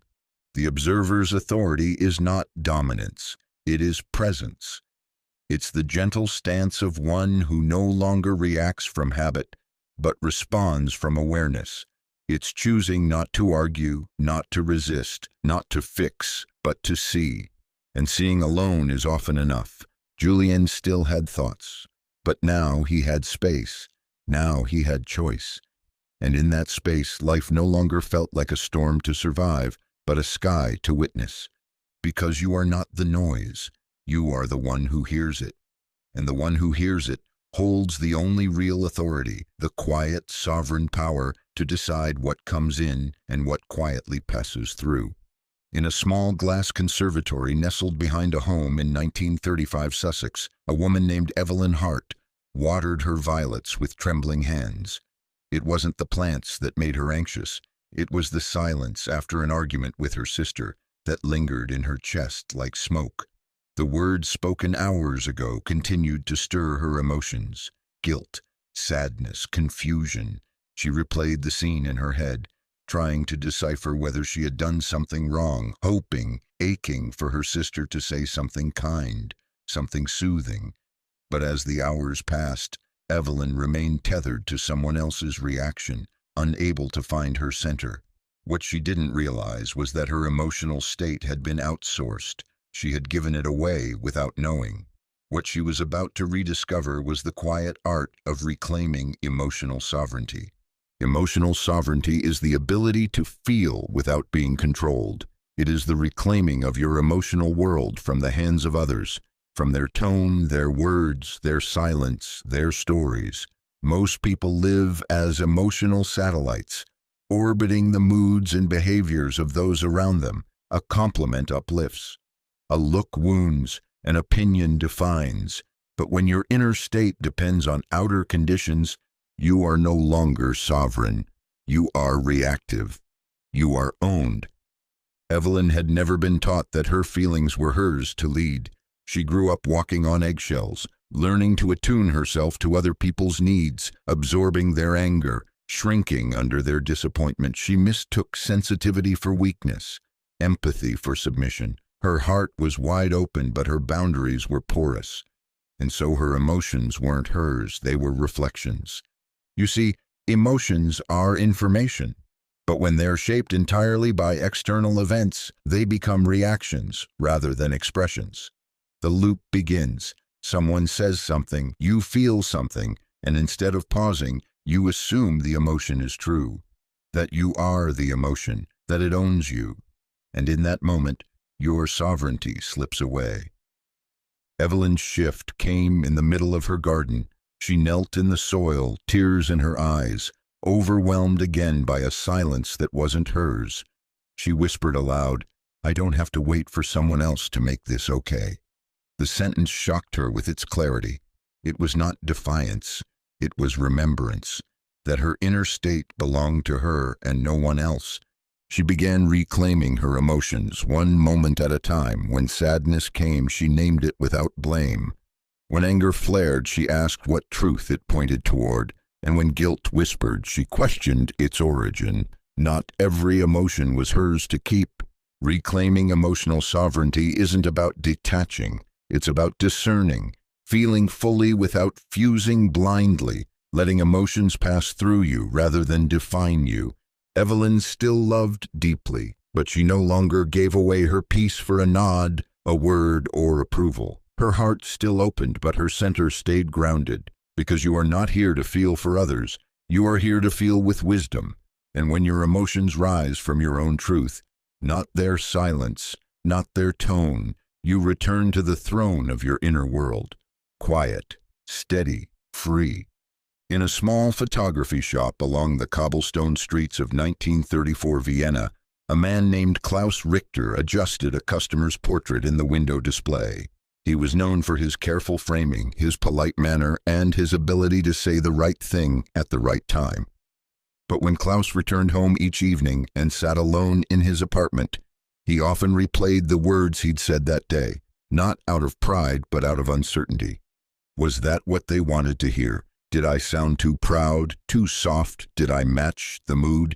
He didn't speak to express himself. He spoke to mirror others, to reflect what was safe, what was expected, what wouldn't be rejected. Klaus wasn't speaking, he was echoing.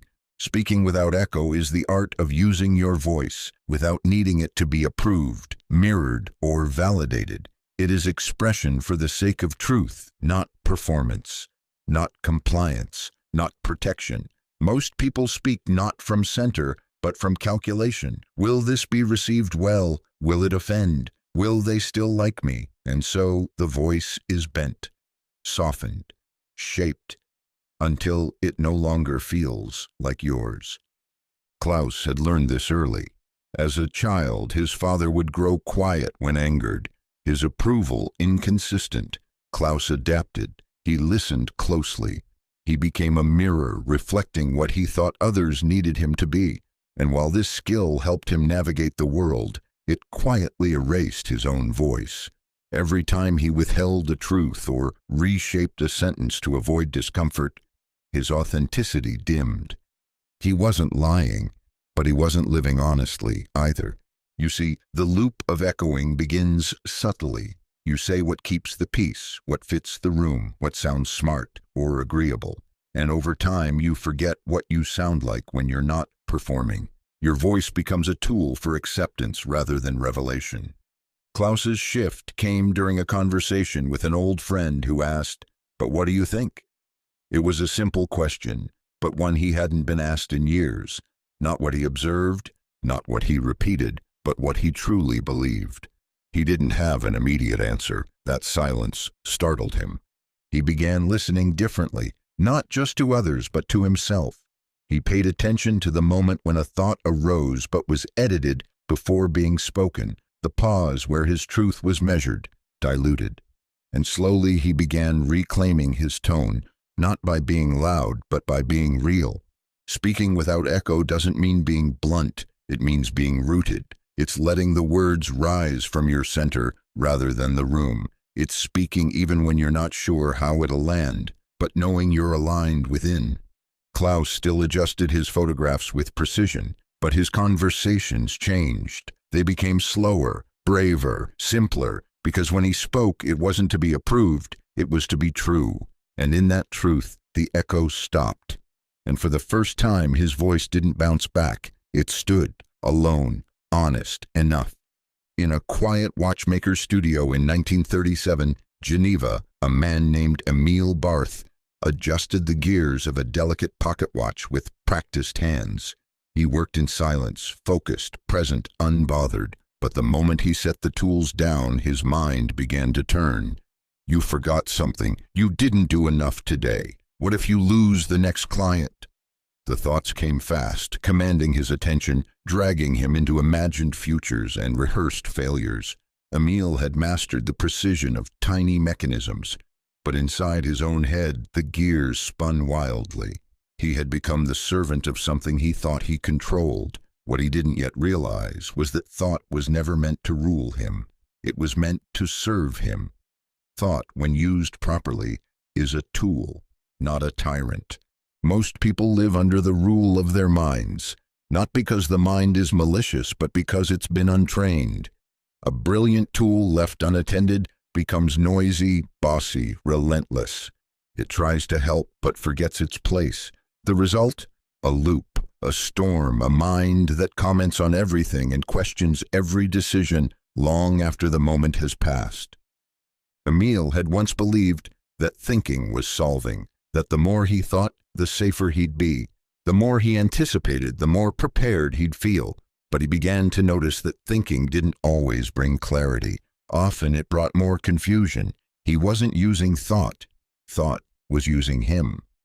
You see, thinking is meant for specific tasks: planning a trip, solving a problem, learning something new. But the mind, if left unchecked, begins to overreach.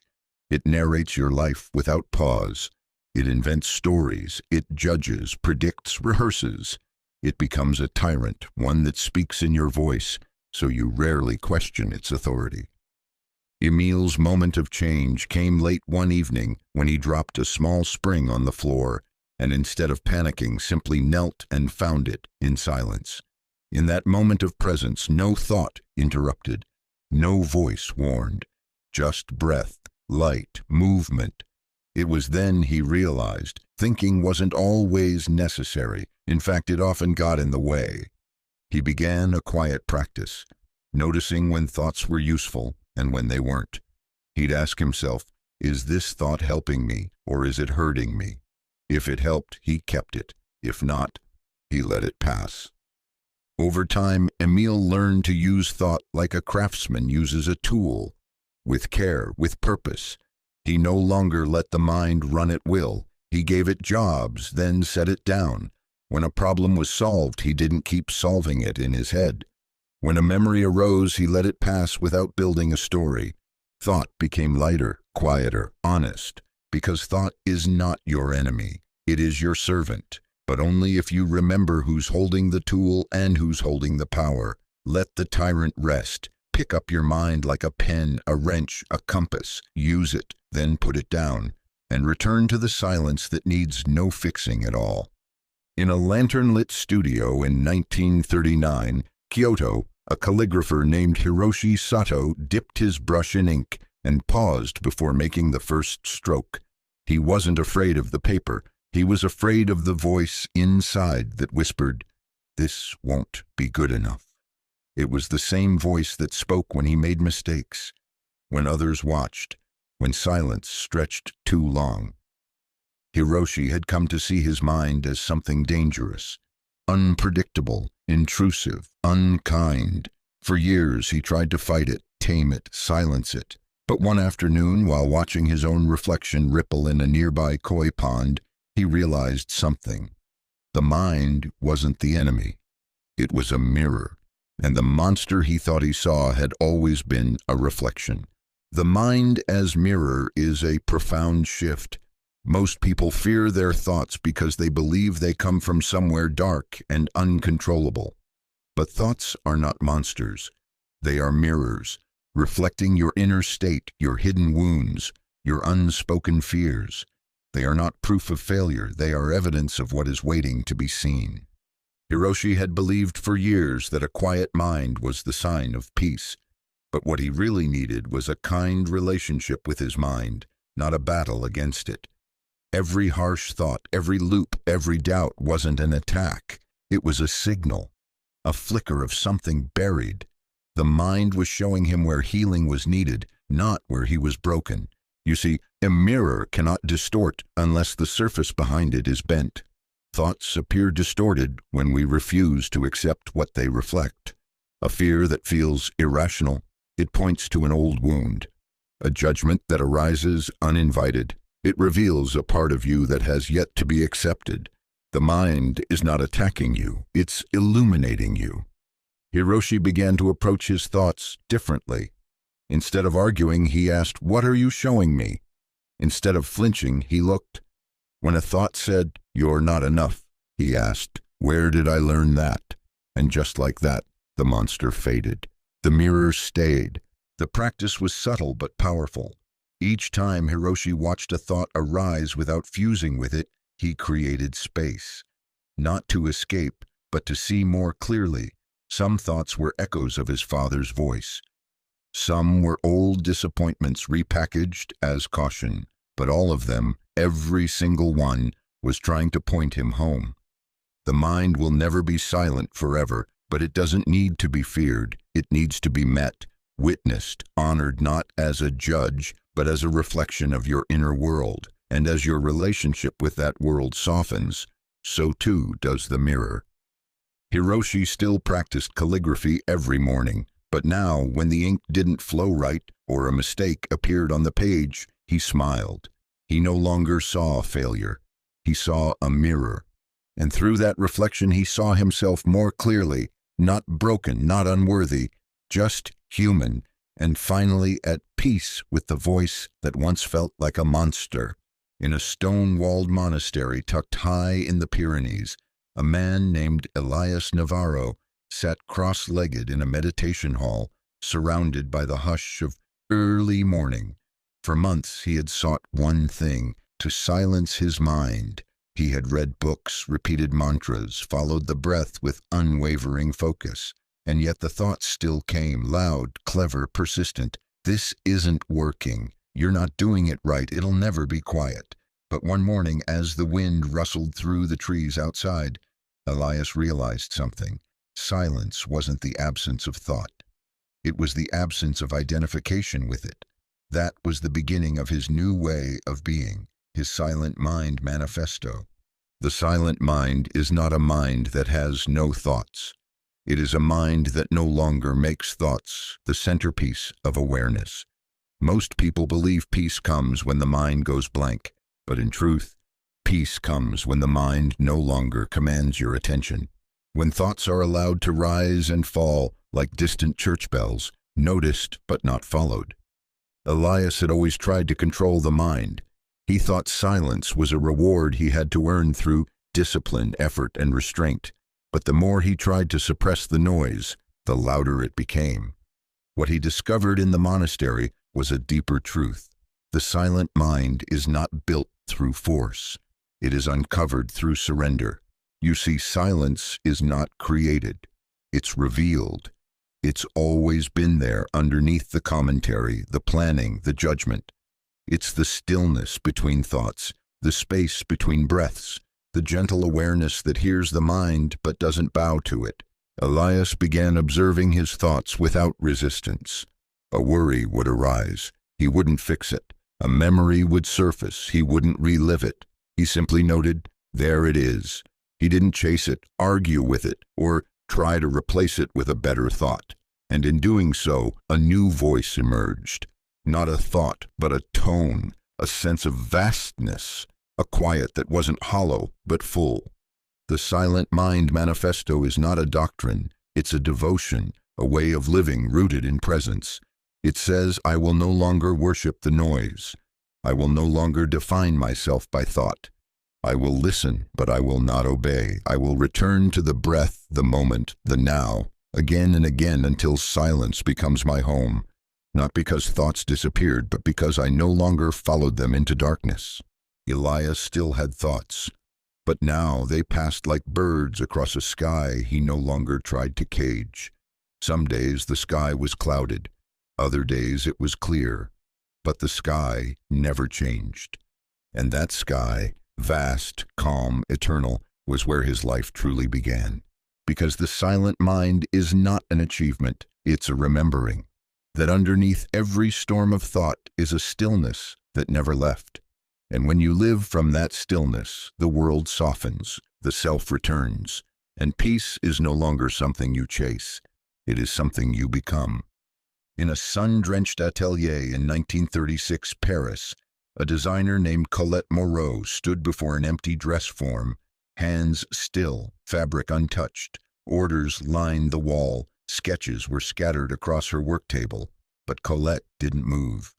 For the first time in weeks, she wasn't thinking about trends, customer demands, or deadlines. She wasn't reaching for the next great idea. She was simply breathing, staring at the form as if seeing it for the first time. And in that stillness, something unusual happened. A vision emerged, not from effort, but from space. She wasn't designing from pressure, she was designing from emptiness. To most, emptiness sounds like lack, like something missing. But true emptiness is not a void. It is a clearing, a space unoccupied by expectation, comparison, or mental noise. And in that space, creation flows freely, not as reaction, but as revelation. Colette had built her reputation on precision, perfection, and relentless output. Every piece was calculated, every stitch was justified. But beneath her acclaim was exhaustion. She had become a machine of ideas, always producing, rarely pausing. Her creativity no longer felt sacred, it felt mechanical. The mind whispered constantly, "Do more, impress them, stay ahead." And so, her designs began to repeat. Technically flawless, but lacking soul. You see, creativity suffocates under the weight of constant thought. When the mind is cluttered with opinions, plans, fears, there's no room for something new. You may produce, but you don't feel inspired. The loop takes over. Recycle the known, polish the expected, replicate what's safe, but nothing fresh grows on a crowded page. Colette's turning point came when she fell ill and was forced to rest. For days she lay in bed without drawing, without thinking about work. And in the stillness, she felt something return, an old memory of why she started. A curiosity, a joy, not driven by outcome, just the thrill of expression. When she recovered, she stood before the form with no plan. And what came through was unlike anything she'd created before. Raw, fluid, alive. Designing from emptiness is the art of letting the moment speak before the mind interrupts. It's showing up to create without dragging every past success and future fear into the room. It's letting the breath clear the debris so what arises is honest. Colette began to make space for emptiness each morning. A walk with no phone, a page with no intention, a quiet moment before fabric was ever cut. And from that emptiness, design returned, not from mere force, but from trust. Emptiness is not absence. It is openness. And in that openness, you become a channel, not for what should be made, but for what is ready to come through you. Because the best work, the truest voice, the boldest design doesn't come from overthinking. It comes from surrender, from stepping back, clearing the clutter, and letting silence show you the shape of what wants to be born. In a quiet park just outside 1938 Amsterdam, a man named Peter van Dahl sat on a bench feeding breadcrumbs to the birds. He came here every morning, same time, same coat, same ritual. He used to read the paper while he ate, but lately he'd started leaving it at home. He found it tiring, not the news itself, but the way his mind spun stories around every headline. This means trouble. That means we're all doomed. That confirms what I already feared. Even the conversations he overheard were translated through his inner lens. But one morning, as a sparrow landed near his shoe, he realized something simple and astonishing. The bird just was. No meaning, no narrative, just motion, color, presence. For the first time in years, Peter experienced reality without interpretation. Reality without interpretation is the purest form of presence. It's seeing what is without immediately deciding what it means. Most of us never live there for long. The mind rushes to assign value, explanation, and comparison to everything. A friend is late, it means rejection. A stranger frowns, it means judgment. A quiet evening alone, it means failure or freedom, depending on the mood. But all these meanings are layered over the moment like fog. And the moment itself, unseen. Peter had spent his life trying to make sense of things. As a young boy, he learned to read expressions to avoid his father's temper. As a man, he became a master of emotional weather, always scanning, analyzing, bracing. His skill helped him navigate life, but it also robbed him of peace because he wasn't seeing life. He was seeing his thoughts about life.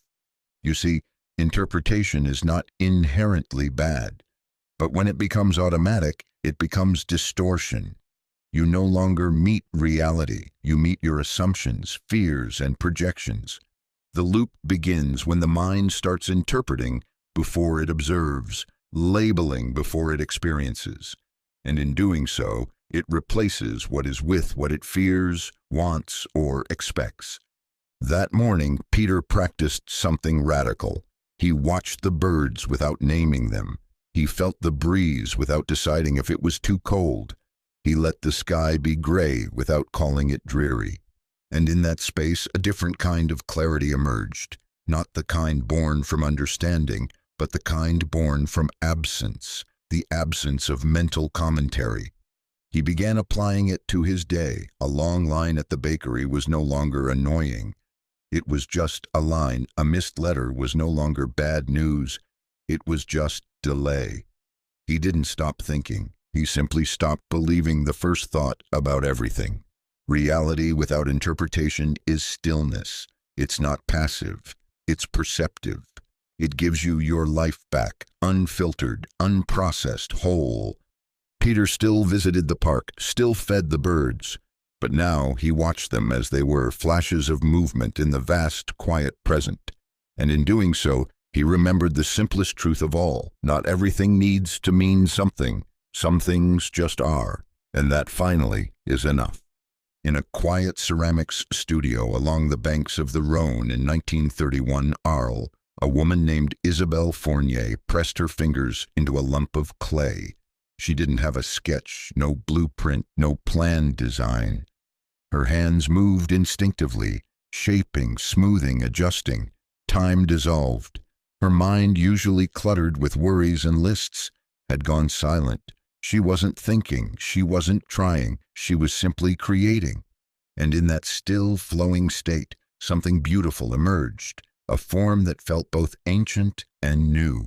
Isabelle hadn't made it. It had come through her. That moment was her first experience of thoughtless creation. Thoughtless creation is not mindless. It is not careless. It is the purest form of intelligence, expression without interference. Most people believe that creativity must be thought through, refined, perfected. But the deepest work doesn't come from thinking. It comes from being. It arises from presence, from emptiness, from the space beneath thought. Isabelle had once believed creativity was a matter of effort. She used to map every design, overplan every detail, double-check every proportion. Her mind hovered over every move like a supervisor. But the more she thought, the less she felt. Her art became tight, controlled, predictable. She was creating with her head, not her hands, not her heart. You see, thought is a useful tool, but a poor master. When it dominates the creative process, it adds pressure, judgment, self-comparison. It says, this isn't good enough. They won't like it. It's already been done. The loop begins and inspiration stalls. But when you drop beneath that voice, you enter a current deeper than thought. An inner intelligence that doesn't explain itself. It simply moves. Isabelle's shift happened by accident. One rainy afternoon, weary from a week of revisions, she sat down without a plan. She touched the clay, exhaled, and let her body lead. Her hands knew things her mind had forgotten. The shape unfolded effortlessly. She didn't decide what it would be. She listened for what it wanted to become. Thoughtless creation is not aimless. It is deeply aligned. It bypasses the critic, the strategist, the performer, and taps into something pure. It doesn't ask, is this good? It asks nothing. It flows, and in that flow, something honest is born, something that couldn't be reached through thought alone. Isabelle began returning to that space more often. She didn't abandon planning altogether, but she stopped starting there. She began with silence, with listening, with trust. The pieces she created in those states carried a different energy. People noticed. They couldn't name what felt different, but they felt it. Thoughtless creation is not the absence of intelligence. It's the presence of a deeper one. It's what happens when the mind steps aside and lets the moment speak through you. Because true art, whether in clay, words, movement, or life, doesn't come from overthinking. It comes from opening, from becoming the space where creation moves, unhindered, unjudged, and finally, free. In a sunlit bell tower overlooking a quiet square in 1932 Verona, a man named Luca Romano polished the brass edges of an ancient timepiece. The gears clicked softly beneath his fingers, the rhythm steady, delicate, exact. He moved without rush, without distraction. Tourists passed below, pigeons fluttered nearby, but Luca's presence didn't waver. There was a stillness about him, not the absence of motion, but the quality of it. Every action, no matter how small, carried a kind of gravity. Those who watched him felt it. Even silence felt fuller in his presence. What they were sensing was something invisible but unmistakable. Luca's stillness signature. The stillness signature is the unspoken imprint you leave on the world when you are fully present, fully embodied, and not ruled by thought. It's the vibration of a nervous system that isn't bracing, a mind that isn't racing, a heart that isn't proving. You don't need to say much. You don't need to perform. You are the message. Luca hadn't always lived like this. In his younger years, he had been restless, over-explaining, trying to be heard, seen, understood. Every conversation felt like negotiation. Every interaction left him drained. His energy didn't stick, it scattered. His presence didn't soothe, it chased. Until one summer, after an unexpected loss, he stopped speaking for days, not out of despair, but because there was nothing left to say. And in that silence, something within him shifted. The frantic edge softened. He began noticing how powerful stillness was, not as withdrawal, but as essence. You see, in a world addicted to speed, stillness becomes magnetic. Most people enter a room already projecting, thoughts ahead of their bodies, words ahead of their meaning. But when you move slowly, when you breathe fully, when your mind is quiet inside your own skin, people feel it. They don't know why, but they settle in your presence. They exhale without realizing. Your calm becomes a tuning fork. Luca began living by this. He didn't try to impress. He didn't speak unless it came from depth. He let silence hang in conversations without needing to fill it. He listened with his full body, and that listening changed the people around him, not because he offered answers, but because he offered stillness, and stillness has its own language. The stillness signature cannot be faked. It doesn't come from posture or tone. It comes from inner alignment, from being so rooted in your center that the external no longer yanks you around. You don't shrink or overcompensate. You simply are. And that being does the work your words once tried to do. Luca continued tending the bell tower for years. Tourists came and went, but many left remembering not the view, but the man who barely spoke, who simply moved with presence. And that was enough. Because when you live from stillness, you no longer need to leave your mark with noise. You leave it in the air, in the pause, in the quiet echo that lingers after you've gone. A signature not written, but felt. In a small countryside bakery in 1935 Wales, a woman named Sarah Morgan stood at the back counter, kneading dough as morning sunlight streamed through the windows. The shop was quiet, the rhythm of her hands steady. There was no music, no chatter, just the soft, soothing sound of breath and movement. A customer had left only moments ago, offering no compliment, no critique. Years ago, that would have unsettled her. Did they like it? Was something wrong? Should I change something? But today, there was no need to wonder. Her measure was not their reaction. It was her own peace. The feedback of peace is what you feel inside when you act from alignment, not expectation. It is the calm that lingers after you speak your truth, even if no one applauds. It's the stillness that follows a decision made from clarity, not people-pleasing. It's the quiet yes inside your chest that tells you this was right, even if the world says nothing at all. Saris had once built her life on outer feedback. As a girl, she had learned that approval was earned through politeness, perfection, and productivity. She watched people's faces for signs. She over-explained, adjusted, apologized. Every interaction was a silent audition for acceptance. And when she didn't receive affirmation, she felt unanchored. You see, the mind becomes dependent on feedback when it forgets how to trust itself.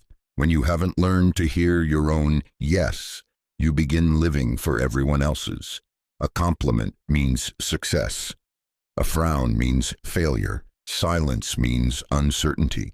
And the loop begins. Perform, wait, hope, adjust, again and again. Saris's shift came not from a book or a teacher, but from exhaustion. One evening after a long day, she baked a loaf just for herself. No customer, no critique, just her, the flour, the fire, and the scent of something made with care. She sat down with a slice and ate in silence, and something inside her softened. This is enough, she thought. And it was. She began seeking that feeling, not the praise, not the praise's echo, but the internal signal, the one that says, I'm not striving, I'm not shrinking, I'm not seeking permission, I'm simply here, and it's enough. The feedback of peace isn't always loud. It doesn't come with applause or certainty, but it's unmistakable. It leaves no tension in the chest, no second-guessing in the mind. It feels like exhaling without fear. And once you learn to feel it, you stop outsourcing your worth. Karis still welcomed kind words, but she no longer depended on them. Her peace was not negotiable. It was her compass, because the deepest truth isn't validated by noise. It's affirmed in silence, in the space after the doing. When you tune in and realize the answer has been waiting inside you all along, and that answer is not approval, it is peace. And peace is the only feedback you ever truly needed. In a narrow apartment above a book bindery in 1934 Krakow, a man named Tomasz Lewin stood at his window, watching the world pass. His coat hung by the door, his packed bag waited at his feet, and yet he didn't move. Not because he lacked time or opportunity, but because something inside hadn't yet said go. A quiet voice in his mind whispered, "You're not ready. What if something goes wrong? You haven't earned this yet." It wasn't the weather or his circumstances holding him back. It was the absence of mental permission. Living without mental permission means no longer waiting for the mind to approve your every move. It means recognizing that your thoughts, especially the cautious ones, often arrive too late, too rigid, or too small for the life you're meant to live. The mind doesn't always want your expansion. It wants your safety. And safety, to the untrained mind, means sameness. Tomasz had lived by mental permission his whole life. He waited for the right words before speaking. He waited for confidence before beginning. He waited for certainty before choosing. But those conditions never arrived. And so, decisions stretched into days. Dreams eroded into practicality. The life he wanted hovered just beyond a loop of questions that never truly ended. You see, the mind was built to analyze, to protect, to assess. And when asked to lead, it hesitates, it overthinks, it demands guarantees. But creation, growth, courage, they rarely come with guarantees. They require motion first, and permission often only comes after you've already moved. Tomasz's shift came on a cold spring morning. He overheard a child outside yell joyfully, "Let's go!" and run full speed toward the river, not checking, not asking, just going. That moment stirred something in him, a deep memory of when he too used to leap before asking whether it was allowed. That day, he did something uncharacteristic. He didn't wait for the thought to settle or the doubt to pass. He put on his coat, picked up his bag, and walked out the door. His legs trembled, but he moved anyway. The permission never came, but the freedom did. Living without mental permission doesn't mean being reckless. It means being willing to move before your mind feels ready. It means honoring the part of you that knows, not because it has all the data, but because it has a deeper instinct, a trust in the unfolding. Thomas began practicing this quietly, speaking when his heart stirred, not when the words were perfect. Beginning projects before the plan was complete, saying yes before the fear had time to veto. And something incredible happened. The thoughts that once ruled him began to follow. They didn't vanish, but they adjusted to the motion. Because the mind can learn to serve your life, but it will rarely lead it. It waits for safety. But you, your spirit, your longing, your soul, wait for aliveness. And aliveness begins the moment you act. Not because you're certain, but because you no longer need permission to be free. In a quiet classroom at the edge of a village in 1933 Austria, a woman named Marta Weiss erased the blackboard at the end of the day. Chalk dust filled the air, and for a brief moment the board stood completely clean. No equations, no spelling drills, no leftover markings from the morning's lessons, just space. Marta paused and stared at it longer than usual. Something in that emptiness felt liberating, even sacred. It was the same board, but now it held nothing, and in that nothing, anything could happen. That moment offered her a quiet revelation. Life, too, could be a clean slate, if you let it. The clean slate principle is the practice of meeting each moment as if it is brand new, untouched by yesterday's conclusions or tomorrow's expectations. Most people live by continuity. They carry their mistakes, their judgments, their roles, dragging the past into the present like a chain of old chalk marks no one dares to wipe away. But the truth is, the present isn't stained. Only your mind says it is. Marta, like many, had grown up learning to track everything.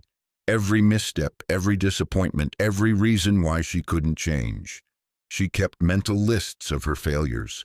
She expected people to remain as they were, and herself to stay within the borders of old identities. Even joy felt suspect, as if she hadn't earned it yet. You see, the mind is a collector. It stores impressions, labels, conclusions. It tells you who you are based on who you were, and then reenacts that version on loop. That's why change feels so difficult, because the moment you try to act differently, the mind pulls out the past and says, "Not so fast. Remember this? Remember who you are?" But the clean slate principle breaks that loop. It says, "Yes, that happened. And now this is new." It invites you to approach your life not from what you remember, but from what is possible. Not from what has been, but from what could be. Marta began practicing this in small ways. She stopped assuming her students would struggle with the same lessons. She gave herself permission to show up differently, even if yesterday had been difficult. She stopped punishing herself for old moods. She breathed into each morning like it was a fresh page. At first, her mind resisted. It wanted to cling to the script. But over time, she felt something loosen. The need to be consistent gave way to the freedom to be true. And in that freedom, she changed, not because she fought the past, but because she stopped dragging it forward. The clean slate isn't denial. It's recognition that every breath is a doorway, that every sunrise is untainted, that the chalk can be wiped away not because the past didn't happen, but because it no longer has to define this moment.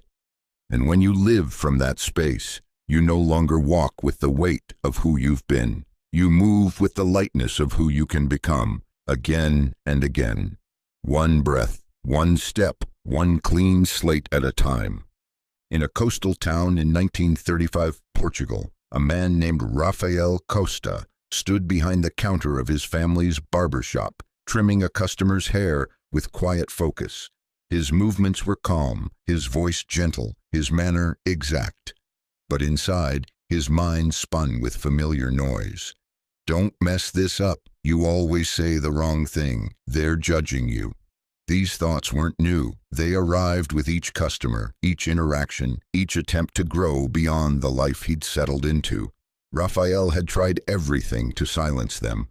Affirmations, routines, reflection. But the voice always came back, until one day, walking home under a setting sun, a different question came to him. What kind of person would never even hear this voice? That moment marked the beginning of something radical, a new identity, one that couldn't be looped, the anti-loop identity. The anti-loop identity is not just about resisting negative thoughts. It's about becoming someone so rooted in presence, so aligned with inner truth, that the loop cannot survive in their atmosphere. It's about shifting the question from, how do I fix these thoughts, to who would I be without them? And then being that version, not in theory, but in action. Raphael had lived for years as a man who expected failure. Every effort to improve was framed as compensation. Every act of courage came with apology. He believed he had to earn his worth through behavior. But what he began to understand was that his thoughts were not just random. They were echoing the identity he kept reinforcing. The unsure man, the unworthy one, the cautious one. You see, loops are not only thoughts. They are reflections of self-image. They persist because they match who you believe you are. If you see yourself as broken, the mind will offer broken thoughts. If you see yourself as incapable, your actions will match. The loop is not just mental, it's structural. It's wrapped around identity. So Raphael began to imagine a different version of himself, not a perfect man, not a fearless one, but someone grounded, open, clear, someone who didn't need to perform, someone who didn't flinch when silence came. He didn't just imagine him, he acted as him. He spoke more slowly, he held eye contact, he said what he meant, even when it felt vulnerable. At first, the old voice screamed louder, "This isn't you, you're faking it." But Raphael kept choosing, kept embodying, and slowly the voice weakened, not because he argued with it, but because he no longer believed it described him. The anti-loop identity isn't something you think your way into. It's something you live into. You become it with every moment you refuse to play small, with every truth you tell without rehearsing, with every step you take that belongs to your future, not your past. Raphael still cuts hair, but now he does it from a different place. He doesn't wait for the loop to stop. He walks ahead of it, because once you stop identifying with the loop, it can't follow. You don't escape it. You outgrow it, by becoming the person who no longer needs its permission to be free. In a stone cottage nestled in the highlands of 1936 Scotland, an aging shepherd named Callum Reed sat by the fire, running his thumb over the edge of an old wooden pipe. For years his mind had been his greatest burden. Even in silence it spoke. You should have done more. You failed her. You're too late to change anything. These thoughts had followed him like shadows across the hills, circling every decision, haunting even the stillest moments. But on this particular night, something inside him was different. Not quieter, but emptier. The familiar thoughts rose, but they no longer gripped him. They floated, thin and distant, like smoke without fire.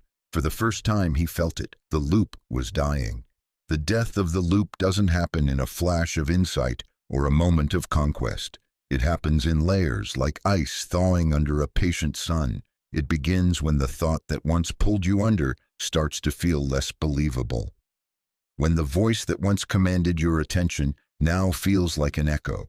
You stop reacting, you stop rehearsing, you stop waiting for it to go away. And one day, you realize it already has. Callum had lived most of his life trapped inside the same stories.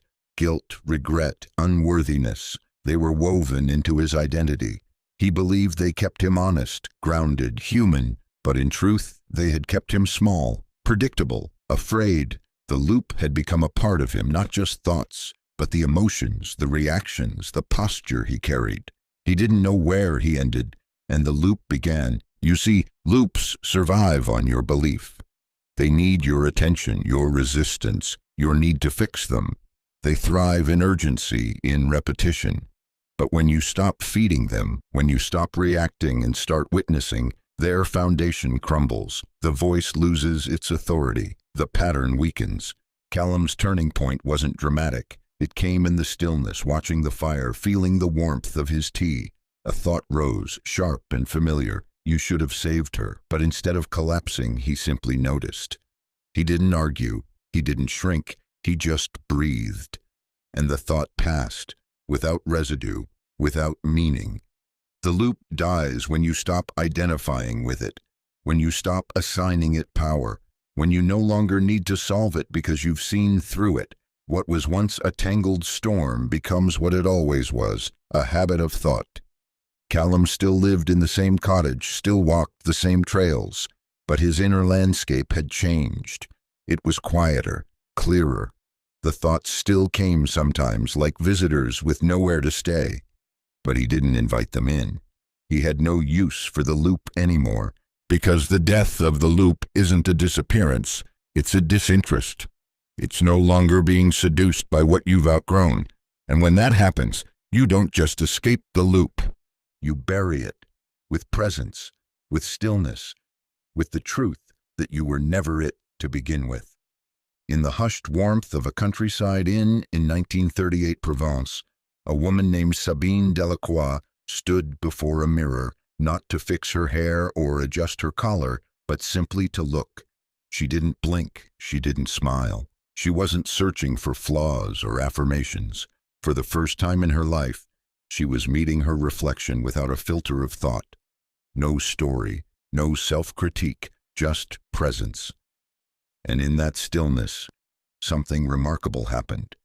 A new awareness stirred within her, not loud, not dramatic, but clear, not shaped by who she had been, nor by who others had told her to be. It was quiet, steady, whole. The loop was gone.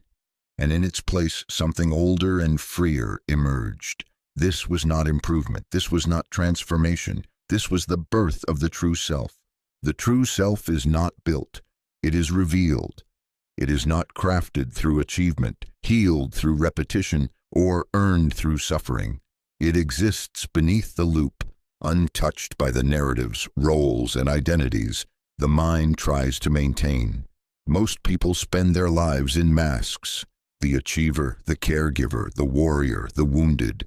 The mind loops endlessly to maintain these roles, trying to protect what it fears will vanish.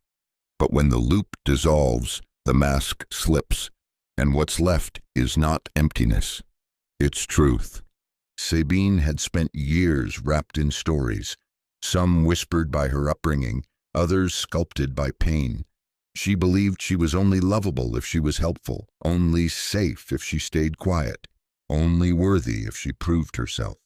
Every relationship, every decision, every fear had been filtered through those identities.